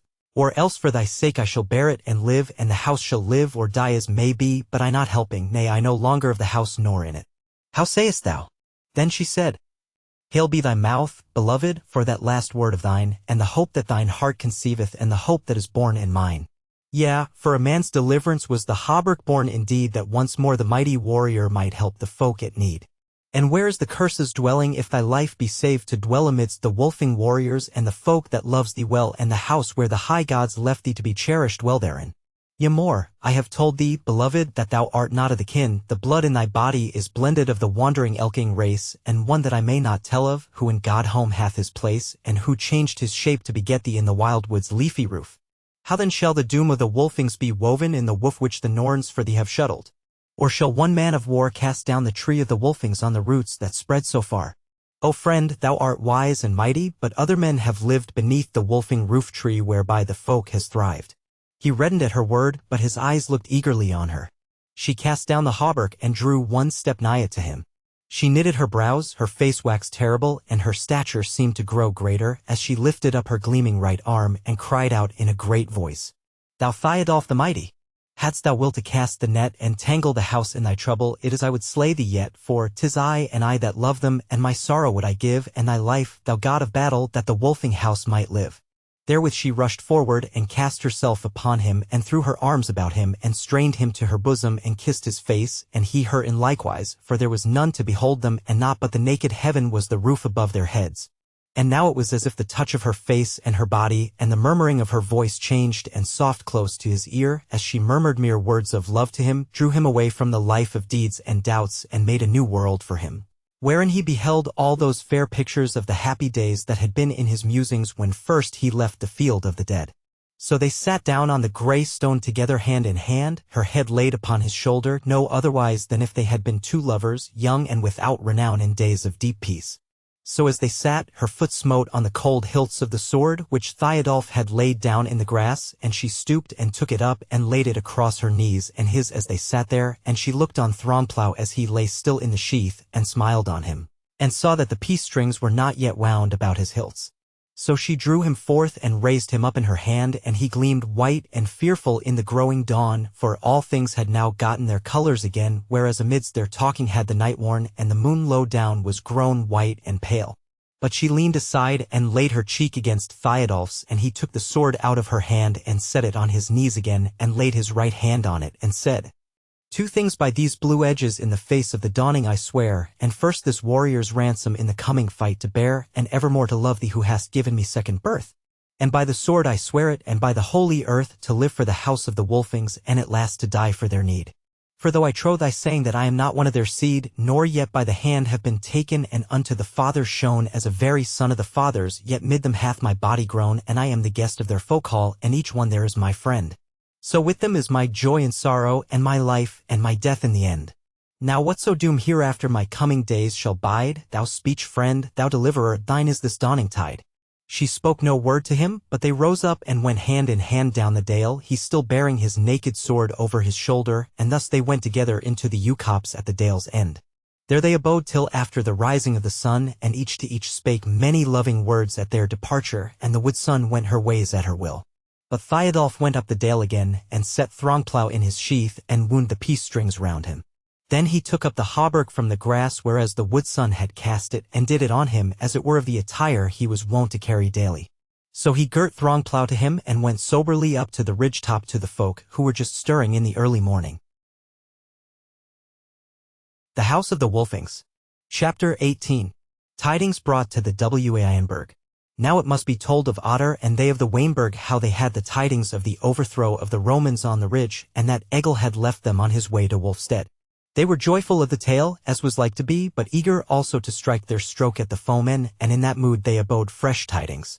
It has been told how Otter had sent the Barings and the Wormings to the aid of Theodulf and his folk, and these two were great kindreds, and they being gone, there abode with Otter, one man with another, thralls and freemen, scant 3,000 men. Of these many were bowmen good to fight from behind a wall or fence or some such cover, but scarce meet to withstand a shock in the open field. However, it was deemed at this time in the Weinberg that Theodulf and his men would soon return to them, and in any case, they said, he lay between the Romans and the Mark, so that they had but little doubt. Or rather they feared that the Romans might draw back from the Mark before they could be met in battle again, for as aforesaid they were eager for the fray. Now it was in the cool of the evening 2 days after the battle on the ridge, that the men, both freemen and thralls, had been disporting themselves in the plain ground without the burg in casting the spear and putting the stone, and running races a-foot and a-horseback. And now close on sunset 3 young men, 2 of the Laxings and 1 of the Shieldings, and a grey old thrall of that same house, were shooting a match with the bow, driving their shafts at a Russian roundel hung on a pole which the old thrall had dight. Men were peaceful and happy, for the time was fair and calm, and, as aforesaid, they dreaded not the Roman host any more than if they were gods dwelling in God-home. The shooters were deft men, and they of the burg were curious to note their deftness, and many were breathed with the games wherein they had striven, and thought it good to rest and look on the new sport, so they sat and stood on the grass about the shooters on 3 sides. And the mead-horn went briskly from man to man, for there was no lack of meat and drink in the burg, whereas the kindreds that lay nighest to it had brought in abundant provision, and women of the kindreds had come to them. And not a few were there scattered up and down among the carles. Now the shielding man, Gearbald by name, had just loosed at the mark, and had shot straight and smitten the roundel in the midst, and a shout went up from the onlookers thereat, but that shout was, as it were, lined with another, and a cry that a messenger was riding toward the burg. Thereat most men looked round toward the wood, because their minds were set on fresh tidings from Theodulf's company, but as it happened it was from the north and the side toward Midmark that they on the outside of the throng had seen the rider coming, and presently the word went from man to man that so it was, and that the newcomer was a young man on a grey horse, and would speedily be amongst them, so they wondered what the tidings might be. But yet they did not break up the throng, but abode in their places that they might receive the messenger more orderly, and as the rider drew near, those who were nighest to him perceived that it was a woman. So men made way before the grey horse and its rider, and the horse was much spent and travel-worn. So the woman rode right into the ring of warriors and drew rein there, and lighted down slowly and painfully, and when she was on the ground could scarce stand for stiffness, and 2 or 3 of the swains drew near her to help her, and knew her at once for Hrothhild of the Wolfings, for she was well known as a doughty woman. Then she said, "Bring me to Otter the War-Duke, or bring him hither to me, which were best, since so many men are gathered together, and meanwhile give me to drink, for I am thirsty and weary." So while one went for Otter, another reached to her the mead-horn, and she had scarce done her draught ere Otter was there, for they had found him at the gate of the burg. He had many a time been in the Wolfing hall, so he knew her at once, and said, "Hail, Hrothhild! How farest thou?" She said, "I fare as the bearer of evil tidings. Did thy folk do on their war gear, and saddle their horses, and make no delay, for now presently shall the Roman host be in Midmark." Then cried Otter, "Blow up the war-horn. Get ye all to your weapons, and be ready to leap on your horses, and come ye to the thing in good order kindred by kindred. Later on ye shall hear Hrothhild's story as she shall tell it to me." Therewith he led her to a grassy knoll that was hard by, and set her down thereon, and himself beside her, and said, "Speak now, damsel, and fear not. For now shall one fate go over us all, either to live together or die together as the free children of Tyr, and friends of the Almighty God of the earth. How camest thou to meet the Romans and know their ways, and to live thereafter?" She said, thus it was, the Hallson bethought her how that the eastern ways into Midmark that bring a man to the thicket behind the roof of the Barings are nowise hard, even for an host, so she sent 10 women, and me the 11th to the bearing dwelling and the road through the thicket aforesaid, and we were to take of the bearing stay-at-homes whomso we would that were handy, and then all we to watch the ways for fear of the Romans. And methinks she has had some vision of their ways, though mayhap not altogether clear. Anyhow we came to the bearing dwellings, and they gave us of their folk 8 doughty women and 2 lightfoot lads, and so we were 21 in all. So then we did as the Halson bade us, and ordained a chain of watchers far up into the waist. And these were to sound a point of war upon their horns each to each, till the sound thereof should come to us who lay with our horses hoppled ready beside us in the fair plain of the mark outside the thicket. To be short, the horns waked us up in the midst of yesternight, and of the watches also came to us the last, which had heard the sound amidst the thicket, and said that it was certainly the sound of the Goth's horn, and the note agreed on. Therefore I sent a messenger at once to the Wolfing roof to say what was toward, but to thee I would not ride until I had made sure of the tidings, so I waited a while, and then rode into the wild wood, and a long tale I might make both of the waiting and the riding. Had I time there too, but this is the end of it, that going warily a little past where the thicket thinneth and the road in death, I came on 3 of those watches or links in the chain we had made, and half of another watch or link. That is to say 6 women who were come together after having blown their horns and fled, though they should rather have abided in some lurking place to sb whatever might come that way, and 1 other woman who had been one of the watch much further off, and had spoken with the furthest of all, which one had seen the faring of the Roman host, and that it was very great, and no mere band of pillagers or of scouts. And, said this fleer, who was indeed half wild with fear, that while they were talking together, came the Romans upon them, and saw them, and a band of Romans beat the wood for them when they fled, and she, the fleer, was at point to be taken. And saw 2 taken indeed, and haled off by the Roman scourers of the wood. But she escaped, and so came to the others on the skirts of the thicket, having left of her skin and blood on many a thorn bush and rock by the way. Now when I heard this, I bade this fleer get her home to the bearings as swiftly as she might, and tell her tale, and she went away trembling, and scarce knowing whether her feet were on earth or on water or on fire, but belike failed not to come there, as no Romans were before her. But for the others I sent one to go straight to Wolfstead on the heels of the first messenger, to tell the Halson what had befallen, and other 5 I set to lurk in the thicket, whereas none could lightly lay hands on them, and when they had new tidings, to flee to Wolfstead as occasion might serve them, and for myself I tarried not, but rode on the spur to tell thee hereof. But my last word to thee, Otter, is that by the Halson's bidding the bearings will not abide fire and steel at their own stead, but when they hear true tidings of the Romans being hard at hand, will take with them all that is not too hot or too heavy to carry, and go their ways unto Wolfstead, and the tidings will go up and down the mark on both sides of the water, so that whatever is of avail for defense will gather there at our dwelling, and if we fall, goodly shall be the how heaped over us, even if ye come not in time. Now have I told thee what I needs must, and there is no need to question me more, for thou hast it all, do thou what thou hast to do. With that word she cast herself down on the grass by the mount side, and was presently asleep, for she was very weary. But all the time she had been telling her tale had the horn been sounding, and there were now a many warriors gathered and more coming in every moment. So Otter stood up on the mound after he had bidden a man of his house to bring him his horse and war gear, and abided a little, till, as might be said, the whole host was gathered. Then he bade cry silence, and spake. Sons of Tyr, now hath an host of the Romans gotten into the mark, a mighty host, but not so mighty that it may not be met. Few words are best. Let the steerings, who are not many, but are men well tried in war and wisdom, abide in the burg along with the fighting thralls, but let the burg be broken up and moved from the place, and let its warders wend towards Midmark, but warily and without haste, and each night let them make the Waingarth and keep good watch.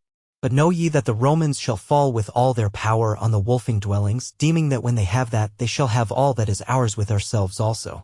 For there is the Halson under the great roof, and there hath Theodulf, our war-duke, his dwelling place. Therefore shall all of us, save those that abide with the wains, take horse, and ride without delay, and cross the water at Battleford, so that we may fall upon the foe before they come west of the water. For as ye know there is but one ford whereby a man wending straight from the bearings may cross Mirkwood water, and it is like that the foe will tarry at the bearings stead long enough to burn and pillage it. So do ye order yourselves according to your kindreds, and let the shieldings lead. Make no more delay. But for me I will now send a messenger to Theodulf to tell him of the tidings, and then speedily shall he be with us. Gearbald, I see thee, come hither. Now Gearbald stood amidst the shieldings, and when Otter had spoken, he came forth bestriding a white horse, and with his bow slung at his back. Said Otter, Gearbald, thou shalt ride at once through the wood, and find Theodulf, and tell him the tidings, and that in no wise he follow the Roman fleers away from the mark, nor to heed anything but the trail of the foemen through the southeastern heats of Mirkwood. Whether other Romans follow him or not, whatever happens, let him lead the Goths by that road, which for him is the shortest, towards the defense of the Wolfing dwellings. Lo thou, my ring for a token. Take it and depart in haste. Yet first take thy fellow Vigland the woodman with thee, lest if perchance one fall, the other may bear the message. Tarry not, nor rest till thy word be said. Then turned Gearbald to find Vigland, who was anigh to him, and he took the ring, and the twain went their ways without more ado, and rode into the wildwood. But about the Wainburg was there plenteous stir of men till all was ordered for the departure of the host, which was no long while, for there was nothing to do but on with the war gear and up unto the horse. Forth then they went duly ordered in their kindreds towards the head of the upper mark, riding as swiftly as they might without breaking their array. The House of the Wolfings. Chapter 19. Those messengers come to Theodulf. Of Gearbald and Vigland the tale tells that they rode the woodland paths as speedily as they might. They had not gone far, and were winding through a path amidst of a thicket mingled of the hornbeam and holly, betwixt the openings of which the bracken grew exceeding tall, when Vigland, who was very fine-eared, deemed that he heard a horse coming to meet them. So they lay as close as they might, and drew back their horses behind a great holly bush, lest it should be some one or more of the foes who had fled into the wood when the Romans were scattered in that first fight. But as the sound drew nearer, and it was clearly the footsteps of a great horse, they deemed it would be some messenger from Theodulf, as indeed it turned out.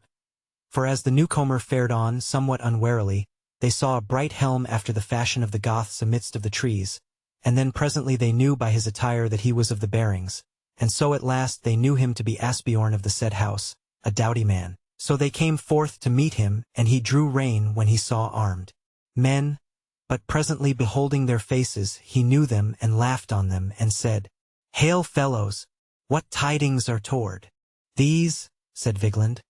That thou art well met, since now shalt thou turn back and bring us to Theodulf as speedily as may be. But Asbiorn laughed and said, Nay, rather turn about with me, or why are ye so grim of countenance? Our errand is no light one, said Gearbald. But thou, why art thou so merry? I have seen the Romans fall, said he, and belike shall soon see more of that game, for I am on an errand to Otter from Theodulf. The Warduke, when he had questioned some of those whom we took on the day of the ridge, began to have a deeming that the Romans had beguiled us, and will fall on the mark by the way of the southeast heaths. So now is he hastening to fetch a compass and follow that road either to overtake them or prevent them, and he biddeth Otter tarry not, but ride hard along the water to meet them if he may, or ever they have set their hands to the dwellings of my house. And belike when I have done mine errand to Otter I shall ride with him to look on these burners and slayers once more. Therefore am I merry. Now for your tidings, fellows, said Gearbald. Our tidings are that both our errands are prevented, and come to naught. For Otter hath not tarried, but hath ridden with all his folk toward the stead of thine house. So shalt thou indeed see these burners and slayers if thou ridest hard, since we have tidings that the Romans will by now be in Midmark. And as for our errand, it is to bid Theodulf do even as he hath done. Hereby may we see how good a pair of wardukes we have gotten, since each thinketh of the same wisdom. Now take we counsel together as to what we shall do, whether we shall go back to Otter with thee, or thou go back to Theodulf with us, or else each go the road ordained for us, said Asbiorn. To Otter will I ride as I was bidden, that I may look on the burning of our roof, and avenge me of the Romans afterwards. And I bid you, fellows, ride with me, since fewer men there are with Otter, and he must be the first to bide the brunt of battle. Nay, said Gearbald, as for me ye must even lose a man's aid. For to Theodulf was I sent, and to Theodulf will I go. And bethink thee if this be not best, since Theodulf hath but a deeming of the ways of the Romans and we what surely of them. Our coming shall make him the speedier, and the less like to turn back if any alien band shall follow after him. What sayest thou, Vigland? Said Vigland. Even as thou, Gearbald. But for myself I deem I may well turn back with Asbiorn. For I would serve the house in battle as soon as may be, and maybe we shall slaughter these kites of the cities, so that Theodulf shall have no work to do when he cometh, said Asbiorn. Gearbald, knowest thou right well the ways through the wood and on the other side thereof, to the place where Thiodolf abideth? For ye see that night is at hand. Nay, not over well, said Gearbald. Said Asbjorn. Then I rede thee take Vigland with thee, for he knoweth them yard by yard, and where they be hard and where they be soft. Moreover it were best indeed that ye meet Thiodolf betimes. For I deem not but that he wendeth leisurely, though always warily, because he deemeth not that Otter will ride before tomorrow morning. Hearken, Vigland. Thiodolf will rest tonight on the other side of the water, nigh to where the hills break off into the sheer cliffs that are called the Kite's Nest, and the water runneth under them, coming from the east. And before him lieth the easy ground of the eastern heaths where he is minded to wend tomorrow betimes in the morning. And if ye do your best ye shall be there before he is upon the road, and sure it is that your tidings shall hasten him. Thou sayest sooth, saith Gearbald. Tarry we no longer. Here sunder our ways. Farewell. Farewell, said he. And thou, Vigland, take this word in parting, that belike thou shalt yet see the Romans, and strike a stroke and maybe be smitten. For indeed they be most mighty warriors. Then made they no delay but rode their ways either side. And Gearbald and Vigland rode over rough and smooth all night, and were out of the thick wood by day dawn. And whereas they rode hard and Vigland knew the ways well, they came to Mirkwood water before the day was old, and saw that the host was stirring, but not yet on the way. And or ever they came to the water's edge, they were met by Wolfkettle of the Wolfings, and Hierandi of the Elkrings, and 3 others who were but just come from the place where the hurt men lay down in a dale near the great ridge. There had Wolfkettle and Hierandi been tending Tody of the Beamings, their fellow in arms, who had been sorely hurt in the battle, but was doing well and was like to live. So when they saw the messengers, they came up to them and hailed them, and asked them if the tidings were good or evil. That is as it may be, said Gearbald. But they are short to tell. The Romans are in Midmark, and Otter rideth on the spur to meet them, and sendeth us to bid Thiodolf when the heaths to fall in on them also. Nor may we tarry 1 minute ere we have seen Thiodolf, said Wolfkettle. We will lead you to him. He is on the east side of the water with all his host, and they are hard on departing. So they went down the ford, which was not very deep, and Wolfkettle rode the ford behind Gearbald, and another man behind Vigland. But Hierandi went afoot with the others beside the horses, for he was a very tall man. But as they rode amidst the clear water Wolfkettle lifted up his voice and sang, White horse, with what are ye laden as ye wade the shallows warm? But with tidings of the battle, and the fear of the fateful storm. What lowereth now behind us? What pileth clouds before?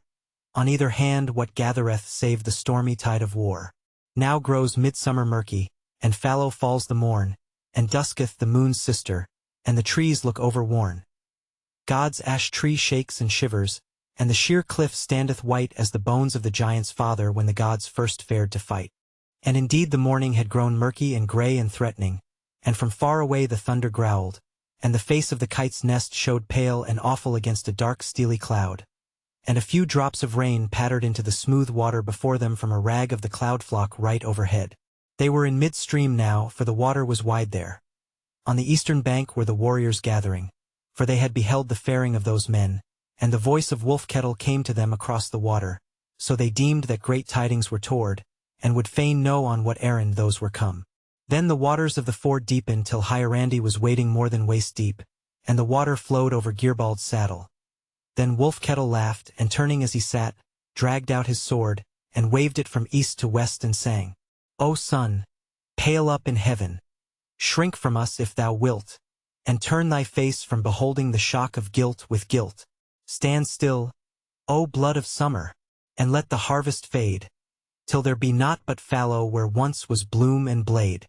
O day, give out but a glimmer of all thy flood of light, if it be but enough for our eyen to see the road of fight. Forget all else and slumber, if still ye let us wake, and our mouths shall make the thunder, and our swords shall the lightning make, and we shall be the storm wind and drive the ruddy rain, till the joy of our hearts in battle bring back the day again. As he spake that word they came up through the shallow water dripping on to the bank, and they and the men who abode them on the bank shouted together for joy of fellowship, and all tossed aloft their weapons. The man who had ridden behind Vigland slipped off onto the ground, but Wolfkettle abode in his place behind Gearbald. So the messengers passed on, and the others closed up round about them, and all the throng went up to where Theodulf was sitting on a rock beneath a sole ash tree, the face of the kite's nest rising behind him on the other side of a bight of the river. There he sat unhelmed with the dwarf-wrought hauberk about him, holding throng-plough in its sheath across his knees, while he gave word to this and that man concerning the order of the host. So when they were come thither, the throng opened that the messengers might come forward. For by this time had many more drawn near to hearken what was toward. There they sat on their horses, the white and the grey, and Wolf-Kettle stood by Gearbald's bridle rein, for he had now lighted down, and a little behind him, his head towering over the others, stood Hierandi great and gaunt. The ragged cloud had drifted down southeast now, and the rain fell no more, but the sun was still pale and clouded. Then Theodulf looked gravely on them, and spake. What do ye sons of the war-shield? What tale is there to tell? Is the kindred fallen tangled in the grasp of the fallow hell? Crows the red cock over the homesteads? Have we met the foe too late? For meseems your brows are heavy with the shadowing o'er of fate. But Gearbald answered, Still cold with dew in the morning the shielding roofridge stands, nor yet hath grey hell bounden the shielding warrior's hands. But lo, the swords, O Warduke, how thick in the wind they shake, because we bear the message that the battle road ye take, nor tarry for the thunder or the coming on of rain, or the windy cloudy night tide, lest your battle be but vain. And this is the word that Otter Yesteren hath set in my mouth. Seek thou the trail of the aliens of the cities of the south, and thou shalt find it leading o'er the heaths to the beechen wood, and thence to the stony places where the foxes find their food, and thence to the tangled thicket where the folkway cleaves it through, to the eastern edge of Midmark where the bearings deal and do. Then said Theodulf in a cold voice, What then hath befallen Otter? Said Gearbald, When last I looked upon Otter, all armed he rode the plain, with his whole host clattering round him like the rush of the summer rain. To the right or the left they looked not, but they rode through the dusk and the dark, beholding not before them but the dream of the foes in the mark. So he went. But his word fled from him, and on my horse it rode, and again it saith, O Warduke, seek thou the bear's abode, and tarry never a moment for aught that seems of worth. For there shall ye find the sword edge and the flame of the foes of the earth. Tarry not, Theodulf, nor turn aback though a new foe followeth on thine heels. No need to question me more. I have no more to tell, save that a woman brought these tidings to us, whom the Hallson had sent with others to watch the ways, and some of them had seen the Romans, who are a great host and no band stealing forth to lift the herds. Now all those round about him heard his words, for he spake with a loud voice, and they knew what the bidding of the Warduke would be. So they loitered not, but each man went about his business of looking to his war gear and gathering to the appointed place of his kindred. And even while Gearbald had been speaking, had Hierandi brought up the man who bore the great horn, who when Theodulf leapt to his feet to find him, was close at hand. So he bade him blow the war-blast, and all men knew the meaning of that voice of the horn, and every man armed him in haste, and they who had horses, and these were but the bearings and the warnings, saddled them and mounted, and from mouth to mouth went the word that the Romans were gotten into Midmark, and were burning the bearing abodes. So speedily was the whole host ready for the way, the Wolfings at the head of all. Then came forth Theodulf from the midst of his kindred, and they raised him upon a great war-shield upheld by many men, and he stood thereon and spake, O sons of Tyr, ye have vanquished, and sore hath been your pain, but he that smiteth in battle must ever smite again, and thus with you it fareth, and the day abideth yet when ye shall hold the aliens as the fishes in the net. On the ridge ye slew a many, but there came a many more from their strongholds by the water to their new-built garth of war, and all these have been led by dastards o'er the way our feet must tread through the eastern heaths and the beechwood to the door of the bearing stead. Now e'en yesterday I deemed it, but I durst not haste away ere the word was borne to Otter, and 'tis he bids haste today. So now by day and by night tide it behoveth us to wend and wind the reel of battle and weave its web to end. Had ye deemed my eyes for seeing, I would tell you of my sight, how I see the folk delivered and the aliens turned to flight, while my own feet wend them onwards to the ancient father's home. But belike these are but the visions that to many a man shall come when he goeth adown to the battle, and before him riseth high the wall of valiant foemen to hide all things anigh. But indeed I know full surely that no work that we may win tomorrow or the next day shall quench the markman's kin. On many a day hereafter shall their warriors carry shield, On many a day their maidens shall drive the kine afield. On many a day their reapers bear sickle in the wheat when the golden wind-wrought ripple stirs round the feast hall's feet. Lo, now is the day's work easy to live and overcome, or to die and yet to conquer on the threshold of the home. And therewith he gat him down and went afoot to the head of the wolfing band, a great shout going with him, which was mingled with the voice of the war-horn that bade away. So fell the whole host into due array, and they were somewhat over 3,000 warriors, all good and tried men and meet to face the uttermost of battle in the open field. So they went their ways with all the speed that footmen may, and in fair order, and the sky cleared above their heads, but the distant thunder still growled about the world. Gearbald and Vigeland joined themselves to the Wolfings and went afoot along with Wolfkettle. But Hierandi went with his kindred who were second in the array. The House of the Wolfings. Chapter 20. Otter and his folk come into Midmark. Otter and his folk rode their ways along Mirkwood water and made no stay except now and again to breathe their horses till they came to Battleford in the early morning. There they baited their horses, for the grass was good in the meadow and the water easy to come at. So after they had rested there a short hour and had eaten what was easy for them to get, they crossed the ford and wended along Mirkwood water between the wood and the river, but went slower than before lest they should weary their horses. So that it was high noon before they had come out of the woodland way into Midmark, and at once as soon as the whole plain of the mark opened out before them, they saw what most of them looked to see, since none doubted Hrosshild's tale, and that was a column of smoke rising high and straight up into the air, for the afternoon was hot and windless. Great wrath rose in their hearts thereat, and many a strong man trembled for anger, though none for fear, as Otter raised his right hand and stretched it out towards that token of wrack and ruin. Yet they made no stay, nor did they quicken their pace much, because they knew that they should come to Barham before night fall, and they would not meet the Romans wayworn and haggard, but they rode on steadily, a terrible company of wrathful men. They passed by the dwellings of the kindreds, though save for the Galtings the houses on the east side of the water between the Barings and the Wildwood road were but small, for the thicket came somewhat near to the water and pinched the meadows. But the Galtings were great hunters and trackers of the Wildwood, and they of the Jettings, the Erings, and the Withings, which were smaller houses, lived somewhat on the take of fish from Mirkwood water, as did the Laxings also of the nether mark. For thereabout were there goodly pools and eddies and sun-warmed shallows therewithal for the spawning of the trouts, as there were eyots in the water, most of which tailed off into a gravelly shallow at their lower ends. Now as the riders of the Goths came over against the dwellings of the Withings, they saw people, mostly women, driving up the beasts from the meadow towards the garth, but upon the tofts about their dwellings were gathered many folk, who had their eyes turned toward the token of ravage that hung in the sky above the fair plain. But when these beheld the riding of the host, they tossed up their arms to them and whatever they bore in them, and the sound of their shrill cry, for they were all women and young lads, came down the wind to the ears of the riders.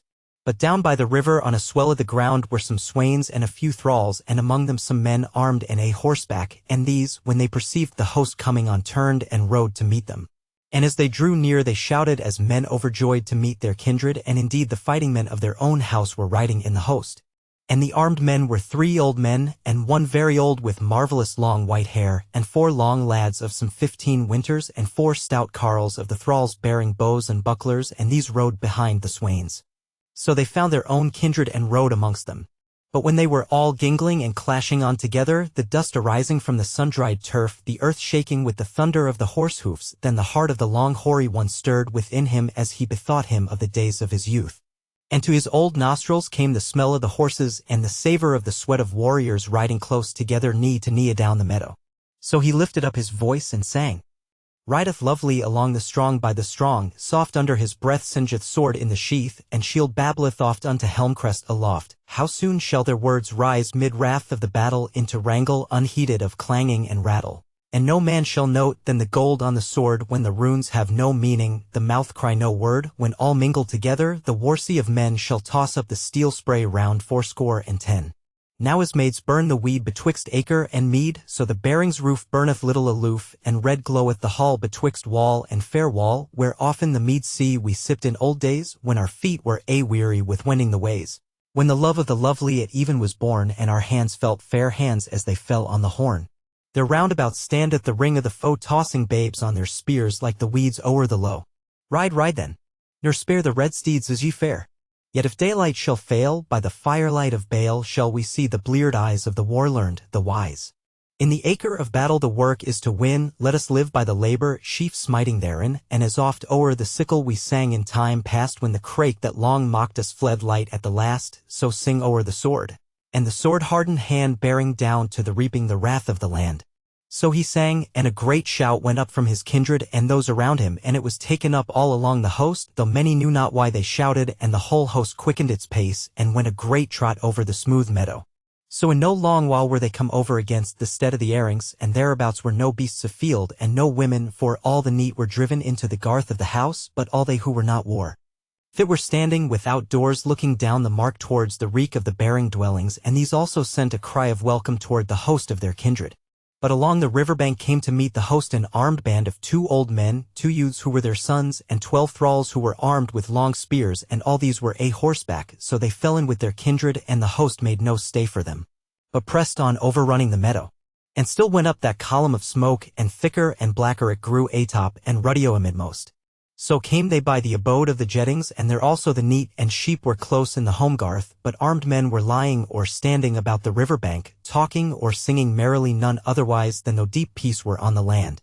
And when they saw the faring of the host they sprang to their feet with a shout and gat to their horses at once. They were more than the other bands had been, for the jettings were a greater house, they were 7 old men, and 10 swains, and 10 thralls bearing long spears like to those of the Airings, and no sooner had they fallen in with their kindred than the men of the host espied a greater company yet coming to meet them, and these were of the folk of the Galtings. And amongst them were 10 warriors in their prime, because they had but of late come back from the hunting in the wood, and had been belated from the muster of the kindreds, and with them were 8 old men and 15 lads, and 18 thralls, and the swains and thralls all bore bows besides the swords that they were girt withal, and not all of them had horses, but they who had none rode behind the others, so they joined themselves to the host, shouting aloud. And they had with them a great horn that they blew until they had taken their place in the array, and whereas their kindred was with Theodulf, they followed along with the hinder men of the shieldings. So now all the host went on together, and when they had passed the Galting abodes, there was nothing between them and Bareham, nor need they look for any further help of men, there were no beasts of field nor any to herd them.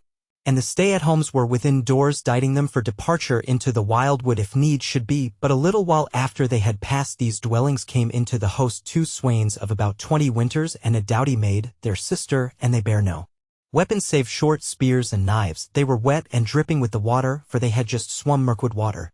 They were of the Wolfing house, and had been shepherding a few sheep on the west side of the water when they saw the host faring to battle, and might not refrain them, but swam their horses across the swift deeps to join their kindred to live and die with them.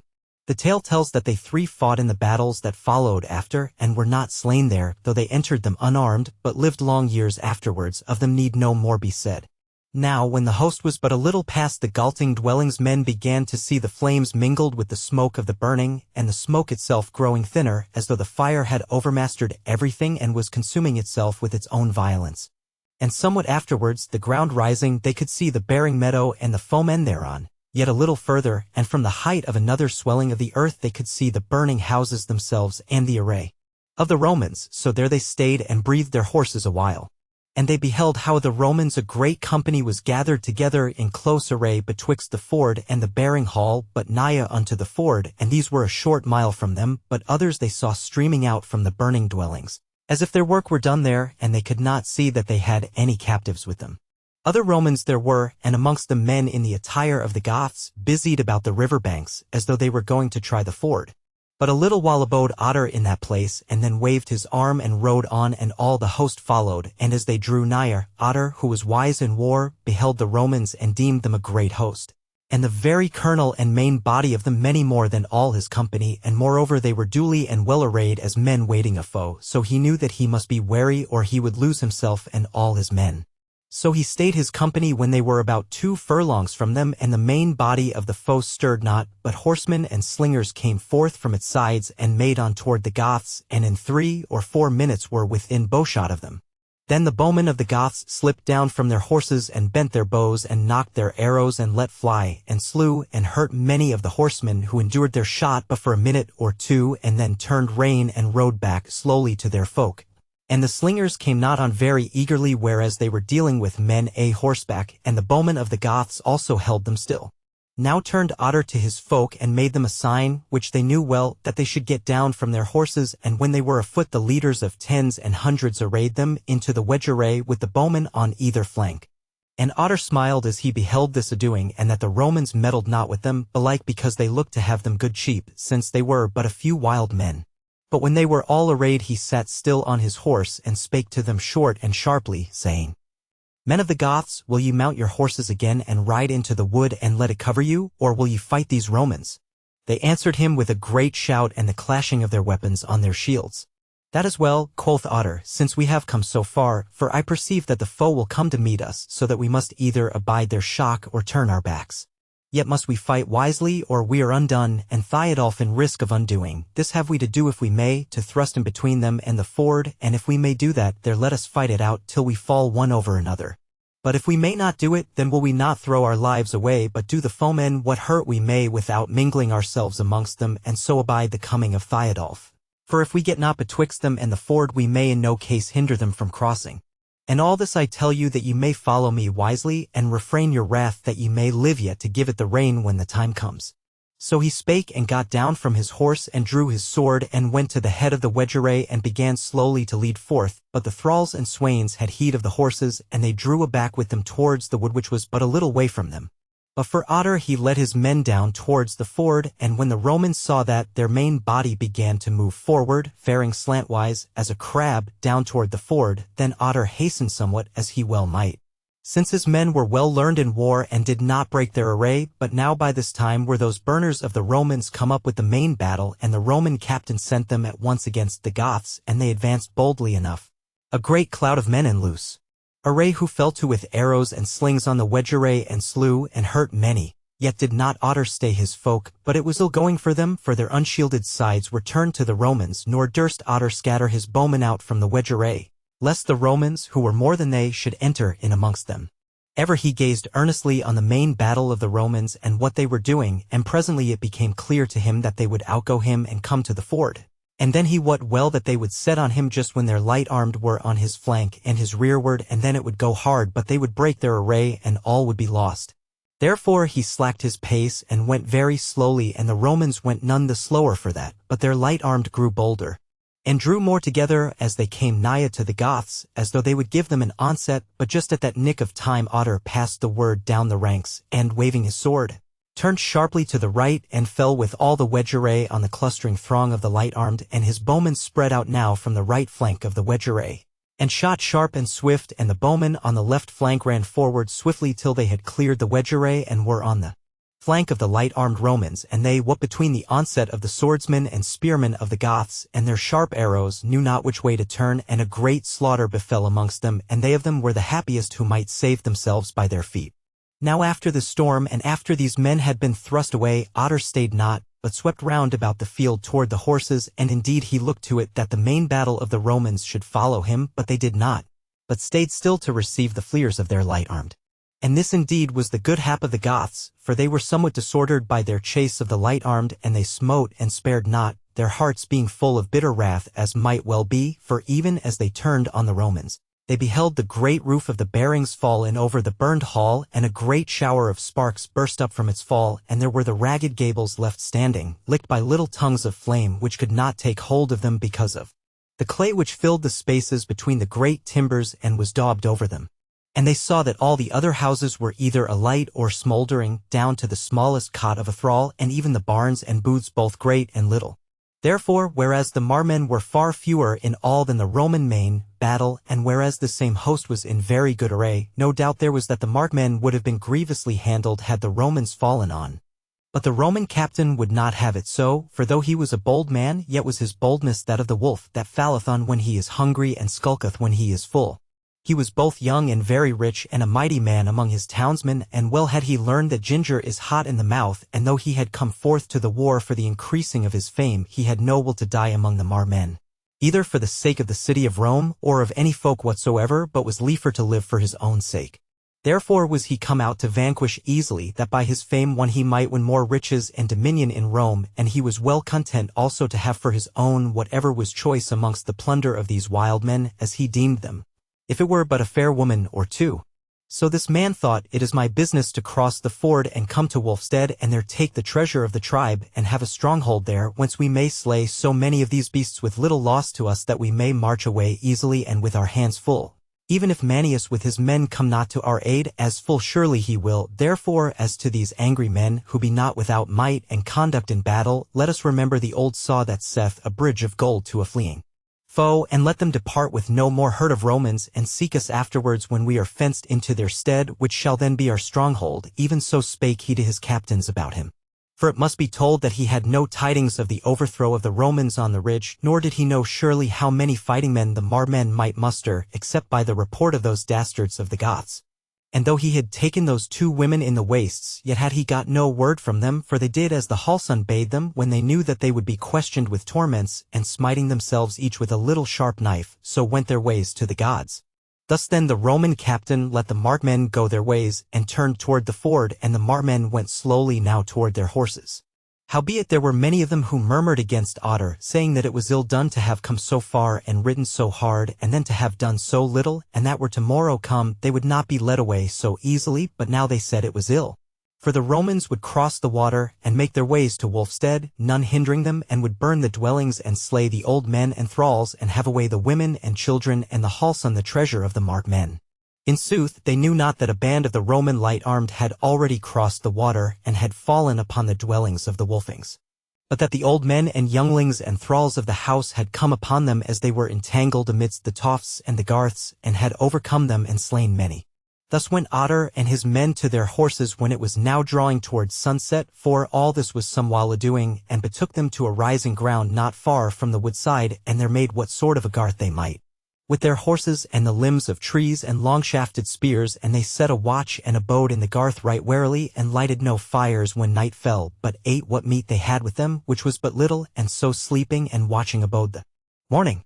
But the main body of the Romans did not cross the ford that night, for they feared lest they might go astray therein, for it was an ill ford to those that knew not the water, so they abode on the bank nigh to the water's edge, with the mind to cross as soon as it was fairly daylight.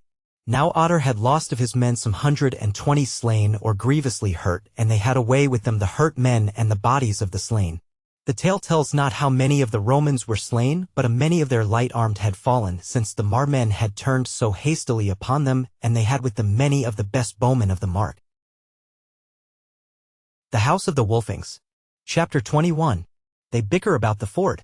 In the grey of the morning was Otter afoot with the watchers, and presently he got on his horse and peered over the plain, but the mist yet hung low on it, so that he might see not for a while.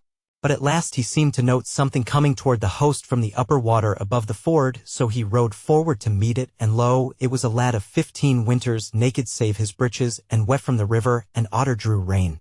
And the lad said to him, Art thou the War-Duke? Yes, said Otter.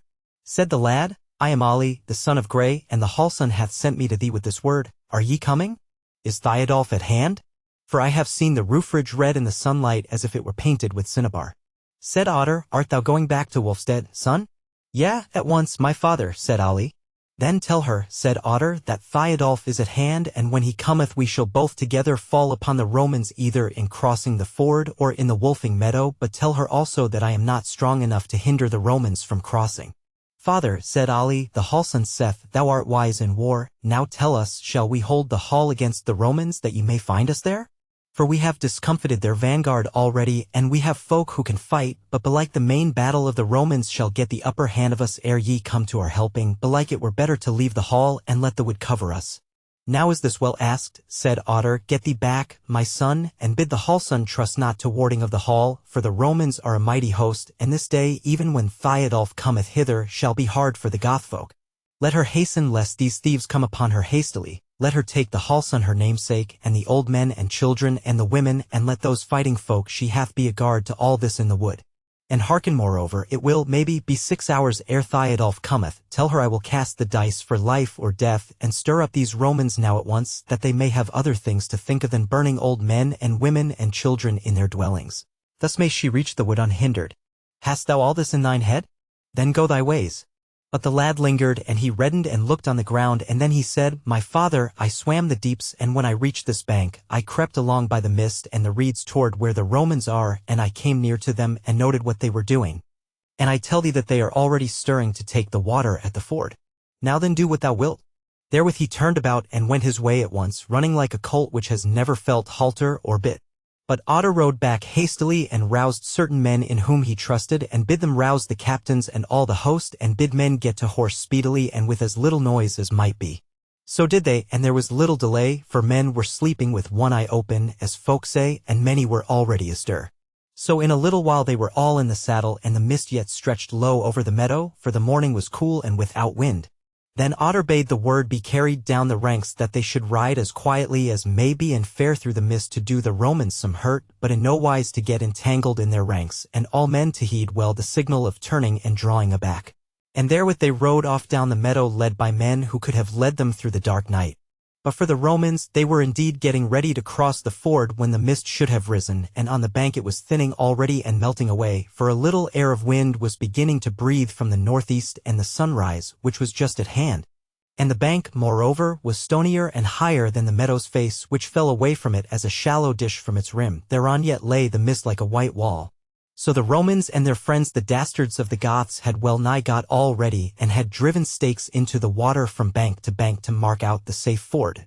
And some of their light-armed and most of their Goths were by now in the water or up on the Wolfing meadow with the more part of their baggage and wains, and the rest of the host was drawn up in good order, band by band, waiting the word to take the water. And the captain was standing nigh to the river bank beside their god the chief banner of the host. Of a sudden one of the dastards of the Goths who was close to the captain cried out that he heard horse coming, but because he spake in the Gothic tongue, few heeded, but even therewith an old leader of 100 cried out the same tidings in the Roman tongue. And all men fell to handling their weapons, but before they could face duly toward the meadow, came rushing from out of the mist a storm of shafts that smote many men, and therewithal burst forth the sound of the marksman's war horn, like the roaring of 100 bulls mingled with the thunder of horses at the gallop, and then dark over the wall of mist showed the crests of the riders of the mark, though scarce were their horses seen till their whole war rank came dark and glittering into the space of the rising ground, where the mist was but a haze now, and now at last smitten athwart by the low sun just arisen. Therewith came another storm of shafts, wherein javelins and spears cast by the hand were mingled with the arrows, but the Roman ranks had faced the meadow and the storm which it yielded, swiftly and steadily, and they stood fast and threw their spears, albeit not with such good aim as might have been, because of their haste, so that few were slain by them. And the Roman captain, still loath to fight with the Goths in earnest for no reward, and still more and more believing that this was the only band of them that he had to look to, bade those who were nighest the ford not to tarry for the onset of a few wild riders, but to go their ways into the water, else by a sudden onrush might the Romans have entangled Otter's band in their ranks, and so destroyed all. As it was, the horsemen fell not on the Roman ranks full in face, but passing like a storm athwart the ranks to the right, fell on there where they were in thinnest array, for they were gathered to the ford as aforesaid, and slew some and drave some into the deeps, and troubled the whole Roman host. So now the Roman captain was forced to take new order, and gather all his men together, and array his men for a hard fight, and by now the mist was rolling off from the face of the whole meadow, and the sun was bright and hot. His men serried their ranks, and the front rank cast their spears, and slew both men and horses of the Goths as those rode along their front, casting their javelins, and shooting here and there from behind their horses if occasion served, or making a shift to send an arrow even as they sat horseback. Then the second rank of the Romans would take the place of the first, and cast in their turn, and they who had taken the water turned back, and took their place behind the others, and many of the light-armed came with them, and all the mass of them flowed forward together, looking as if it might never be broken. But Otter would not abide the shock, since he had lost men and horses, and had no mind to be caught in the sweep of their net, so he made the sign, and his company drew off to right and left, yet keeping within bowshot, so that the bowmen still loosed at the Romans. But they for their part might not follow afoot men on untired horses, and their own horse was on the west side with the baggage, and had it been there would have been but of little avail, as the Roman captain knew. So they stood a while making grim countenance, and then slowly drew back to the ford under cover of their light-armed, who shot at the Goths as they rode forward, but abode not their shock. But Otter and his folk followed after the Romans again, and again did them some hurt, and at last drew so nigh, that once more the Romans stormed forth, and once more smote a stroke in the air, nor even so would the markmen cease to meddle with them, though never would Otter suffer his men to be mingled with them. At the last the Romans, seeing that Otter would not walk into the open trap, and growing weary of this bickering, began to take the water little by little, while a strong company kept face to the markmen. And now Otter saw that they would not be hindered any longer, and he had lost many men, and even now feared lest he should be caught in the trap and so lose all. And on the other hand it was high noon by now, so that he had given respite to the stay-at-homes of the Wolfings, so that they might get them into the wood. So he drew out of bowshot and bade his men breathe their horses and rest themselves and eat something, and they did so gladly, since they saw that they might not fall upon the Romans to live and die for it until Theodulf was come, or until they knew that he was not coming. But the Romans crossed the ford in good earnest and were soon all gathered together on the western bank, making them ready for the march to Wulfstead. And it must be told that the Roman captain was the more deliberate about this because after the overthrow of his light armed there the morning before, he thought that the roof was held by warriors of the kindreds and not by a few old men and women and lads. Therefore he had no fear of their escaping him. Moreover, it was this imagination of his, to wit that a strong band of warriors was holding Wulfstead, that made him deem there were no more worth thinking about of the warriors of the mark save Otter's company and the men in the hall of the Wolfings. The House of the Wolfings. Chapter 22. Otter falls on against his will. It was with the same imagination working in him belike that the Roman captain set none to guard the ford on the westward side of Mirkwood Water. The Romans tarried there but a little hour, and then went their ways. But Otter sent a man on a swift horse to watch them, and when they were clean gone for half an hour, he bade his folk to horse, and they departed, all save a handful of the swains and elders, who were left to tell the tidings to Theodulf when he should come into Midmark. So Otter and his folk crossed the ford, and drew up in good order on the westward bank, and it was then somewhat more than 3 hours after noon.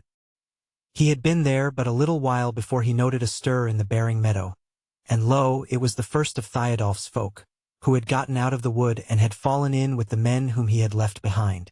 And these first were the riders of the bearings, and the wormings, for they had outgone the others who were afoot. It may well be thought how fearful was their anger when they set eyes on the smouldering ashes of the dwellings. Nor even when those folk of Otter had told them all they had to tell could some of them refrain them from riding off to the burnt houses to seek for the bodies of their kindred. But when they came there, and amidst the ashes could find no bones, their hearts were lightened, and yet so mad wroth they were, that some could scarce sit their horses, and great tears gushed from the eyes of some, and pattered down like hailstones, so eager were they to see the blood of the Romans. So they rode back to where they had left their folk talking with them of Otter, and the bearings were sitting grim upon their horses and somewhat scowling on Otter's men. Then the foremost of those who had come back from the houses waved his hand toward the ford, but could say naught for a while. But the captain and chief of the bearings, a grizzled man very big of body, whose name was Arinbiorn, spake to that man and said, "What aileth thee, Swinebiorn the Black? What hast thou seen?" He said, "Now red and grey is the pavement of the bearings house of old. Red yet is the floor of the dais, but the hearth all grey and cold. I knew not the house of my fathers. I could not call to mind the fashion of the building of that warder of the wind. O wide were grown the windows, and the roof exceeding high, for naught there was to look on twixt the pavement and the sky. But the tie-beam lay on the dais, and methought it staining fair. For rings of smoothest charcoal were round it here and there, and the red flame flickered o'er it, and never a staining wight hath red earth in his coffer so clear and glittering bright, and still the little smoke wreaths curled o'er it pale and blue. Yea, fair is our hall's adorning for a feast that is strange and new," said Arinbiorn. "What sawest thou therein, O Swinebiorn? Where sat thy grandsire at the feast? Where were the bones of thy mother lying?" Said Swinebiorn, "We sought the feast hall over, and naught we found therein of the bones of the ancient mothers, or the younglings of the kin. The men are greedy, doubtless, to lose no whit of the prey, and will try if the hoary elders may yet outlive the way that leads to the Southland cities, till at last they come to stand with the younglings in the market to be sold in an alien land." Arinbiorn's brow lightened somewhat. But ere he could speak again, an ancient thrall of the Galtings spake and said, "True it is, O warriors of the bearings, that we might not see any war thralls being led away by the Romans when they came away from the burning dwellings. And we deem it certain that they crossed the water before the coming of the Romans, and that they are now with the stay-at-homes of the Wolfings in the wildwood behind the Wolfing dwellings, for we hear tell that the Warduke would not that the Hall-son should hold the hall against the whole Roman host." Then Swinebiorn tossed up his sword into the air and caught it by the hilts as it fell, and cried out, On to the meadow, where these thieves abide us." Arinbjorn spake no word, but turned his horse and rode down to the ford, and all men followed him. And of the Bearings there were 100 warriors save one, and of the Wormings 87. So rode they over the meadow and into the ford and over it, and Otter's company stood on the bank to meet them and shouted to see them. But the others made but little noise as they crossed the water. So when they were on the western bank Arinbjorn came among them of Otter, and cried out, "Where then is Otter? Where is the War-Duke? Is he alive or dead?" And the throng opened to him, and Otter stood facing him. And Arinbjorn spake and said, "Thou art alive and unhurt, War-Duke, when many have been hurt and slain. And methinks thy company is little minished, though the kindred of the Bearings lacketh a roof, and its elders and women and children are gone into captivity. What is this? Was it a light thing that gangrel thieves should burn and waste in Midmark and depart unhurt? That ye stand here with clean blades and cold bodies?" Said Otter, "Thou grievest for the hurt of thine house, Arinbjorn. But this at least is good, that though ye have lost the timber of your house, ye have not lost its flesh and blood. The shell is gone, but the kernel is saved. For thy folk are by this time in the wood with the Wolfings stay-at-homes, and among these are many who may fight on occasion, so they are safe as for this time. The Romans may not come at them to hurt them," said Arinbjorn. "Had ye time to learn all this, Otter, when ye fled so fast before the Romans, that the father tarried not for the son, nor the son for the father?" He spoke in a loud voice so that many heard him, and some deemed it evil. For anger and dissension between friends seemed abroad. But some were so eager for battle, that the word of Arinbjorn seemed good to them, and they laughed for pride and anger. Then Otter answered meekly, for he was a wise man and a bold. "We fled not, Arinbjorn, but as the sword fleeth, when it springeth up from the iron helm to fall on the woolen coat. Are we not now of more avail to you, O men of the Bearings, than our dead corpses would have been?" Arinbjorn answered not, but his face waxed red, as if he were struggling with a weight hard to lift. Then said Otter, "But when will Theodulf and the main battle be with us?" Arinbjorn answered calmly, "Maybe in a little hour from now, or somewhat more." Said Otter, "My rede is that we abide him here, and when we are all met and well ordered together, fall on the Romans at once. For then shall we be more than they, whereas now we are far fewer, and moreover we shall have to set on them in their ground of vantage." Arinbjorn answered nothing. But an old man of the Bearings, one Thorbjorn, came up and spake, "Warriors, here are we talking and taking counsel, though this is no hallowed thing to bid us what we shall do, and what we shall forbear, and to talk thus is less like warriors than old women wrangling over the why and wherefore of a broken crock. Let the War-Duke rule here, as is but meet and right. Yet if I might speak and not break the peace of the Goths, then would I say this, that it might be better for us to fall on these Romans at once before they have cast up a dike about them, as Fox telleth is their wont, and that even in an hour they may do much." As he spake there was a murmur of assent about him, but Otter spake sharply, for he was grieved. "Thorbjorn, thou art old, and shouldest not be void of prudence. Now it had been better for thee to have been in the wood today to order the women and the swains according to thine ancient wisdom than to egg on my young warriors to fare unwarily. Here will I abide Theodulf." Then Thorbjorn reddened and was wroth. But Arinbjorn spake, "What is this to do? Let the War-Duke rule as is but right.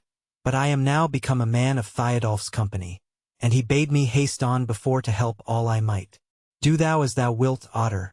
For Theodulf shall be here in an hour's space, and if much diking shall be done in an hour, yet little slaying, forsooth, shall be done, and that especially if the foe is all armed and slayeth women and children.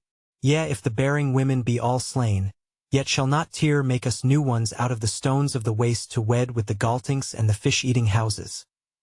This is easy to be done forsooth. Yea, easier than fighting the Romans and overcoming them." And he was very wrath and turned away. And again there was a murmur and a hum about him. But while these had been speaking aloud, Swinebjorn had been talking softly to some of the younger men, and now he shook his naked sword in the air and spake aloud and sang, "Ye tarry, bears of battle, ye linger, sons of the worm, ye crouch adown, O kindreds, from the gathering of the storm.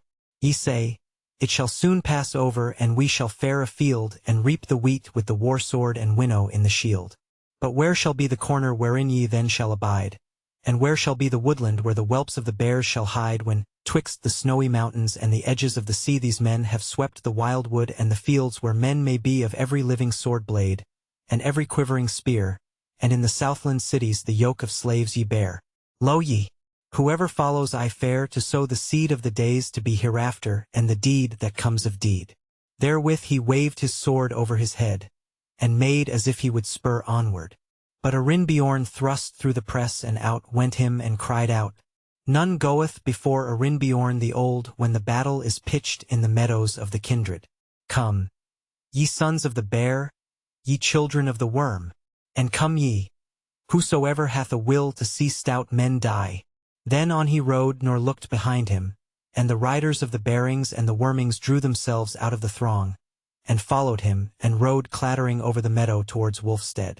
A few of the others rode with them, and yet but a few, for they remembered the holy folk mote and the oath of the Warduke, and how they had chosen Otter to be their leader. Howbeit, man looked askance at man, as if in shame to be left behind. But Otter bethought him in the flash of a moment.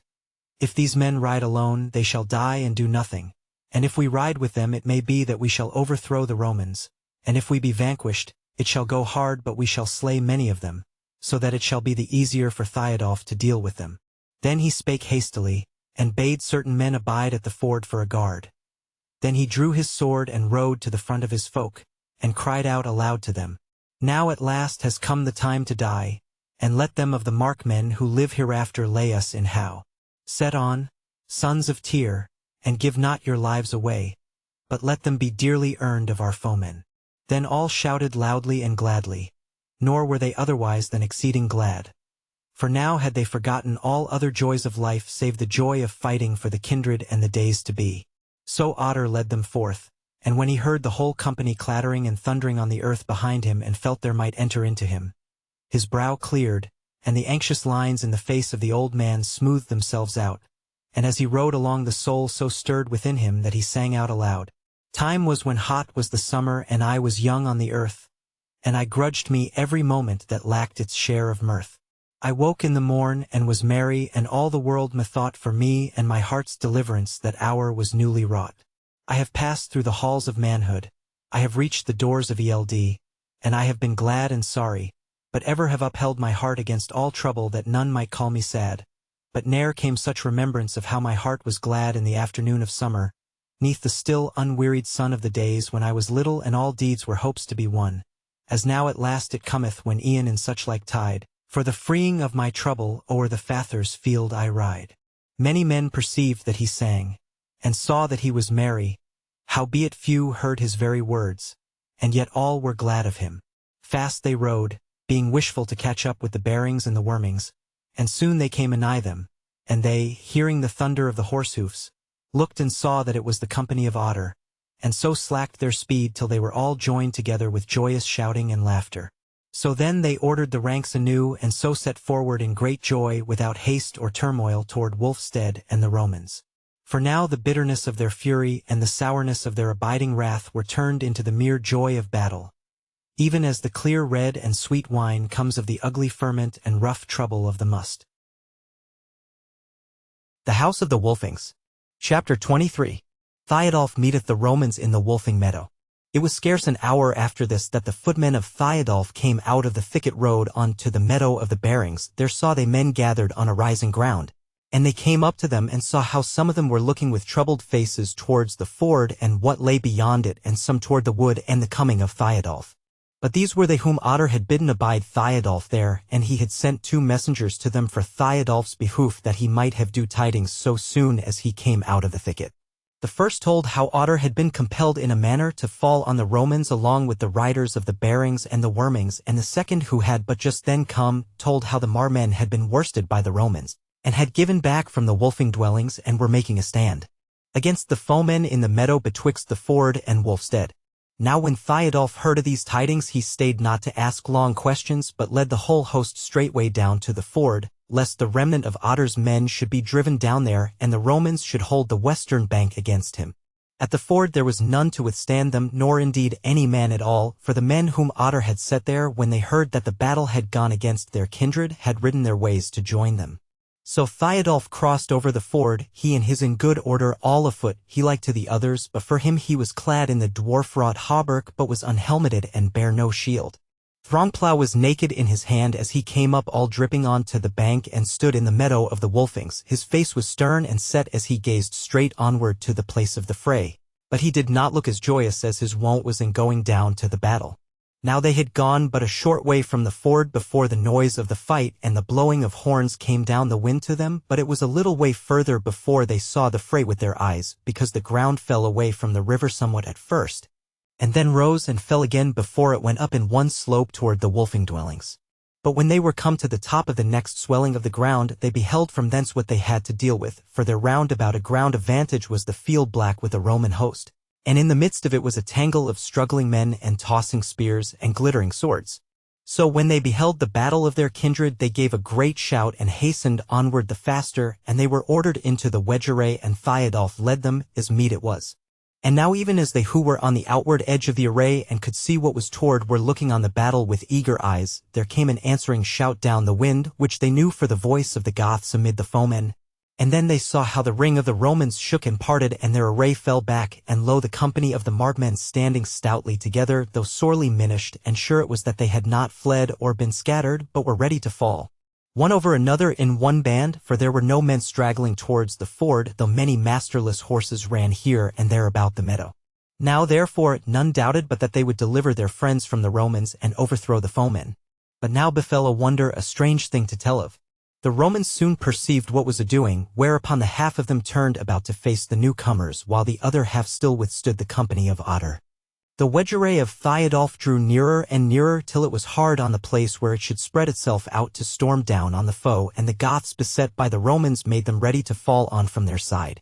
There was Thiodolf leading his host, and all men looking for the token and sign to fall on, but even as he lifted up Throngplow to give that sign, a cloud came over his eyes, and he saw not of all that was before him. And he staggered back as one who hath gotten a deadly stroke, and so fell swooning to the earth, though none had smitten him. Then stayed was the wedge array even at the very point of onset, and the hearts of the Goths sank, for they deemed that their leader was slain, and those who were nearest to him raised him up and bore him hastily aback out of the battle. And the Romans also had beheld him fall, and they also deemed him dead or sore hurt, and shouted for joy and loitered not, but stormed forth on the wedge array like valiant men, for it must be told that they, who erst outnumbered the company of Otter, were now much outnumbered, but they deemed it might well be that they could dismay the Goths, since they had been stayed by the fall of their leader, and Otter's company were wearied with sore fighting against a great host. Nevertheless these last, who had not seen the fall of Thiodolf, for the Romans were thick between him and them, fell on with such exceeding fury that they drove the Romans who faced them back on those who had set on the wedge array, which also stood fast undismayed. For he who stood next to Thiodolf, a man big of body and stout of heart, Heithorolf, hove up a great axe and cried out aloud, "Here is the next man to Thiodolf. Here is one who will not fall till some one thrusts him over. Here is their Rolf of the Wolfings. Stand fast and shield you and smite, though Thiodolf be gone untimely to the gods." So none gave back a foot, and fierce was the fight about the wedge array and the men of Otter, but there was no Otter there, and many another man was gone. And Arimbiorn the old led them. These stormed on so fiercely that they cleft their way through all and joined themselves to their kindred, and the battle was renewed in the Wolfing meadow. But the Romans had this gain, that Thiodolf's men had let go their occasion for falling on the Romans with their line spread out so that every man might use his weapons, yet were the Goths strong both in valiancy and in numbers. Nor might the Romans break into their array, and as aforesaid the Romans were the fewer, for it was less than half of their host that had pursued the Goths when they had been thrust back from their fierce onset, nor did more than the half seem needed, so many of them had fallen along with Otter the Warduke and Swinebiorn of the Bearings, that they seemed to the Romans but a feeble band easy to overcome. So fought they in the Wolfing meadow in the 5th hour after high noon, and neither yielded to the other. But while these things were a-doing, men laid Thiodolf down aloof from the battle under a dotard oak half a furlong from where the fight was a-doing, round whose bole clung flocks of wool from the sheep that drew around it in the hot summertide and rubbed themselves against it, and the ground was trodden bare of grass round the bole, and close to the trunk was worn into a kind of trench. There then they laid Thiodolf, and they wondered that no blood came from him, and that there was no sign of a shot weapon in his body. But as for him, when he fell, all memory of the battle and what had gone before it faded from his mind, and he passed into sweet and pleasant dreams wherein he was a lad again in the days before he had fought with the 3 Hun kings in the hazelled field. And in these dreams he was doing after the manner of young lads, sporting in the meadows, backing unbroken colts, swimming in the river, going a-hunting with the elder carles. And especially he deemed that he was in the company of one old man who had taught him both woodcraft and the handling of weapons, and fair at first was his dream of his doings with this man. He was with him in the forge smithying a sword blade, and hammering into its steel the thin golden wires, and fishing with an angle along with him by the eddies of Mirkwood water, and sitting with him in an ingle of the hall, the old man telling a tale of an ancient warrior of the Wolfings hight Theodulf. Also, then suddenly and without going there, they were in a little clearing of the woods resting after hunting, a roe deer with an arrow in her lying at their feet, and the old man was talking and telling Theodulf in what wise it was best to go about to get the wind of a heart, but all the while there was going on the thunder of a great gale of wind through the woodland boughs, even as the drone of a bagpipe cleaves to the tune. Presently Theodulf arose and would go about his hunting again, and stooped to take up his spear, and even therewith the old man's speech stayed, and Theodulf looked up, and lo, his face was white like stone, and he touched him, and he was hard as flint, and like the image of an ancient god as to his face and hands, though the wind stirred his hair and his raiment as they did before. Therewith a great pang smote Theodulf in his dream, and he felt as if he also were stiffening into stone, and he strove and struggled, and lo, the wild wood was gone, and a white light empty of all vision was before him. And as he moved his head this became the wolfing meadow as he had known it so long, and thereat a soft pleasure and joy took hold of him, till again he looked and saw there no longer the kine and sheep and the herdwomen tending them, but the rush and turmoil of that fierce battle, the confused thundering noise of which was going up to the heavens, for indeed he was now fully awake again.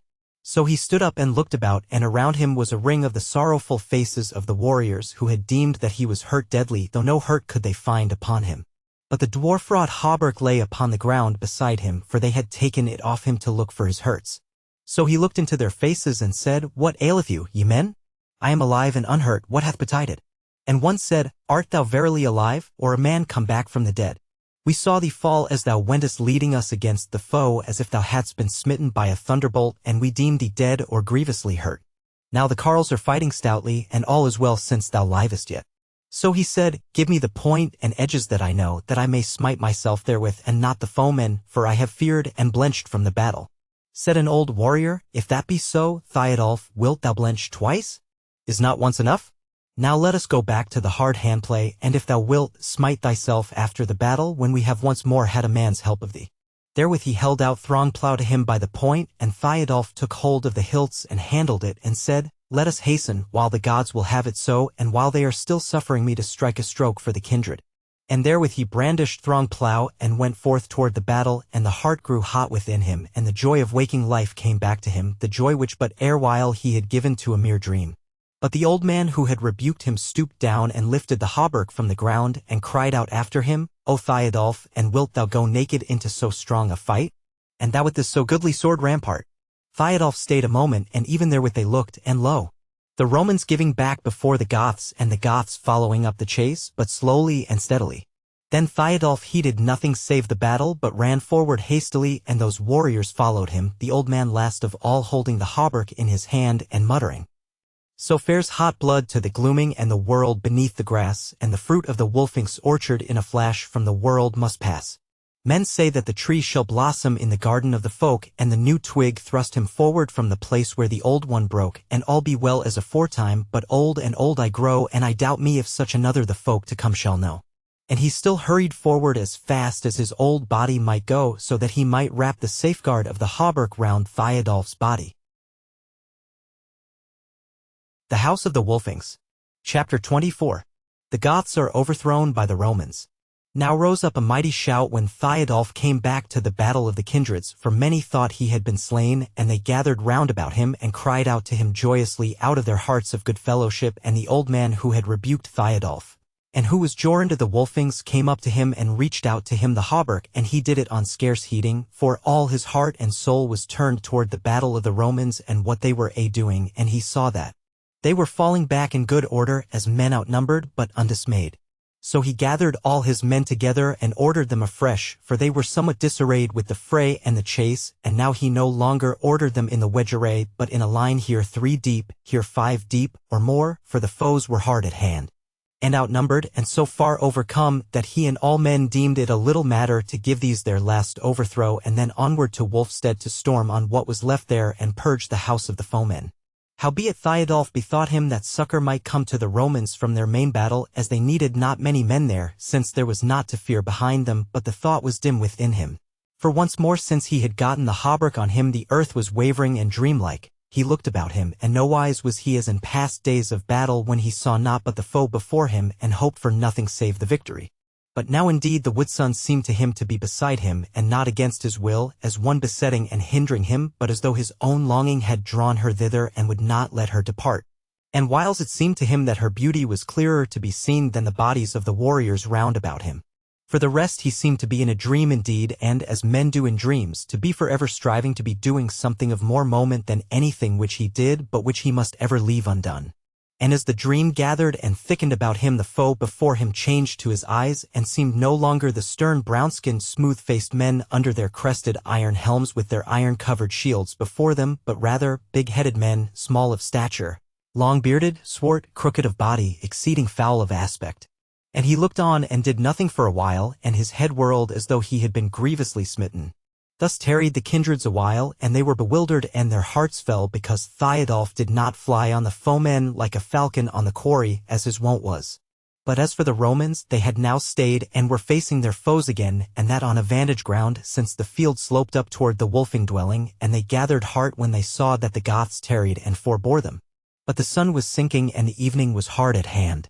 So at last Theodulf led forward with Throngplow held aloft in his right hand, but his left hand he held out by his side as though he were leading someone along. And as he went, he muttered, "When will these accursed sons of the nether earth leave the way clear to us, that we may be alone and take pleasure each in each amidst of the flowers and the sun?" Now as the two hosts drew near to one another, again came the sound of trumpets afar off, and men knew that this would be succor coming to the Romans from their main battle, and the Romans thereon shouted for joy, and the host of the kindreds might no longer forbear, but rushed on fiercely against them. And for Theodulf it was now come to this, that so entangled was he in his dream that he rather went with his men than led them. Yet had he Throngplow in his right hand, and he muttered in his beard as he went, "Smite before, smite behind, and smite on the right hand, but never on the left."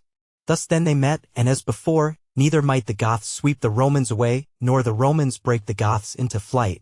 Yet were many of the kindred anxious and troubled, since they knew that aid was coming to the Romans. And they heard the trumpets sounding nearer and more joyous, and at last, as the men of the kindreds were growing wearied with fighting, they heard those horns as it were in their very ears, and the thunder of the tramp of footmen, and they knew that a fresh host of men was upon them. Then those they had been fighting with opened before them, falling aside to the right and the left, and the fresh men passing between them fell on the Goths like the waters of a river when a sluice gate is opened.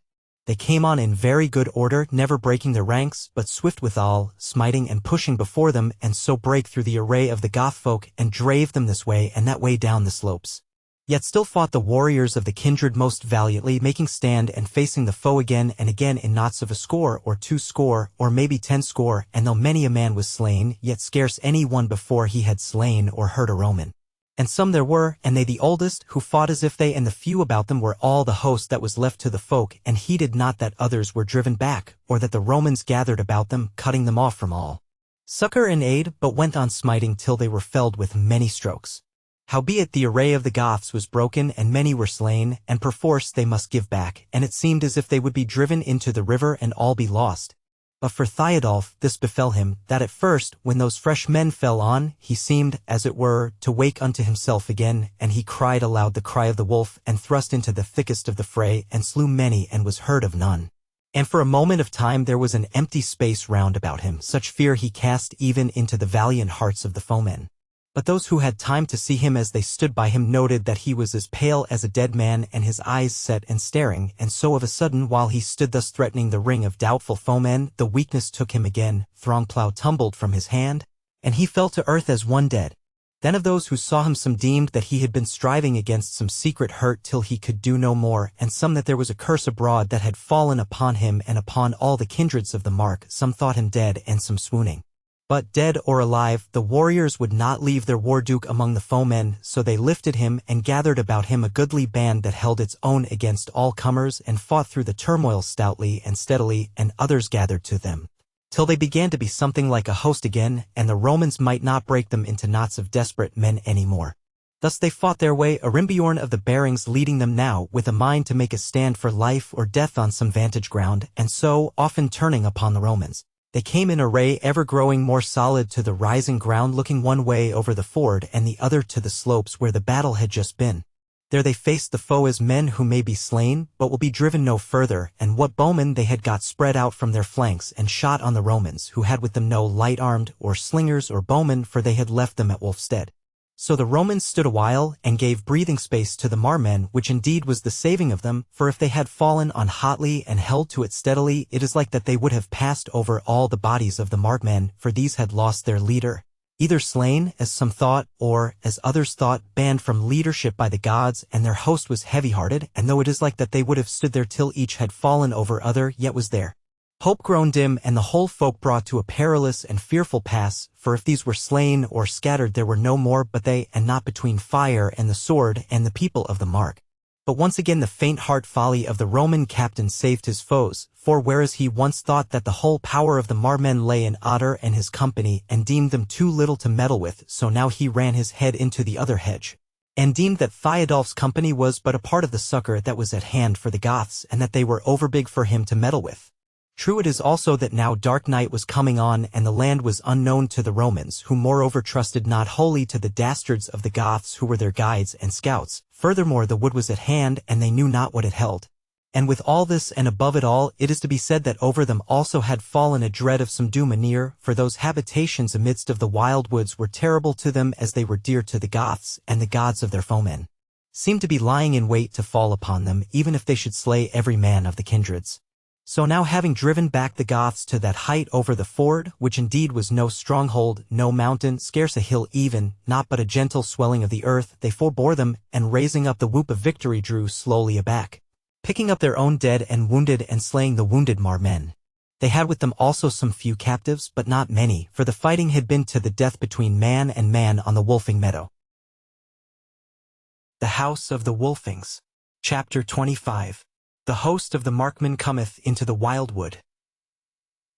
Yet though the Romans were gone, the Goth folk were very hard bested. They had been overthrown, not sorely maybe if they had been in an alien land, and free to come and go as they would.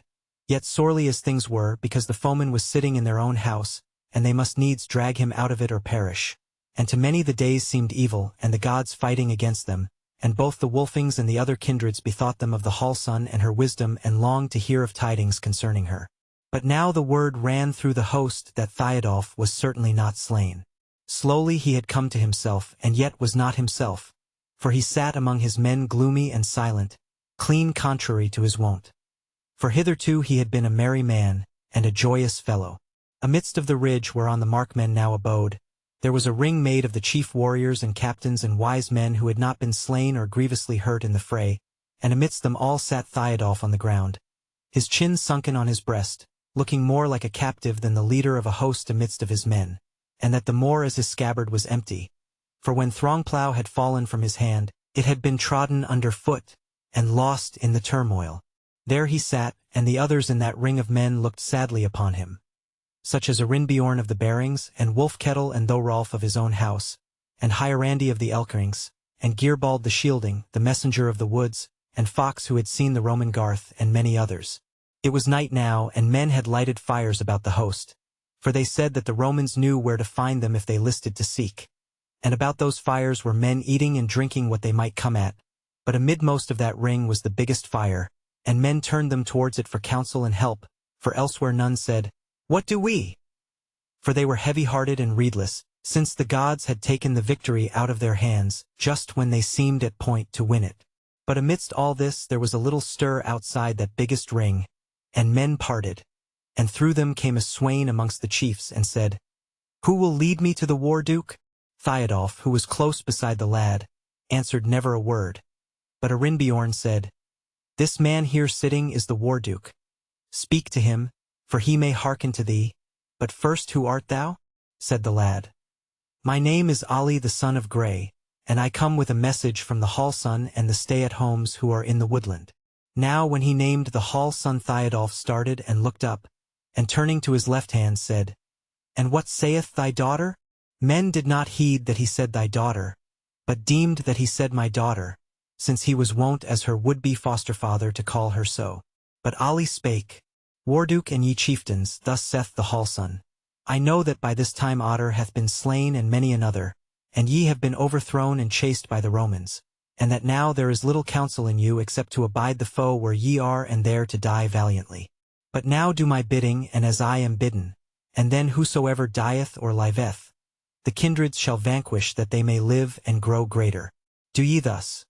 The Romans think no otherwise but to find you here tomorrow or else departed across the water as broken men, and they will fall upon you with their whole host, and then make a wargarth after their manner at Wolfstead and carry fire and the sword and the chains of thraldom into every house of the mark. Now therefore fetch a compass and come into the wood on the northwest of the houses, and make your way to the Thingstead of the Midmark. For who knoweth but that tomorrow we may fall upon these thieves again? Of this shall ye hear more when we may speak together and take counsel face to face. For we stay-at-homes know somewhat closely of the ways of these Romans. Haste then, let not the grass grow over your feet. But to thee, Theodulf, have I a word to say when we meet. For I wot that as now thou canst not hearken to my word. Thus saith the Hall son. Wilt thou speak, Warduke? Said Arinbjorn. But Theodulf shook his head. Then said Arinbjorn, Shall I speak for thee? And Theodulf nodded yea. Then said Arinbjorn, Ali son of Grey, art thou going back to her that sent thee? Yea, said the lad. But in your company, for ye will be coming straightway, and I know all the ways closely, and there is need for a guide through the dark night, as ye will see presently. Then stood up Arinbjorn and said, Chiefs and captains, go ye speedily and array your men for departure. Bid them leave all the fires burning and come their ways as silently as may be. For now will we wend this same hour before moonrise into the wildwood and the Thingstead of Midmark. Thus saith the Warduke. But when they were gone, and Arinbjorn and Theodulf were left alone, Theodulf lifted up his head and spake slowly and painfully. Arinbjorn, I thank thee, and thou dost well to lead this folk. Since as for me that is somewhat that weighs me down, and I know not whether it be life or death. Therefore I may no longer be your captain, for twice now have I blenched from the battle. Yet command me, and I will obey, set a sword in my hand and I will smite, till the god snatches it out of my hand, as he did Throngplow today. And that is well, said Arinbjorn. It may be that ye shall meet that god tomorrow, and heave up sword against him, and either overcome him or go to thy fathers a proud and valiant man. So they spake, and Theodulf stood up and seemed of better cheer. But presently the whole host was afoot, and they went their ways warily with little noise, and wound little by little about the Wolfing meadow and about the acres towards the wood at the back of the houses. And they met nothing by the way except an outguard of the Romans, whom they slew there nigh silently, and bore away their bodies, 12 in number, lest the Romans, when they sent to change the guard, should find the slain and have an inkling of the way the Goths were gone. But now they deemed that the Romans might think their guard fled, or perchance that they had been carried away by the gods of the woodland folk. So came they into the wood, and Arinbjorn and the chiefs were for striking the Almen's road to the Thingstead and so coming thither. But the lad Ali, when he heard it, laughed and said, If ye would sleep tonight ye shall wend another way.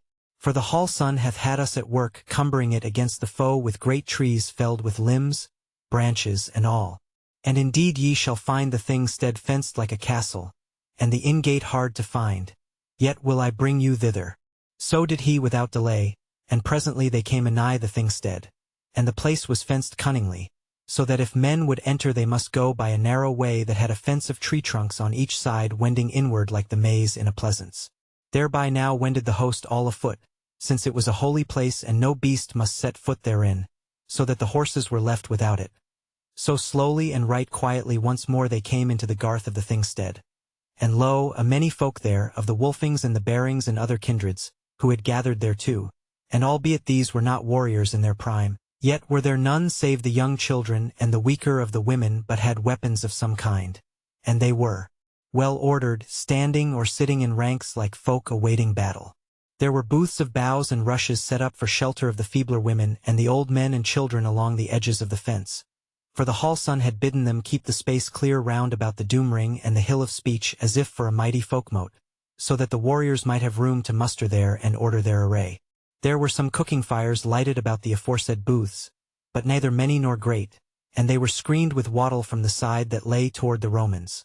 For the hall sun would not that they should hold up lanterns for their foemen to find them by. Little noise there was in that stronghold, moreover, for the hearts of all who knew their right hands from their left were set on battle and the destruction of the foe that would destroy the kindreds. Anigh the speech hill, on its eastern side, had the bole of a slender beech tree been set up, and at the top of it a crossbeam was nailed on, and therefrom hung the wondrous lamp, the hall sun, glimmering from on high, and though its light was but a glimmer amongst the mighty wood, yet was it also screened on 3 sides from the sight of the chance wanderer by wings of thin plank. But beneath her namesake as beforetime in the hall sat the hall sun, the maiden on a heap of faggots, and she was wrapped in a dark blue cloak from under which gleamed the folds of the fair gold-embroidered gown she was wont to wear at folkmotes, and her right hand rested on a naked sword that lay across her knees. Beside her sat the old man sorely, the wise in war, and about her were slim lads and sturdy maidens and old carles of the thralls or freedmen ready to bear the commands that came from her mouth. For she and Sorley were the captains of the stay-at-homes. Now came Theodulf and Arinbjorn and other leaders into the ring of men before her, and she greeted them kindly and said, "Hail, sons of Tyr! Now that I behold you again it seemeth to me as if all were already won.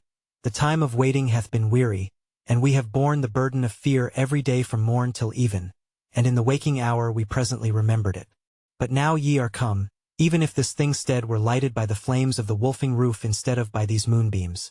Even if we had to begin again and seek new dwellings, and another water and other meadows, yet great should grow the kindreds of the men who have dwelt in the mark, and naught should overshadow them.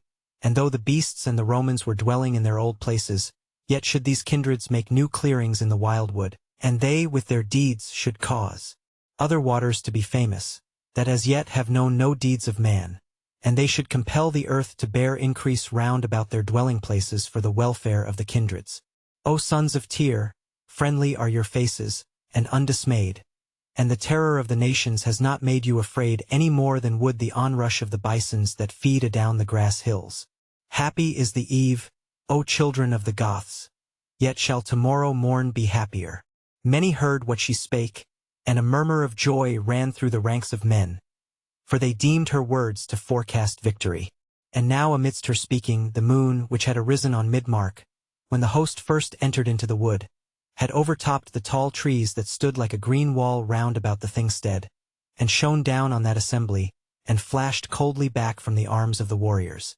And the hall sun cast off her dark blue cloak and stood up in her gold-embroidered raiment, which flashed back the grey light like as it had been an icicle hanging from the roof of some hall in the midnight of Yule, when the feast is high within, and without the world is silent with the night of the 10 weeks' frost. Then she spake again, "O War-Duke, thy mouth is silent. Speak to this warrior of the bearings that he bid the host what to do. For wise are ye both, and dear are the minutes of this night and should not be wasted, since they bring about the salvation of the Wolfings, and the vengeance of the bearings, and the hope renewed of all the kindreds." Then Theodulf abode a while with his head downcast. His bosom heaved, and he set his left hand to his swordless scabbard, and his right to his throat, as though he were sore troubled with something he might not tell of. But at last he lifted up his head and spoke to Arinbjorn, but slowly and painfully as he had spoken before. "Chief of the bearings, go up on to the hill of speech, and speak to the folk out of thy wisdom, and let them know that tomorrow early before the sun rising those that may, and are not bound by the gods against it, shall do deeds according to their might, and win rest for themselves, and new days of deeds for the kindreds." Therewith he ceased, and let his head fall again, and the hall sun looked at him askance. But Arinbjorn clomb the speech hill and said, "Men of the kindreds, it is now a few days since we first met the Romans and fought with them, and whiles we have had the better, and whiles the worse in our dealings, as often war befalleth. For they are men, and we no less than men. But now look to it what ye will do. For we may no longer endure these outlanders in our houses, and we must either die or get our own again, and that is not merely a few wares stored up for use, nor a few head of neat, nor certain timbers piled up into a dwelling, but the life we have made in the land we have made. I show you no choice, for no choice there is. Here are we bare of everything in the wildwood. For the most part our children are crying for us at home, our wives are longing for us in our houses, and if we come not to them in kindness, the Romans shall come to them in grimness. Down yonder in the plain, moreover, is our Wainberg slowly drawing near to us, and with it is much livelihood of ours, which is a little thing, for we may get more. But also there are our banners of battle and the tokens of the kindred, which is a great thing. And between all this and us there lieth but little. Not but a band of valiant men, and a few swords and spears, and a few wounds, and the hope of death amidst the praise of the people. And this ye have to set out to wend across within 2 or 3 hours. I will not ask if ye will do so, for I wot that even so ye will. Therefore when I have done, shout not, nor clash sword on shield, for we are no great way off that house of ours wherein dwells the foe that would destroy us. Let each man rest as he may, and sleep if he may with his war gear on him and his weapons by his side. And when he is next awakened by the captains and the leaders of hundreds and scores, let him not think that it is night, but let him betake himself to his place among his kindred and be ready to go through the wood with as little noise as may be. Now all is said that the war-duke would have me say, and tomorrow shall those see him who are foremost in falling upon the foemen. For he longeth sorely for his seat on the days of the Wolfing hall. So he spake, and even as he bade them, they made no sound save a joyous murmur. And straightway the more part of them betook themselves to sleep as men who must busy themselves about a weighty matter. For they were wise in the ways of war. So sank all the host to the ground save those who were appointed as watchers of the night, and Arinbjorn and Theodulf and the hall-son. They 3 yet stood together, and Arinbjorn said, Now it seems to me not so much as if we had vanquished the foe and were safe and at rest, but rather as if we had no foemen and never have had. Deep peace is on me, though hitherto I have been deemed a wrathful man, and it is to me as if the kindreds that I love had filled the whole earth, and left no room for foemen.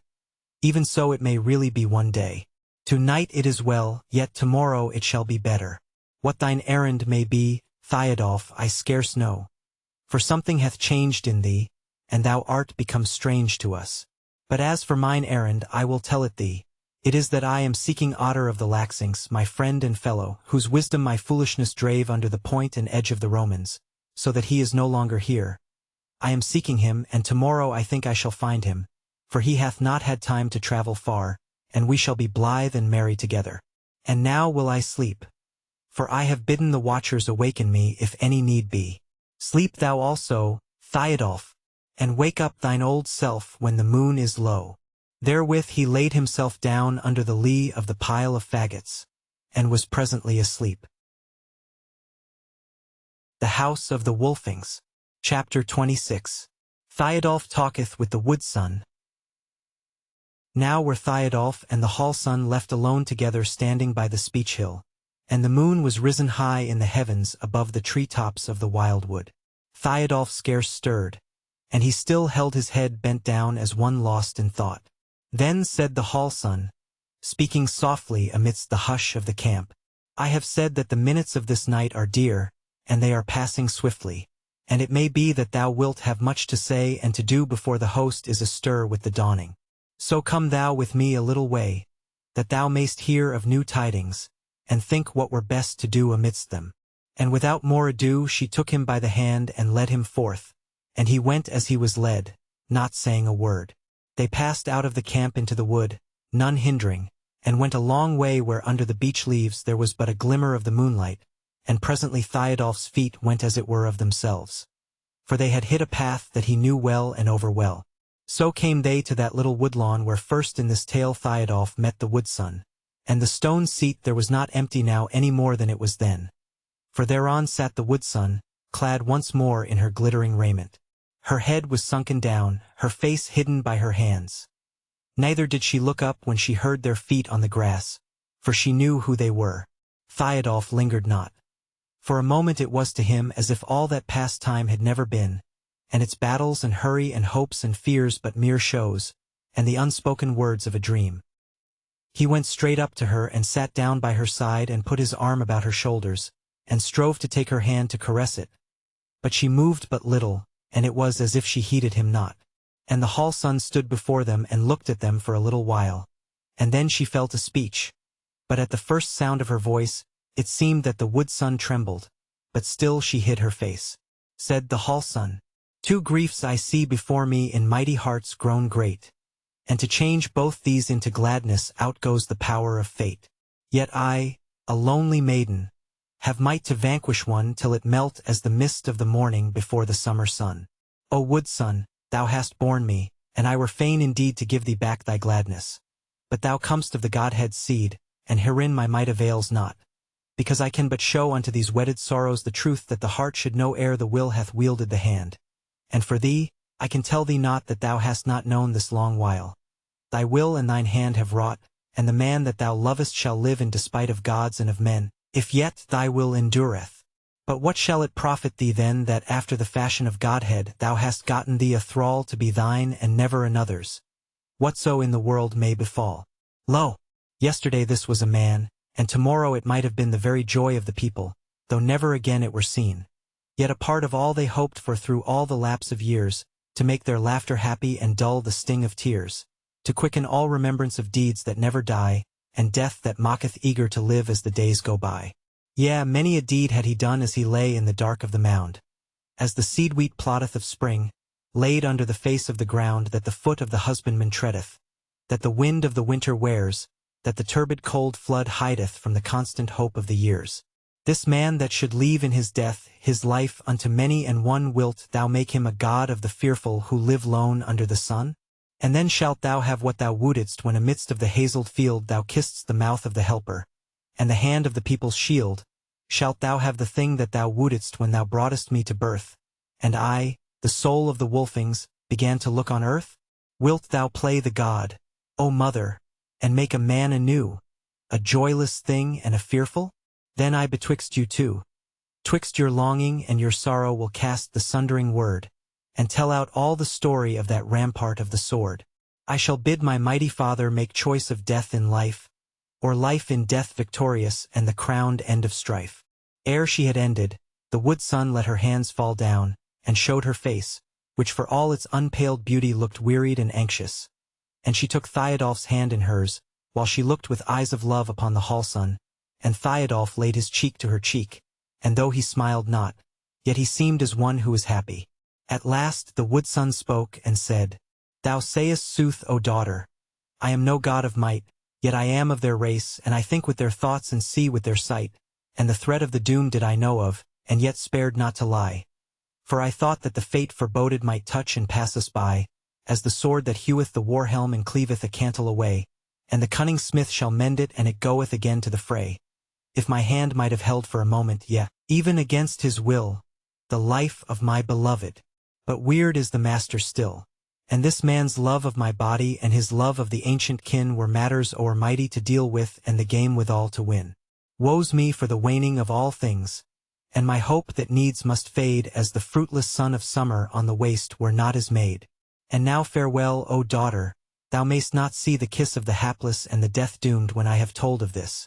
Yet once again shalt thou see him, though I no more again, fair with the joy that hopeth and dieth not in vain." Then came the hall sun close to her, and knelt down by her, and laid her head upon her knees and wept for love of her mother, who kissed her oft and caressed her. And Theodulf's hand strayed, as it were, on to his daughter's head, and he looked kindly on her, though scarce now as if he knew her. Then she arose when she had kissed her mother once more, and went her ways from that wood-lawn into the woods again, and so to the folk-mote of her people. But when those twain were all alone again, the wood sun spoke. "O Theodulf, canst thou hear me and understand?" "Yea," he said. "When thou speakest of certain matters, as of our love together, and of our daughter that came of our love." "Theodulf," she said, "how long shall our love last?" "As long as our life," he said. "And if thou deest today, where then shall our love be?" said the wood sun. He said, "I must now say, I wot not, though time was I had said, it shall abide with the soul of the wolfing kindred." She said, "And when that soul dieth, and the kindred is no more?" "Time agone," quoth he, "I had said, it shall abide with the kindreds of the earth, but now again I say, I wot not." "Will the earth hide it?" said she, "when thou deest and art born to mound?" "Even so didst thou say when we spake together that other night," said he. and now I may say naught against thy word. Art thou happy, O Folkwolf? She said. Why dost thou ask me? Said he. I know not. We were sundered and I longed for thee. Thou art here, it is enough. And the people of thy kindred? She said. Dost thou not long for them? He said. Didst thou not say that I was not of them? Yet were they my friends, and needed me, and I loved them. But by this evening they will need me no more or but little, for they will be victorious over their foes. So hath the Hallsun foretold. What then? Shall I take all from thee to give little to them? Thou art wise, she said. Wilt thou go to battle today? So it seemeth, said he. She said. And wilt thou bear the dwarf-wrought hauberk? For if thou dost, thou wilt live, and if thou dost not, thou wilt die. I will bear it, said he, that I may live to love thee. Thinkest thou that any evil goes with it? Said she. There came into his face a flash of his ancient boldness as he answered. So it seemed to me yesterday, when I fought clad in it the first time, and I fell unsmitten on the meadow, and was shamed, and would have slain myself but for thee. And yet it is not so that any evil goes with it. For thou thyself didst say that past night that there was no evil weird in it. She said. How then if I lied that night? Said he. It is the wont of the gods to lie, and be unashamed, and men folk must bear with it. Ah, how wise thou art, she said, and was silent for a while, and drew away from him a little, and clasped her hands together and wrung them for grief and anger. Then she grew calm again, and said, Wouldest thou die at my bidding? Yea, said he. Not because thou art of the gods, but because thou hast become a woman to me, and I love thee. Then was she silent some while, and at last she said, Theodulf, wilt thou do off the hauberk if I bid thee? Yea, said he. And let us depart from the Wolfings, and their strife, for they need us not. She was silent once more for a longer while still, and at last she said in a cold voice, Theodulf, I bid thee arise and put off the hauberk from thee. He looked at her wondering, not at her words, but at the voice wherewith she spake them. But he arose from the stone nevertheless, and stood stark in the moonlight. He set his hand to the collar of the warcoat, and undid its clasps, which were of gold and blue stones, and presently he did the coat from off him and let it slide to the ground, where it lay in a little grey heap that looked but a handful. Then he sat down on the stone again, and took her hand and kissed her and caressed her fondly, and she him again, and they spake no word for a while. But at the last he spake in measure and rhyme in a low voice, but so sweet and clear that it might have been heard far in the hush of the last hour of the night. Dear now are this dawn-dusk's moments, as is the last of the light when the foeman's ranks are wavering, and the victory feareth night. And of all the time I have loved thee, of these am I most fain, when I know not what shall betide me, nor what shall be my gain. But dear as they are waning. And at last the time is come when no more shall I behold thee till I wend to Odin's home. Now is the time so little that once hath been so long that I fain would ask thee pardon wherein I have done thee wrong, that thy longing might be softer, and thy love more sweet to have. But in nothing have I wronged thee, there is naught that I may crave. Strange too, as the minutes fail me, so do my speech words fail. Yet strong is the joy within me for this hour that crowns the tale. Therewith he clipped her and caressed her, and she spake nothing for a while. And he said, Thy face is fair and bright. Art thou not joyous of these minutes?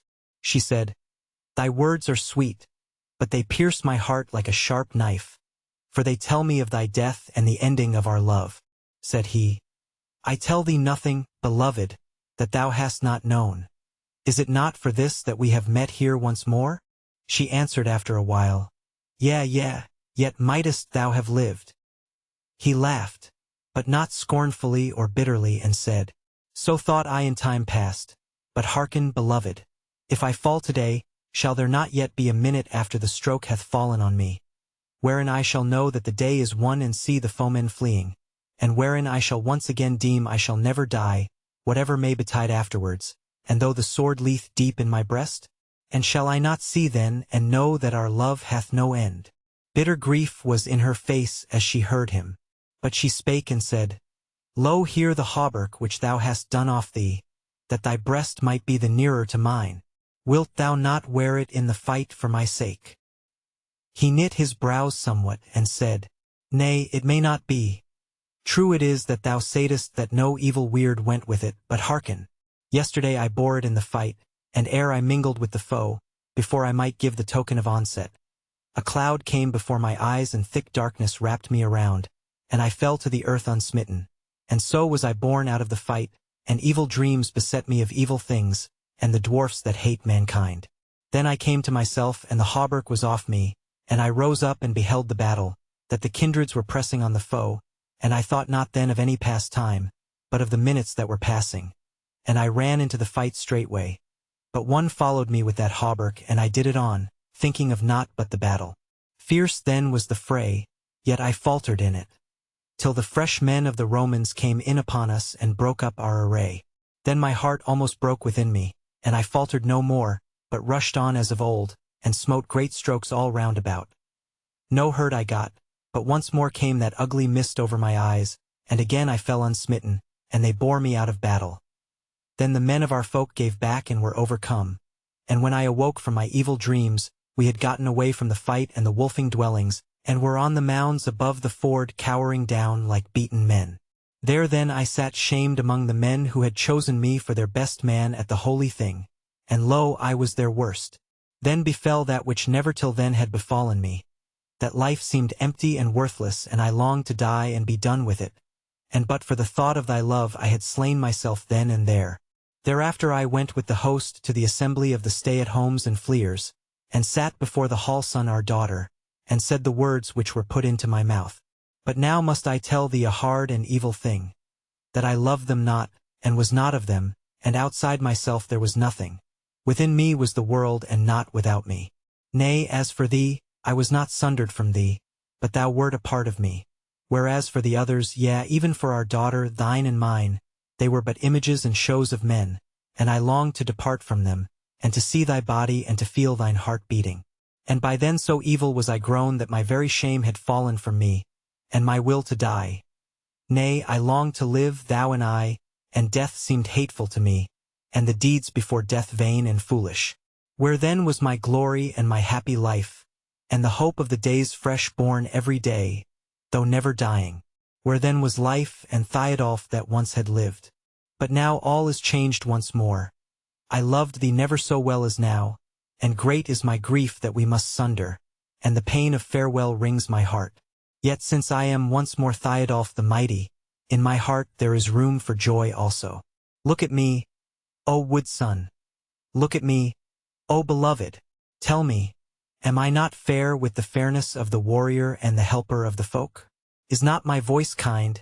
Do not my lips smile, and mine eyes shine? See how steady is mine hand, the friend of the folk. For mine eyes are cleared again, and I can see the kindreds as they are, and their desire of life and scorn of death. And this is what they have made me myself. Now therefore shall they and I together earn the merry days to come, the winter hunting and the spring sowing, the summer haysel, the ingathering of harvest, the happy rest of midwinter, and Yuletide with the memory of the fathers, wedded to the hope of the days to be. Well may they bid me help them who have hope in me. Well may they bid me die who have made me live. For whereas thou sayest that I am not of their blood, nor of their adoption, once more I heed it not. For I have lived with them, and eaten and drunken with them, and toiled with them, and led them in battle and the place of wounds and slaughter. They are mine and I am theirs, and through them am I of the whole earth, and all the kindreds of it. Yea, even of the foemen, whom this day the edges in mine hand shall smite. Therefore I will bear the hauberk no more in battle, and belike my body but once more. So shall I have lived, and death shall not have undone me. Lo thou, is not this the Theodulf whom thou hast loved? No changeling of the gods, but the man in whom men have trusted, the friend of earth, the giver of life, the vanquisher of death. And he cast himself upon her, and strained her to his bosom, and kissed her, and caressed her, and awoke the bittersweet joy within her, as he cried out, Oh, remember this, and this, when at last I am gone from thee. But when they sundered, her face was bright, but the tears were on it, and she said, O Theodulf, thou wert fain hadst thou done a wrong to me so that I might forgive thee. Now wilt thou forgive me the wrong I have done thee? "Yeah," he said. "Even so would I do were we both to live, and how much more if this be the dawn of our sundering day. What hast thou done?" She said, "I lied to thee concerning the hauberk when I said that no evil weird went with it, and this I did for the saving of thy life." He laid his hand fondly on her head, and spake smiling, "Such is the wont of the godkin, because they know not the hearts of men. Tell me all the truth of it now at last." She said, "Hear then the tale of the hauberk, and the truth there is to tell. There was a maid of the godkin, and she loved a man right well, who unto the battle was wending. And she of her wisdom knew that thence to the folk hall threshold should come back but a very few, and she feared for her love, for she doubted that of these he should not be.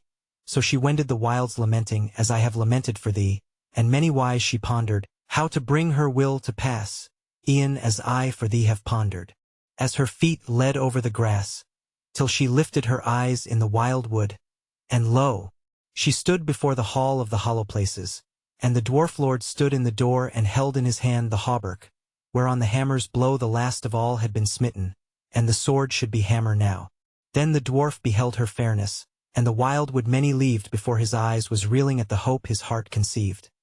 So sorely he longed for her body, and he laughed before her and cried, "O Lady of the Desert, thou farest wandering wide lamenting thy beloved and the folkmote of the spear, but if amidst of the battle this child of the hammer he bear, he shall laugh at the foeman's edges and come back to thy lily breast, and of all the days of his lifetime shall his coming years be best."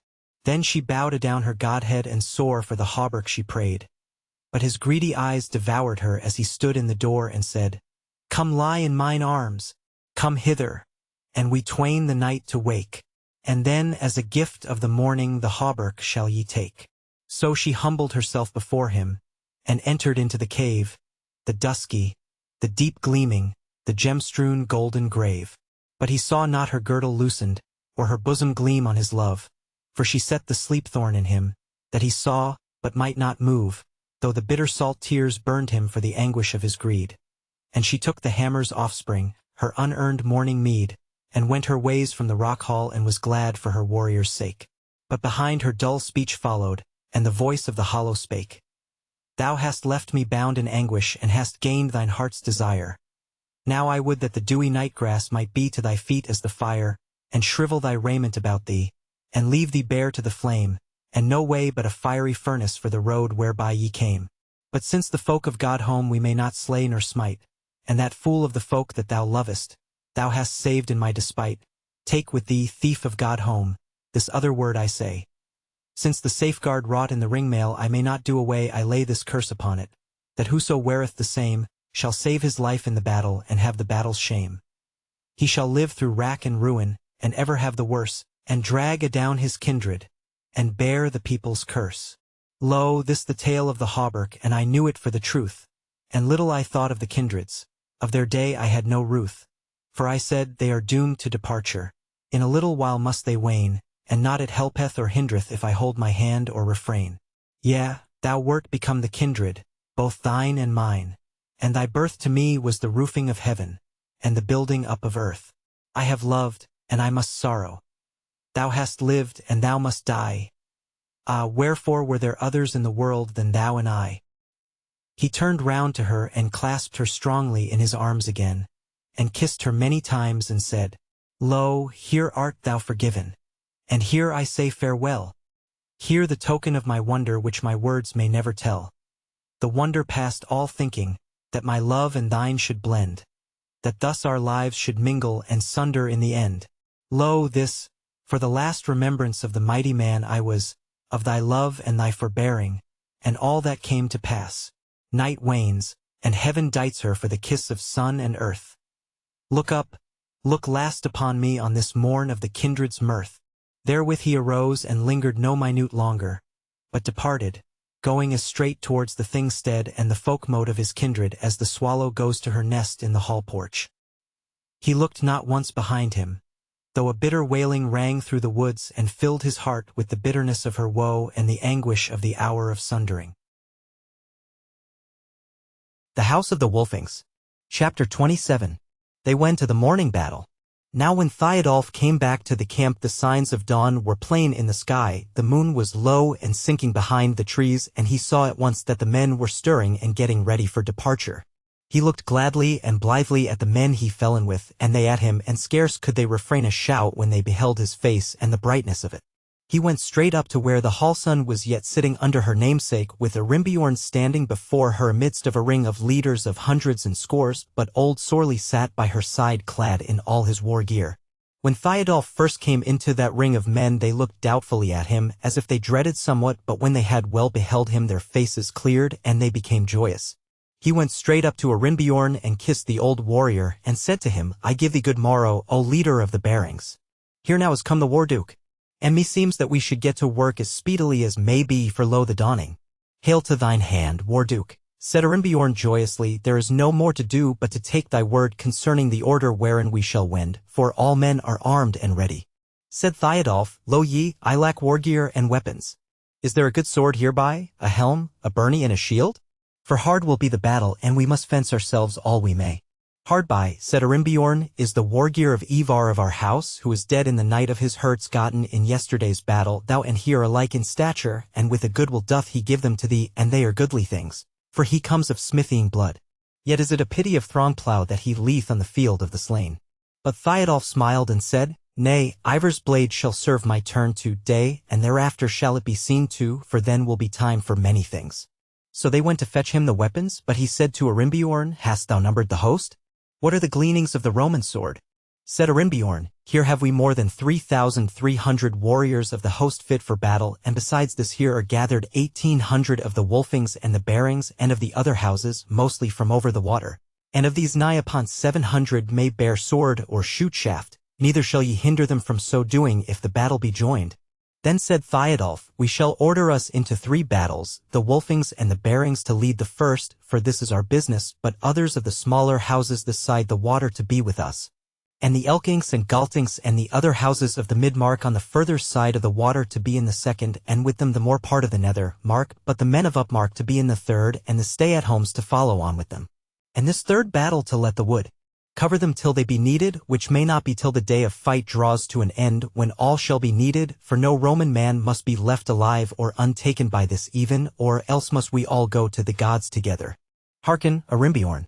I am not called foresighted, and yet meseems I see somewhat how this day shall go, and it is not to be hidden that I shall not see another battle until the last of all battles is at hand. But be of good cheer, for I shall not die till the end of the fight, and once more I shall be a man's help unto you. Now the first of the Romans we meet shall not be able to stand before us, for they shall be unready, and when their men are gotten ready and are fighting with us grimly, ye of the second battle shall hear the war token, and shall fall on.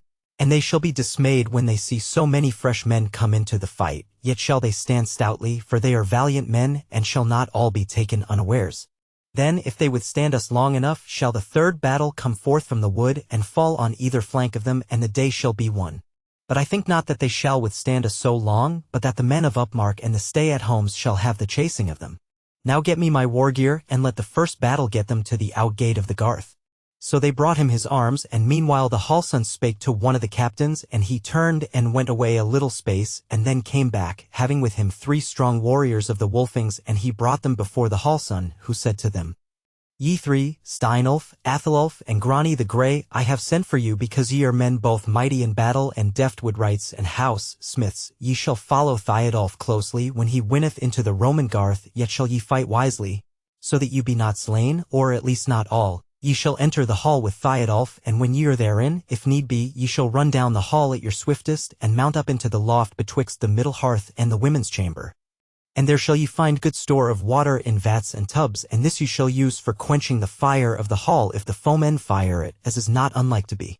Then Grani spoke for the others and said he would pay all heed to her words, and they departed to join their company. Now was Theodulf armed, and Arimbiorn, turning about before he went to his place, beheld him and knit his brow, and said, What is this, Theodulf? Didst thou not swear to the gods not to bear helm or shield in the battles of the strife? Yet hast thou Ivar's helm on thine head and his shield ready beside thee. Wilt thou forswear thyself? So doing shalt thou bring woe upon the house. Arimbiorn, said Theodulf, where didst thou hear tell of me that I had made myself the thrall of the gods? The oath that I swear was sworn when mine heart was not whole towards our people, and now will I break it, that I may keep what of good intent there was in it, and cast away the rest. Long is the story, but if we journey together tonight I will tell it thee.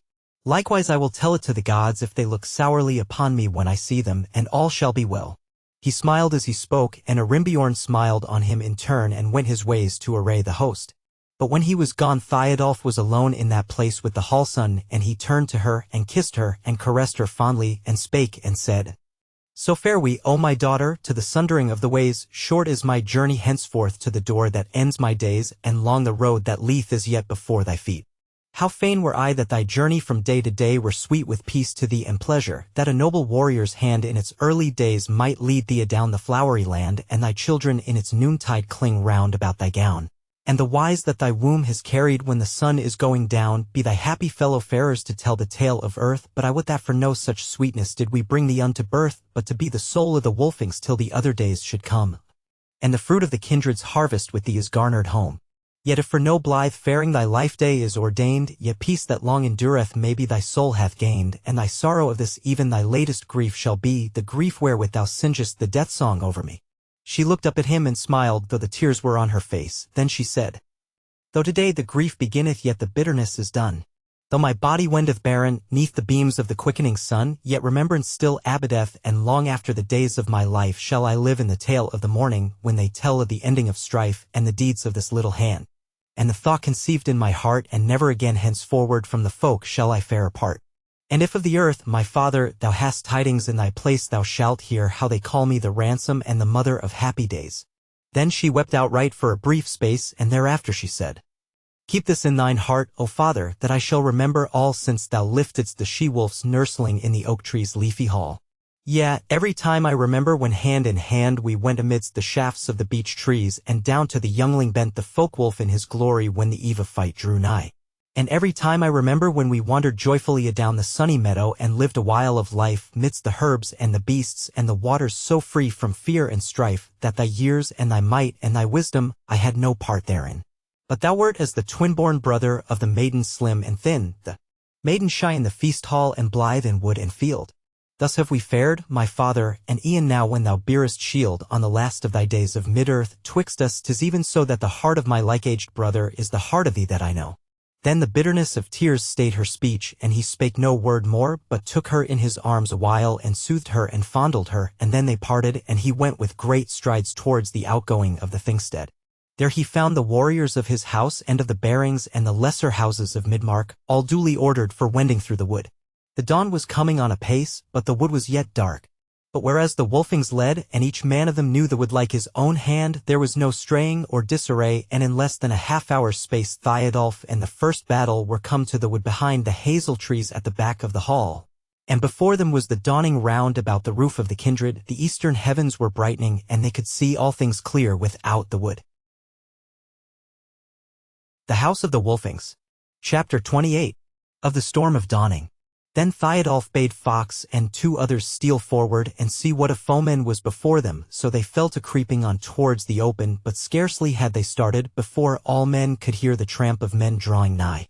Then Theodulf himself took with him a score of his house and went quietly toward the wood edge till they were barely within the shadow of the beech wood, and he looked forth and saw men coming straight towards their lurking place. And those he saw were a good many, and they were mostly of the dastards of the Goths, but with them was a captain of 100 of the Romans and some others of his kindred. And Theodulf deemed that the Goths had been bidden to gather up some of the night watchers and enter the wood and fall on the stay-at-homes. So he bade his men get them aback, and he himself abode still at the very wood's edge, listening intently with his sword bare in his hand.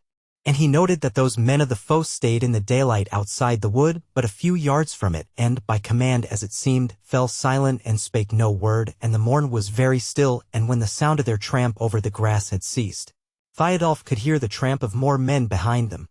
And then he had another thought, to wit that the Romans had sent scouts to see if the Goths yet abided on the vantage ground by the ford, and that when they had found them gone, they were minded to fall on them unawares in the refuge of the Thingstead, and were about to do so by the counsel and leading of the dastard Goths, and that this was one body of the host led by those dastards who knew somewhat of the woods. So he drew aback speedily, and catching hold of Fox by the shoulder, for he had taken him alone with him, he bade him creep along through the wood toward the Thingstead, and bring back speedy word whether there were any more foemen near the wood thereaway. And he himself came to his men, and ordered them for onset, drawing them up in a shallow half-moon, with the bowmen at the horns thereof, with the word to loose at the Romans as soon as they heard the war-horn blow, and all this was done speedily and with little noise, for they were well nigh so arrayed already.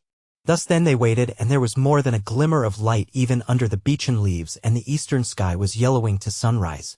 The other warriors were like hounds in the leash, eager to be slipped, but Theodulf stood calm and high-hearted, turning over the memory of past days, and the time he thought of seemed long to him, but happy. Scarce had a score of minutes passed, and the Romans before them, who were now gathered thick behind those dastards of the Goths, had not moved.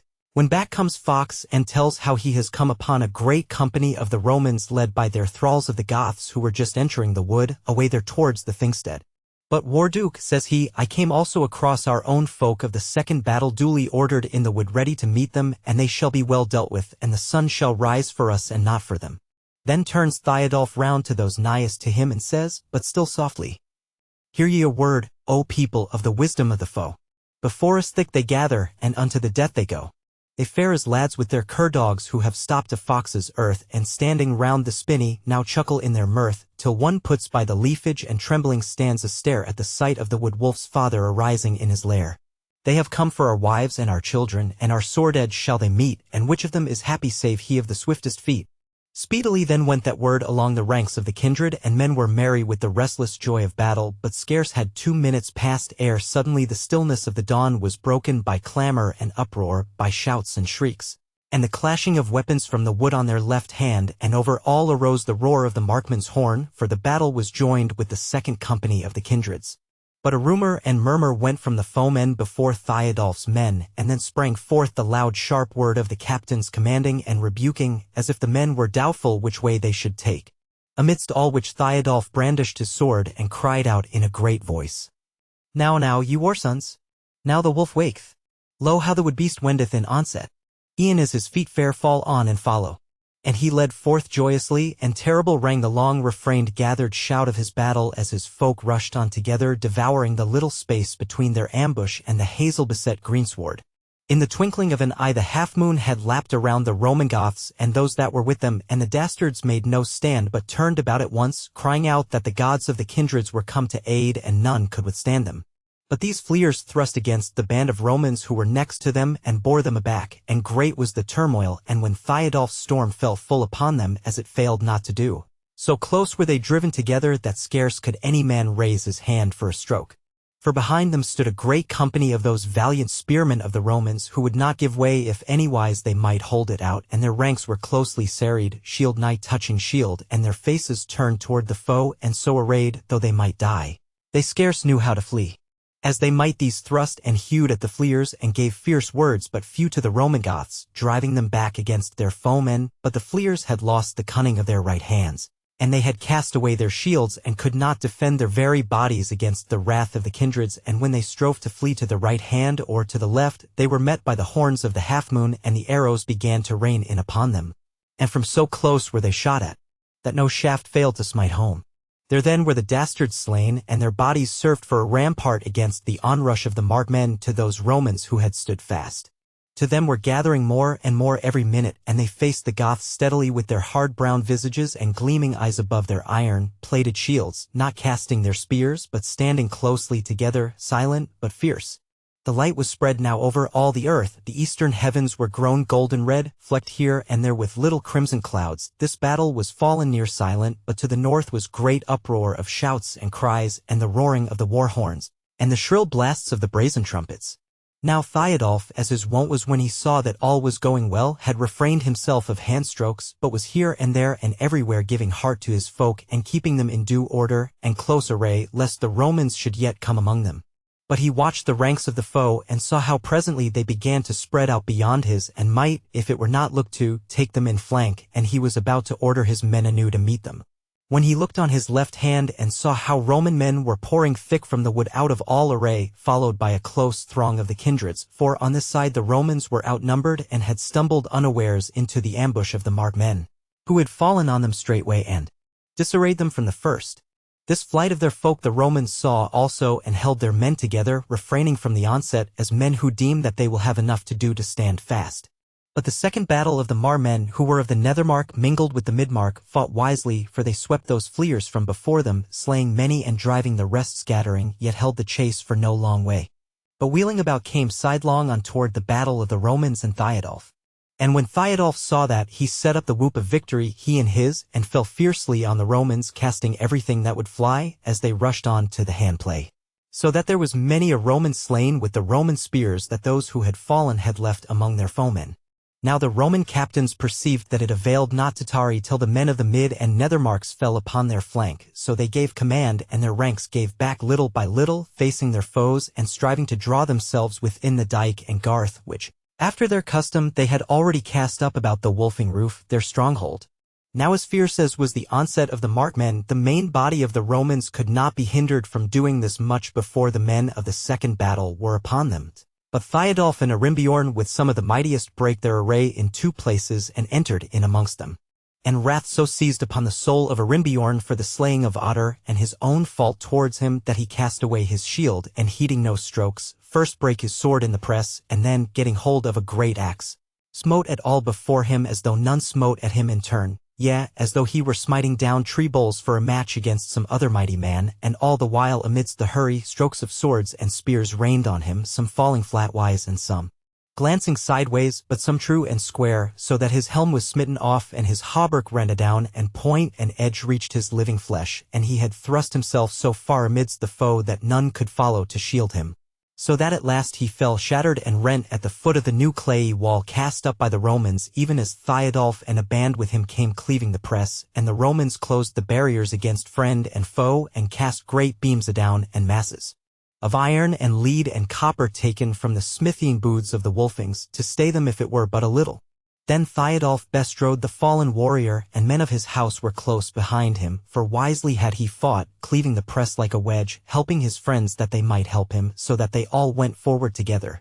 But when he saw Arimbiorn fall he cried out, "Woe's me, Arimbiorn, that thou wouldest not wait for me, for the day is young yet and over young." There then they cleared the space outside the gate, and lifted up the bearing warrior, and bare him back from the rampart. For so fierce had been the fight, and so eager the storm of those that had followed after him, that they must needs order their battle afresh. Since Theodulf's wedge which he had driven into the Roman host was but of a few, and the foe had been many, and the rampart and the shot weapons were close anigh. Wise therefore it seemed to abide them of the second battle, and join with them to swarm over the new-built slippery wall in the teeth of the Roman shot. In this, the first onset of the morning battle, some of the Mar men had fallen, but not many, since but a few had entered outright into the Roman ranks, and when they first rushed on from the wood but 3 of them were slain. And the slaughter was all of the dastards and the Romans, and afterwards not a few of the Romans were slain, what by Arimbiorn, what by the others, for they were fighting fleeing, and before their eyes was the image of the Garthgate which was behind them, and they stumbled against each other as they were driven sideways against the onrush of the Goths, nor were they now standing fair and square to them, and they were hurried and confused with the dread of the onset of them of the 2 marks. As yet Theodulf had gotten no great hurt, so that when he heard that Arimbiorn's soul had passed away he smiled and said, Yeah, Arimbiorn might have abided the end, for ere then shall the battle be hard. So now the Wolfings and the Barings met joyously, the kindreds of the Nethermark and the others of the second battle, and they sang the song of victory arrayed in good order hard by the Roman rampart, while bowstrings twanged and arrows whistled, and slingstones hummed from this side and from that. And of their song of victory thus much the tale telleth. Now hearken and hear of the day dawn of fear, and how uprose the sun on the battle begun. All night lay a hiding, our anger abiding, dark down in the wood the sharp seekers of blood, but ere red grew the heaven we bore them all bare, for against us undriven the foemen must fare. They sought and they found us, and sorrowed to find. For the tree boles around us the story shall mind, how fast from the glooming they fled to the light, yes saying the dooming of tear of the fight. Hearken yet and again how the night gone to wane, and the twilight stole until the world was well won. E'en in such wise was wending a great host for our ending, on our life days e'en so stole the host of the foe, till the heavens grew lighter, and light grew the world, and the storm of the fighter upon them was hurled, then some fled the stroke, and some died, and some stood, till the worst of the storm broke right out from the wood, and the warshafts were singing the carol of fear, the tale of the bringing the sharp swords anear. Come gather we now, for the day doth grow Come, gather, ye bold, lest the day wax old, lest not till tomorrow we slake our sorrow and heap the ground with many a mound. Come, war children, gather, and clear we the land. In the tide of war, Father, the deed is to hand. Clad in gear that we gilded, they shrink from our sword. In the house that we builded, they sit at the board. Come, war children, gather, come swarm o'er the wall for the feast of War Father to sweep out the hall. Now amidst of their singing the sun rose upon the earth and gleamed in the arms of men and lit the faces of the singing warriors as they stood turned toward the east. In this first onset of battle but 23 markmen were slain in all besides Arinbjorn, for, as aforesaid, they had the foe at a disadvantage. And this onset is called in the tale the Storm of Dawning. The House of the Wolfings. Chapter 29. Of Theodulf's Storm. The Goths tarried not over their victory, they shot with all the bowmen that they had against the Romans on the wall, and therewith arrayed themselves to fall on once more. And Theodulf, now that the foe were covered by a wall, though it was but a little one, sent a message to the men of the third battle, them of Upmark to wit, to come forward in good array and help to make a ring around the Wolfingstead, wherein they should now take the Romans as a beast is taken in a trap. Meanwhile, until they came, he sent other men to the wood to bring tree boles to batter the gate, and to make bridges whereby to swarm over the wall, which was but breast high on the Roman side, though they had worked at it ceaselessly since yesterday morning. In a long half-hour, therefore, the horns of the men of Upmark sounded, and they came forth from the wood a very great company, for with them also were the men of the stay-at-homes and the homeless, such of them as were fit to bear arms. Amongst these went the Hallson surrounded by a band of the warriors of Upmark, and before her was borne her namesake the lamp as a sign of assured victory. But these stay-at-homes with the Hallson were stayed by the command of Theodulf on the crown of the slope above the dwellings, and stood round about the speech hill, on the topmost of which stood the Hallson and the wondrous lamp and the men who warded her in it. When the Romans saw the new host come forth from the wood, they might well think that they would have work enough to do that day, but when they saw the Hallson take her stand on the speech hill with the men-at-arms about her and the lamp before her, then dread of the gods fell upon them, and they knew that the doom had gone forth against them. Nevertheless they were not men to faint and die because the gods were become their foes, but they were resolved rather to fight it out to the end against whatsoever might come against them, as was well seen afterwards. Now they had made 4 gates to their garth according to their custom, and at each gate within was there a company of their mightiest men, and each was beset by the best of the marmen. Theodulf and his men beset the western gate where they had made that fierce onset.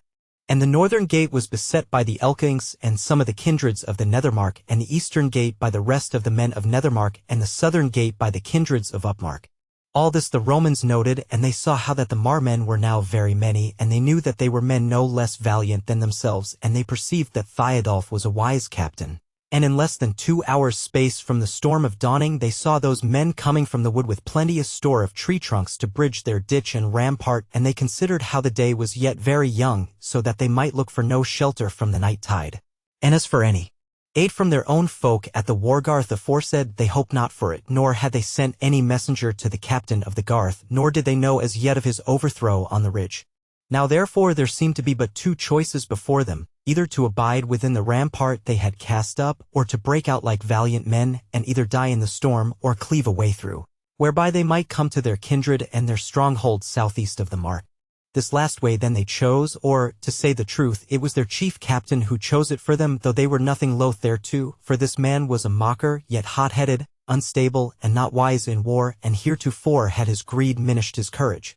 Yet now, being driven into a corner, he had courage enough and to spare, but utterly lacked patience, for it had been better for the Romans to have abided 1 or 2 onsets from the Goths, whereby they who should make the onslaught would at the least have lost more men than they on whom they should fall before they within stormed forth on them, but their pride took away from the Romans their last chance.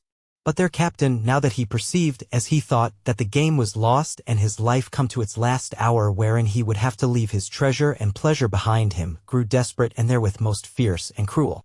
So all the captives whom they had taken, they were but 22, for the wounded men they had slain, he caused to be bound on the chairs of the high seat clad in their war gear with their swords or spears made fast to their right hands, and their shields to their left hands. And he said that the Goths should now hold a thing wherein they should at last take counsel wisely and abstain from folly. For he caused store of faggots and small wood smeared with grease and oil to be cast into the hall that it might be fired, so that it and the captives should burn up altogether. So, said he, shall we have a fair torch for our funeral fire?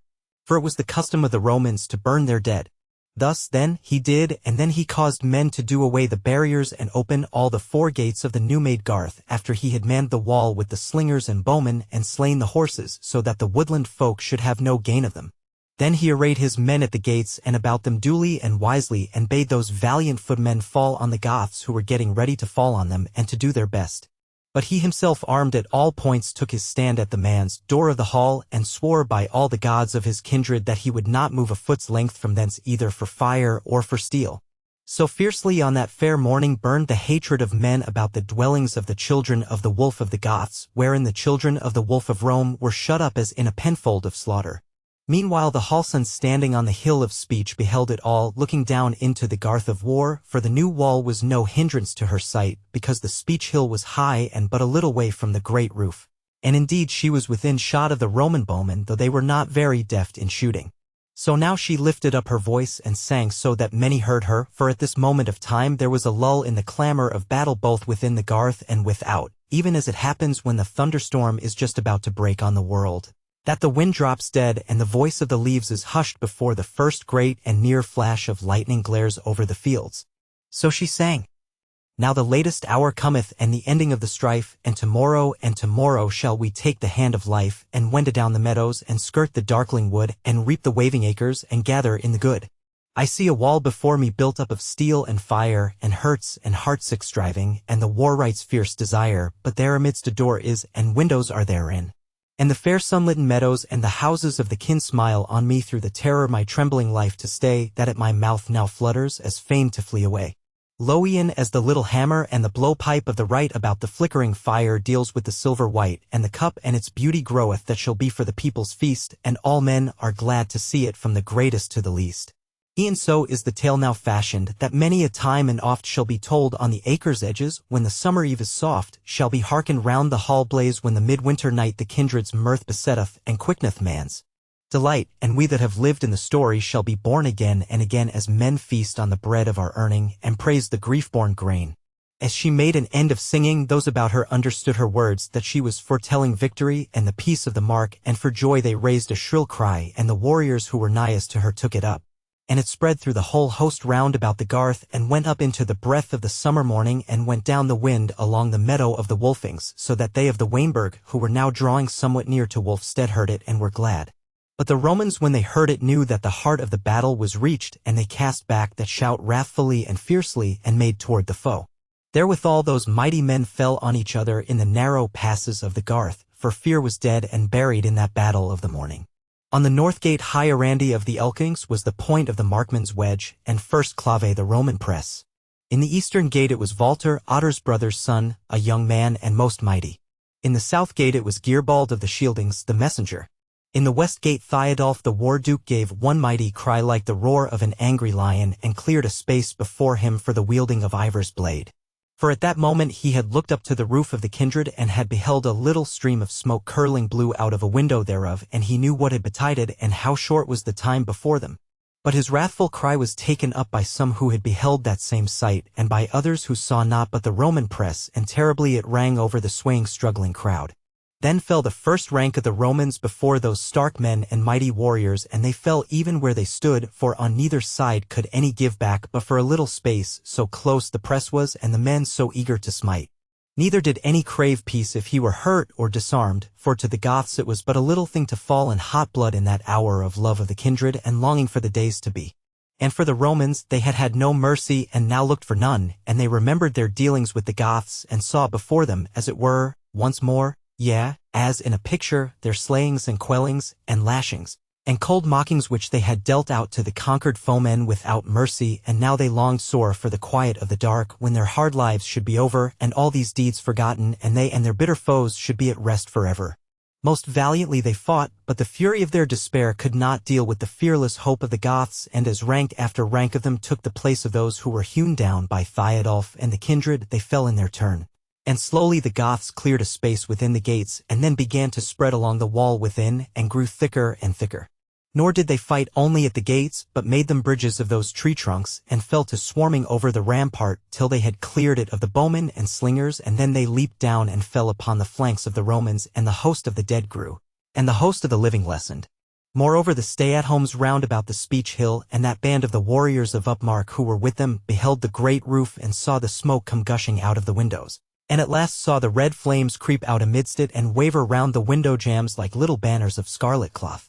Then they could no longer refrain themselves but ran down from the speech hill and the slope about it with great and fierce cries, and clomb the wall where it was unmanned, helping each other with hand and back, both stark warriors and old men and lads and women. And thus they gat them into the garth and fell upon the lessening band of the Romans, who now began to give way hither and thither about the garth as they best might. Thus it befell at the west gate, but at the other gates it was no worser, for there was no diversity of valor between the houses, nay, whereas the more part and the best part of the Romans faced the onset of Theodulf, which seemed to them the main onset. They were somewhat easier to deal with elsewhere than at the west gate, and at the east gate was the place first won, so that Walter and his folk were the first to clear a space within the gate, and to tell the tale shortly, for can this that. And the other sword stroke be told of in such a medley, they drew the death ring around the Romans that were before them, and slew them all to the last man, and then fell fiercely on the rearward of them of the north gate, who still stood before Hierandi's onset. There again was no long tale to tell of, for Hierandi was just winning the gate, and the wall was cleared of the Roman shot-fighters, and the marmen were standing on the top thereof, and casting down on the Roman spears and balks of wood and whatsoever would fly. There again were the Romans all slain or put out of the fight, and the two bands of the kindred joined together, and with what voices the battle rage had left them cried out for joy and fared on together to help to bind the sheaves of war which Theodulf's sickle had reaped. And now it was mere slaying, and the Romans, though they still fought in knots of less than a score, yet fought on and hewed and thrust without more thought or will than the stone has when it leaps adown the hillside after it has first been set a-going. But now the garth was fairly won, and Theodulf saw that there was no hope for the Romans drawing together again, so while the kindreds were busied in hewing down those knots of desperate men, he gathered to him some of the wisest of his warriors, amongst whom were Steinulf and Grani the Grey, the deftwood wrights, but Athelulf had been grievously hurt by a spear and was out of the battle, and drave away through the confused turmoil which still boiled in the garth there, and made straight for the man's door of the hall. Soon he was close thereto, having hewn away all fleers that hindered him, and the doorway was before him. But on the threshold, the fire and flames of the kindled hall behind him, stood the Roman captain clad in gold-adorned armor and surcoat of sea-born purple. The man was cool and calm and proud, and a mocking smile was on his face, and he bore his bright blade unbloodied in his hand. Theodulf stayed a moment of time, and their eyes met. It had gone hard with the war-duke, and those eyes glittered in his pale face, and his teeth were close set together, though he had fought wisely and for life, as he who is most valiant ever will do, till he is driven to bay like the lone wood-wolf by the hounds. Yet had he been sore mishandled. His helm and shield were gone, his hauberk rent, for it was no dwarf-wrought coat, but the work of Ivor's hand. The blood was running down from his left arm, and he was hurt in many places. He had broken Ivor's sword in the medley, and now bore in his hand a strong Roman short-sword, and his feet stood bloody on the worn earth anigh the man's door. He looked into the scornful eyes of the Roman lord for a little minute, and then laughed aloud, and therewithal, leaping on him with one spring, turned sideways, and dealt him a great buffet on his ear with his unarmed left hand. Just as the Roman thrust at him with his sword, so that the captain staggered forward on to the next man following, which was Wulfkettle the eager warrior, who thrust him through with his sword and shoved him aside as they all strode into the hall together. Howbeit no sword fell from the Roman captain as he fell, for Theodulf's side bore it into the hall of the Wolfings. Most wrathful were those men, and went hastily, for their roof was full of smoke, and the flames flickered about the pillars and the wall here and there, and crept up to the windows aloft, yet was it not wholly or fiercely burning. For the Roman fire-raisers had been hurried and hasty in their work. Straightway then Steinulf and Grani led the others off at a run towards the loft and the water, but Theodulf, who went slowly and painfully, looked and beheld on the dais those men bound for the burning, and he went quietly and as a man who has been sick, and is weak, up onto the dais, and said, "Be of good cheer, O brothers, for the kindreds have vanquished the foemen, and the end of strife is come." His voice sounded strange and sweet to them amidst the turmoil of the fight without. He laid down his sword on the table, and drew a little sharp knife from his girdle, and cut their bonds one by one, and loosed them with his blood-stained hands. And each one as he loosed him he kissed, and said to him, "Brother, go help those who are quenching the fire. This is the bidding of the war-duke." But as he loosed one after other he was longer and longer about it, and his words were slower. At last he came to the man who was bound in his own high seat close under the place of the wondrous lamp, the hallson, and he was the only one left bound. That man was of the Wormings and was named Elfric. He loosed him and was long about it. And when he was done he smiled on him and kissed him and said to him, "Arise, brother. Go help the quenchers of the fire, and leave to me this my chair, for I am weary, and if thou wilt, thou mayst bring me of that water to drink, for this morning men have forgotten the mead of the reapers." Then Elfric arose, and Theodulf sat in his chair, and leaned back his head, but Elfric looked at him for a moment as one scared, and then ran his ways down the hall, which now was growing noisy with the hurry and bustle of the quenchers of the fire, to whom had divers others joined themselves. There then from a bucket which was still for a moment he filled a wooden bowl which he caught up from the base of one of the hall pillars and hastened up the hall again, and there was no man nigh the dais, and Theodulf yet sat in his chair. And the hall was dim with the rolling smoke, and Elfric saw not well what the Warduke was doing. So he hastened on, and when he was close to Theodulf he trod in something wet, and his heart sank, for he knew that it was blood. His foot slipped therewith, and as he put out his hand to save himself, the more part of the water was spilled and mingled with the blood. But he went up to Theodulf and said to him, "Drink, Warduke. Here hath come a mouthful of water." But Theodulf moved not for his word, and Elfric touched him, and he moved none the more. Then Elfric's heart failed him, and he laid his hand on the Warduke's hand, and looked closely into his face, and the hand was cold, and the face ashen pale, and Elfric laid his hand on his side, and he felt the short sword of the Roman leader thrust deep therein, besides his many other hurts. So Elfric knew that he was dead, and he cast the bowl to the earth, and lifted up his hands, and wailed out aloud, like a woman who hath come suddenly on her dead child, and cried out in a great voice, "Hither, hither, O men in this hall, for the Warduke of the Markmen is dead. O ye people, hearken. Theodulf the mighty, the Wolfing, is dead." And he was a young man, and weak with the binding and the waiting for death, and he bowed himself adown and crouched on the ground and wept aloud.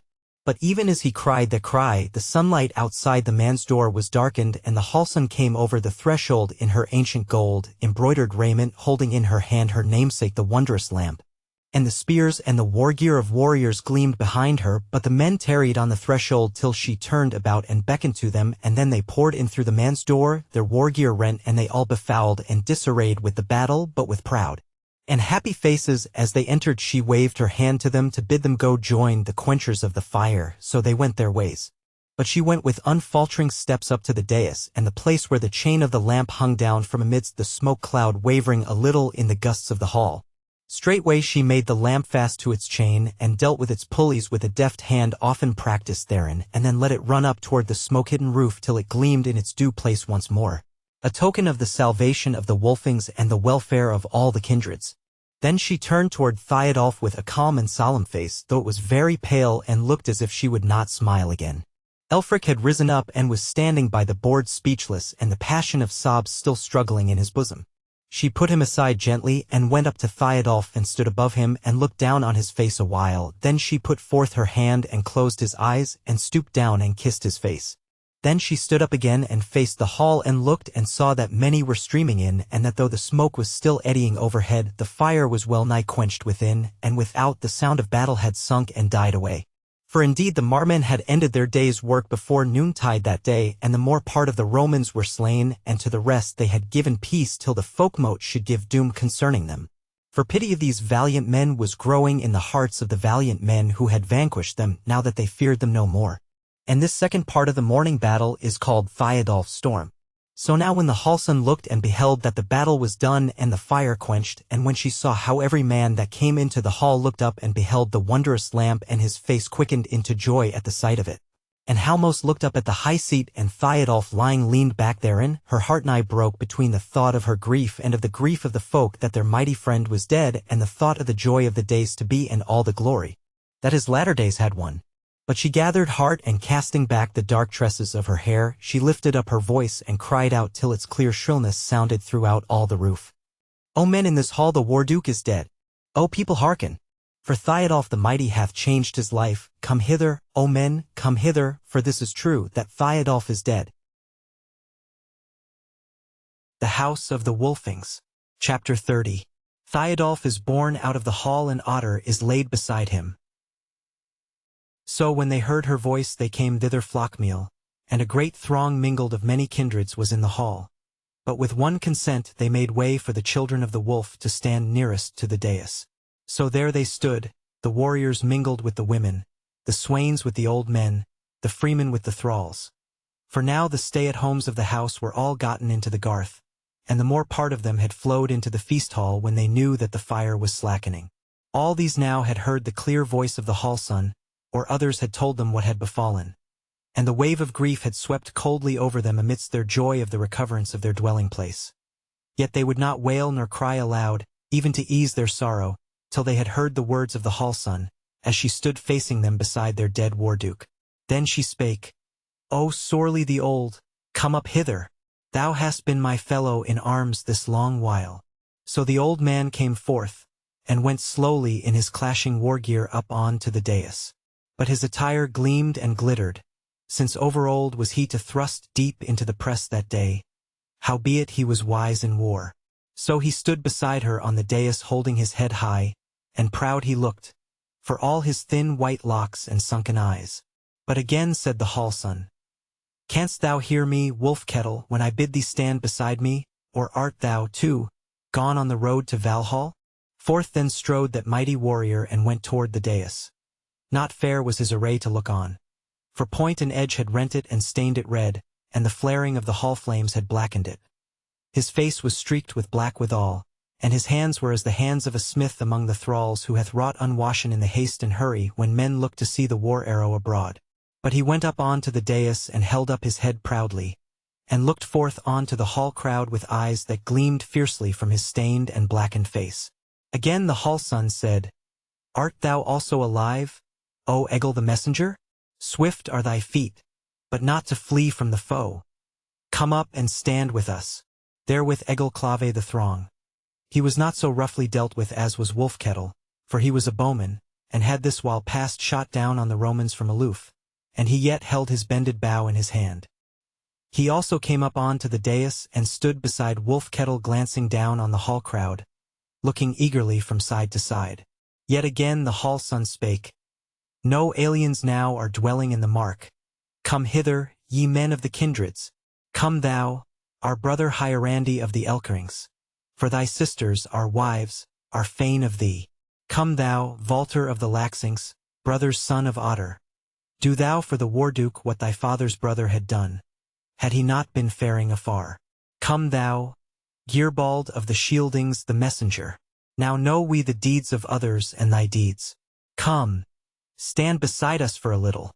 Forth then they came in their rent and battered war-gear, and the tall Hierandi bore but the broken truncheon of his sword, and Valter a woodman's axe notched and dull with work, and Gearbald a Roman cast spear, for his own weapons had been broken in the medley, and he came the last of the three, going as a belated reaper from the acres. There they stood by the others and gazed adown the hall throng. But the hall son spake again, "Agni of the Dalings, I see thee now. How camest thou into the hard handplay, old man? Come hither and stand with us, for we love thee.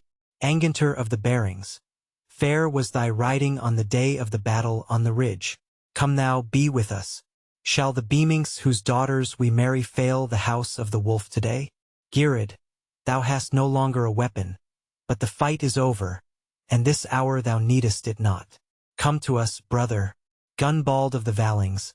The falcon on thy shield is dim with the dint of point and edge, but it hath done its work to ward thy valiant heart. Come hither, friend. Come all ye and stand with us." As she named them so they came, and they went up on to the dais and stood all together. And a terrible band of warriors they looked had the fight been to begin over again, and they to meet death once more. And again spake the hall son, "Steinulf and Grani, deft are your hands. Take ye the stalks of the war blossoms, the spears of the kindreds, and knit them together to make a bier for our Warduke, for he is weary and may not go afoot. Thou Ali, son of Grey, thou hast gone errands for me before. Go forth now from the garth, and wend thy ways toward the water, and tell me when thou comest back what thou hast seen of the coming of the Wainberg, for by this time it should be drawing anigh." So Ali went forth, and there was silence of words for a while in the hall. But there arose the sound of the woodwrights busy with the wimble and the hammer about the bier. No long space had gone by when Ali came back into the hall panting with his swift running. And he cried out, "O hall son, they are coming. The last wain hath crossed the ford, and the first is hard at hand. Bright are their banners in the sun. Then said the hall son, O warriors, it is fitting that we go to meet our banners returning from the field, and that we do the gods to wit what deeds we have done. Fitting is it also that Theodulf our warduke wend with us. Now get ye into your ordered bands, and go we forth from the fire-scorched hall, and out into the sunlight, that the very earth and the heavens may look upon the face of our warduke, and bear witness that he hath played his part as a man. Then without more words the folk began to stream out of the hall, and within the garth which the Romans had made they arrayed their companies. But when they were all gone from the hall save they who were on the dais, the hall son took the waxen torch which she had litten and quenched at the departure of the host to battle, and now she once more kindled it at the flame of the wondrous lamp, the hall son. But the woodwrights brought the bier which they had made of the spear shafts of the kindred, and they laid thereon a purple cloak gold embroidered of the treasure of the Wolfings, and thereon was Theodulf laid. Then those men took him up, to wit, Sorley the Old and Wolfkettle and Egil, all these were of the Wolfing house, Hierandi of the Elkerings also, and Walter of the Laxings, Gearbald of the Shieldings, Agni of the Dalings, Anganter of the Bearings, Gearid of the Beamings, Gunbald of the Valings. All these, with the two valiant woodwrights, Steinulf and Grani, laid hand to the bier. So they bore it down from the dais, and out at the man's door into the sunlight, and the hall son followed close after it, holding in her hand the candle of returning. It was an hour after high noon of a bright midsummer day when she came out into the garth, and the smoke from the fire-scorched hall yet hung about the trees of the wood edge. She looked neither down towards her feet nor on the right side or the left, but straight before her. The ordered companies of the kindreds hid the sight of many fearful things from her eyes, though indeed the thralls and women had mostly gleaned the dead from the living both of friend and foe, and were tending the hurt of either host. Through an opening in the ranks moreover could they by the bier behold the scanty band of Roman captives, some standing up, looking dully around them, some sitting or lying on the grass talking quietly together, and it seemed by their faces that for them the bitterness of death was past. Forth then fared the host by the west gate, where Theodulf had done so valiantly that day, and out on to the green amidst the booths and lesser dwellings. Sore then was the heart of the hall son, as she looked forth over dwelling and acre and meadow, and the blue line of the woods beyond the water, and bethought her of all the familiar things that were within the compass of her eyesight, and remembered the many days of her father's loving kindness, and the fair words wherewith he had solaced her life days. But of the sorrow that wrung her heart nothing showed in her face, nor was she paler now than her wont was. For high was her courage, and she would in no wise mar that fair day and victory of the kindreds with grief for what was gone, whereas so much of what once was, yet abided and should abide forever. Then fared they down through the acres, where what was yet left of the wheat was yellowing toward harvest, and the rye hung grey and heavy. For bright and hot had the weather been all through these tidings. Howbeit much of the corn was spoiled by the trampling of the Roman bands. So came they into the fair open meadow and saw before them the wains coming to meet them with their folk, to wit a throng of stout carles of the thrallfolk led by the war-wise and ripe men of the steerings. Bright was the gleaming of the banner wains, though for the lack of wind the banners hung down about their staves. The sound of the lowing of the bulls and the oxen, the neighing of horses and bleating of the flocks came up to the ears of the host as they wended over the meadow. They made stay at last on the rising ground, all trampled and in parts bloody, where yesterday Theodulf had come on the fight between the remnant of Otter's men and the Romans. There they opened their ranks and made a ring round about a space, amidmost of which was a little mound whereon was set the bier of Theodulf. The wains and their warders came up with them and drew a garth of the wains round about the ring of men with the banners of the kindreds in their due places. There was the wolf and the elk, the falcon, the swan, the boar, the bear, and the green tree, the willow bush, the ged, the waterbank and the woodouzel, the steer, the mallard and the roe deer. All these were of the midmark. But of the upper mark were the horse and the spear and the shield and the daybreak and the dale and the mountain and the brook and the weasel and the cloud and the hart. Of the nethermark were the salmon and the lynx and the lingworm, the seal, the stone and the seamew, the buck-goat, the apple-tree, the bull, the adder and the crane. There they stood in the hot sunshine 3 hours after noon, and a little wind came out of the west and raised the pictured cloths upon the banner staves, so that the men could now see the images of the tokens of their houses and the fathers of old time. Now was there silence in the ring of men, but it opened presently and through it came all armed warriors bearing another bier, and lo, Otter upon it, dead in his war gear with many a grievous wound upon his body. For men had found him in an ingle of the wall of the great roof, where he had been laid yesterday by the Romans when his company and the bearings with the Wormings made their onset. For the Romans had noted his exceeding valor, and when they had driven off the Goths some of them brought him dead inside their garth, for they would know the name and dignity of so valorous a man. So now they bore him to the mound where Theodulf lay and set the bier down beside Theodulf's, and the two war dukes of the markmen lay there together. And when the warriors beheld that sight, they could not forbear, but some groaned aloud, and some wept great tears, and they clashed their swords on their shields, and the sound of their sorrow and their praise went up to the summer heavens. Now the hall sun, holding aloft the waxen torch, lifted up her voice and said, O warriors of the Wolfings, by the token of the flame that here in my right hand flickers, ye are back at the house of the name, and there yet burneth the hall sun beneath the wolfing roof, and the flame that the foeman quickened hath died out far aloof. Ye gleanings of the battle, lift up your hearts on high, for the house of the war-wise Wolfings and the folk undoomed to die. But ye kindreds of the markmen, the wolfing guests are ye, and tonight we hold the high tide, and great shall the feasting be. For today by the road that we know not a many wend their ways to the gods and the ancient fathers, and the hope of the latter days. And how shall their feet be cumbered if we tangle them with woe, and the heavy rain of sorrow drift o'er the road they go? They have toiled, and their toil was troublous to make the days to come. Use ye their gifts in gladness, lest they grieve for the ancient home. Now are our maids arraying that fire-scorched hall of ours with the treasure of the Wolfings and the wealth of summer flowers. And this eve the work before you will be the hall to throng and purge its walls of sorrow and quench its scathe and wrong. She looked on the dead Theodulf a moment, and then glanced from him to Otter and spake again. O kindreds, here before you two mighty bodies lie. Henceforth no man shall see them in house and field go by as we were used to behold them, familiar to us then as the wind beneath the heavens and the sun that shines on men. Now soon shall there be nothing of their dwelling place to tell, save the billow of the meadows, the flower-grown grassy swell.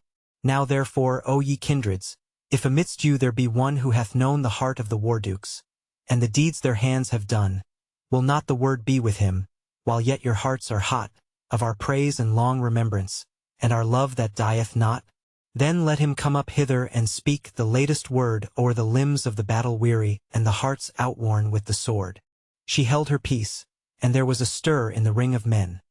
For they who were anigh the Daling banner saw an old warrior sitting on a great black horse and fully armed. He got slowly off his horse and walked toward the ring of warriors, which opened before him. For all knew him for Asmund the Old, the war-wise warrior of the Dalings, even he who had lamented over the hauberk of Theodulf. He had taken horse the day before, and had ridden toward the battle, but was belated, and had come up with them of the Wainburg just as they had crossed the water. The House of the Wolfings. Chapter 31. Old Asmund speaketh over the war-dukes, the dead are laid in mound. Now while all looked on, he went to the place where lay the bodies of the war-dukes, and looked down on the face of Otter, and said, O Otter, there thou liest, and thou that I knew of old, when my beard began to whiten as the best of the keen and the bold, and thou wert as my youngest brother, and thou didst lead my sons when we fared forth over the mountains to meet the arrowy Huns, and I smiled to see thee teaching the lore that I learned thee erst. O Otter, dost thou remember how the Goth folk came by the worst, and with thee in mine arms I waded the wide shaft-harrowed flood that lapped the feet of the mountains with its water blent with blood? And how in the hollow places of the mountains hidden away we abode the kindred's coming as the wet night bedeth day? Dost thou remember, Otter, how many a joy we had, how many a grief remembered has made our high tide glad? O fellow of the hallglee, O fellow of the field, why then hast thou departed and left me under shield? I the ancient, I the childless, while yet in the laxing hall are thy brother's sons abiding and their children on thee call. O kindreds of the people, the soul that dwelt herein, this goodly way-worn body, was keen for you to win good days and long endurance. Who knoweth of his deed what things for you it hath fashioned from the flame of the fire of need? But of this at least well wot we, that forth from your hearts it came, and back to your hearts returneth for the seed of thriving and fame. In the ground wherein ye lay it, the body of this man, no deed of his abideth, no glory that he won, but evermore the marked men shall bear his deeds o'er earth with the joy of the deeds that are coming, the garland of his worth. He was silent a little as he stood looking down on Otter's face with grievous sorrow, for all that his words were stout. For indeed, as he had said, Otter had been his battle-fellow and his hall-fellow, though he was much younger than Asmund, and they had been standing foot to foot in that battle wherein old Asmund's sons were slain by his side. After a while he turned slowly from looking at Otter to gaze upon Thiodolf, and his body trembled as he looked, and he opened his mouth to speak, but no word came from it, and he sat down upon the edge of the bier, and the tears began to gush out of his old eyes.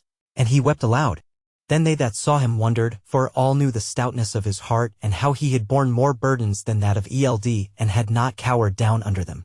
But at last he arose again, and stood firmly on his feet, and faced the folkmote, and in a voice more like the voice of a man in his prime than of an old man, he sang. Wild the storm is abroad at the edge of the sword. Far on runneth the path of the war-stride of wrath. The gods hearken and hear the long rumour of fear from the meadows beneath running fierce o'er the heath, till it beats round their dwelling-place builded aloof, and at last all upswelling breaks wild o'er their roof, and quencheth their laughter and creeth on all. As it rolleth round rafter and beam of the hall, like the speech of the thundercloud tangled on high, when the mountain halls sunder as dread goeth by. So they throw the door wide of the hall where they bide, and to murmuring song turns that voice of the wrong, and the gods wait agaze for that wearer of ways, for they know he hath gone a long journey alone. Now his feet are they hearkening, and now is he come, with his battle wounds darkening the door of his home, unburned, unshielded, and lonely he stands, and the sword that he wielded is gone from his hands outstretched and bearing no spoil of the fight. As speechless, unfearing, he stands in their sight. Warfather gleams where the white light streams round kings of old, all red with gold, and the gods of the name with joy aflame. All the ancient of men grown glorious again, till the slain's father crieth aloud at the last, Here is one that belieth no hope of the past. No weapon, no treasure of earth doth he bear, no gift for the pleasure of God home to share, but life his hand bringeth, well cherished, most sweet, and hark! The hall singeth the folk-wolf to greet. As the rain of May on earth's happiest day, so the fair flowers fall on the sunbright hall as the gods rise up with the greeting cup and the welcoming crowd falls to murmur aloud. Then the god of earth speaketh, sweet-worded he saith, Lo, the sun ever seeketh life fashioned of death, and today as he turneth the wide world about on Wolfstead he yearneth, for there without doubt dwells the death-fashioned story, the flower of all fame. Come hither new glory, come crown of the name. All men's hearts rose high as he sang, and when he had ended arose the clang of sword and shield and went ringing down the meadow, and the mighty shout of the markman's joy rent the heavens, for in sooth at that moment they saw Thiodolf, their champion, sitting among the gods on his golden chair, sweet savours around him and sweet sound of singing, and he himself bright-faced and merry as no man on earth had seen him, for as joyous a man as he was. But when the sound of their exultation sank down, the hall sun spake again. Now wendeth the sun westward, and weary grows the earth of all the long day's doings in sorrow and in mirth, and as the great sun waneth, so doth my candle wane, and its flickering flame desireth to rest and die again. Therefore across the meadows wend we aback once more to the holy roof of the Wolfings, the shrine of peace and war. And these that once have loved us, these warriors' images, shall sit amidst our feasting, and see, as the Father sees the works that menfolk fashion and the rest of toiling hands, when his eyes look down from the mountains and the heavens above all lands, and up from the flowery meadows and the rolling deeps of the sea. There then at the feast with our champions familiar shall we be as oft we are with the godfolk, when in story rhymes and lays we laugh as we tell of their laughter and their deeds of other days. Come then, ye sons of the kindreds who hither bore these twain. Take up their beds of glory, and fare we home again, and feast as men delivered from toil unmeet to bear, who through the night are looking to the dawn tide fresh and fair, and the morn and the noon to follow, and the eve and its morrow morn. All the life of our deliverance, and the fair days yet unborn. So she spoke, and a murmur arose as those valiant men came forth again. But lo, now were they dight in fresh and fair raiment and gleaming war array. For while all this was a-doing and a-saying, they had gotten them by the hall sun's bidding unto the wains of their houses, and had arrayed them from the store therein. So now they took up the biers, and the hall sun led them, and they went over the meadow before the throng of the kindreds, who followed them duly ordered, each house about its banner, and when they were come through the garth which the Romans had made to the man's door of the hall, there were the women of the house freshly attired, who cast flowers on the living men of the host and on the dead war-dukes, while they wept for pity of them. So went the freemen of the houses into the hall, following the hall sun and the bearers of the war-dukes, but the banners abode without in the garth made by the Romans. And the thralls arrayed a feast for themselves about the wains of the kindreds in the open place before their cots, and the smithying booths and the buyers. And as the hall sun went into the hall, she thrust down the candle against the threshold of the man's door, and so quenched it. Long were the kindreds entering, and when they were under the roof of the Wolfings, they looked and beheld Theodulf set in his chair once more, and Otter set beside him, and the chiefs and leaders of the house took their places on the dais, those to whom it was due, and the Hallson sat under the wondrous lamp her namesake. Now was the gloaming falling upon the earth, but the hall was bright within, even as the Hallson had promised. Therein was set forth the treasure of the Wolfings. Fair cloths were hung on the walls, goodly broidered garments on the pillars, goodly brazen cauldrons and fair carven chests were set down in nooks where men could see them well, and vessels of gold and silver were set all up and down the tables of the feast. The pillars also were wreathed with flowers, and flowers hung garlanded from the walls over the precious hangings. Sweet gums and spices were burning in fair-wrought censers of brass, and so many candles were alight under the roof, that scarce had it looked more ablaze when the Romans had litten the faggots therein for its burning amidst the hurry of the morning battle. There then they fell to feasting, hallowing in the high tide of their return with victory in their hands, and the dead corpses of Theodulf and Otter, clad in precious glistering raiment, looked down on them from the high seat, and the kindreds worshipped them and were glad. And they drank the cup to them before any others, were they gods or men. But before the feast was hallowed in, came Ali the son of Grey up to the high seat, bearing something in his hand, and lo! It was Throngplow, which he had sought all over the field where the Marmen had been overcome by the Romans, and had found it at last. All men saw him how he held it in his hand now as he went up to the Hallson and spake to her. But she kissed the lad on the forehead, and took Throngplow, and wound the peace strings round him, and laid him on the board before Theodulf, and then she spake softly as if to herself, yet so that some heard her. O father, no more shalt thou draw Throngplow from the sheath till the battle is pitched in the last field of fight, and the sons of the fruitful earth and the sons of day meet Swart and his children at last, when the change of the world is at hand. Maybe I shall be with thee then, but now and in meanwhile, farewell, O mighty hand of my father. Thus then the houses of the Mark held their high tide of returning under the Wolfing roof with none to blame them or make them afraid, and the moon rose and the summer night wore on towards dawn. And within the roof and without was there feasting and singing and harping and the voice of abundant joyance, for without the roof feasted the thralls and the strangers and the Roman war captives. But on the morrow the kindreds laid their dead men in mound betwixt the great roof and the wildwood. In one mound they laid them with the war dukes in their midst, and Arimbiorn by Otter's right side, and Theodulf bore Throngplow to mound with him. But a little way from the mound of their own dead, toward the south they laid the Romans, a great company with their captain in the midst, and they heaped a long mound over them not right high, so that as years wore, and the feet of men and beasts trod it down, it seemed a mere swelling of the earth not made by men's hands, and belike men knew not how many bones of valiant men lay beneath, yet it had a name which endured for long, to wit, the Battletoft. But the mound whereunder the Markmen were laid was called Theodulf's how for many generations of men, and many are the tales told of him, for men were loath to lose him and forget him. And in the latter days men deemed of him that he sits in that how not dead but sleeping, with Throngplow laid before him on the board, and that when the sons of the Goths are at their sorest need and the falcons cease to sit on the ridge of the great roof of the Wolfings, he will wake and come forth from the how for their helping. But none have dared to break open that how and behold what is therein. But that swelling of the meadow where the Goths had their overthrow at the hands of the Romans, and Theodulf fell to earth unwounded, got a name also, and was called the Swooning Knowe, and it kept that name long after men had forgotten wherefore it was so called. Now when all this was done, and the warriors of the kindreds were departed each to his own stead, the Wolfings gathered in wheat harvest, and set themselves to make good all that the Romans had undone. And they cleansed and mended their great roof and made it fairer than before, and took from it all signs of the burning, save that they left the charring and marks of the flames on one tie beam, the second from the dais, for a token of the past tidings.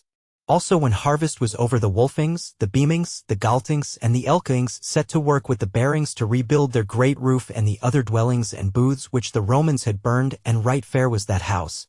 But the Wolfings throve in field and fold, and they begot children who grew up to be mighty men and deft of hand, and the house grew more glorious year by year. The tale tells not that the Romans ever fell on the Mark again, for about this time they began to stay the spreading of their dominion, or even to draw in its boundaries somewhat.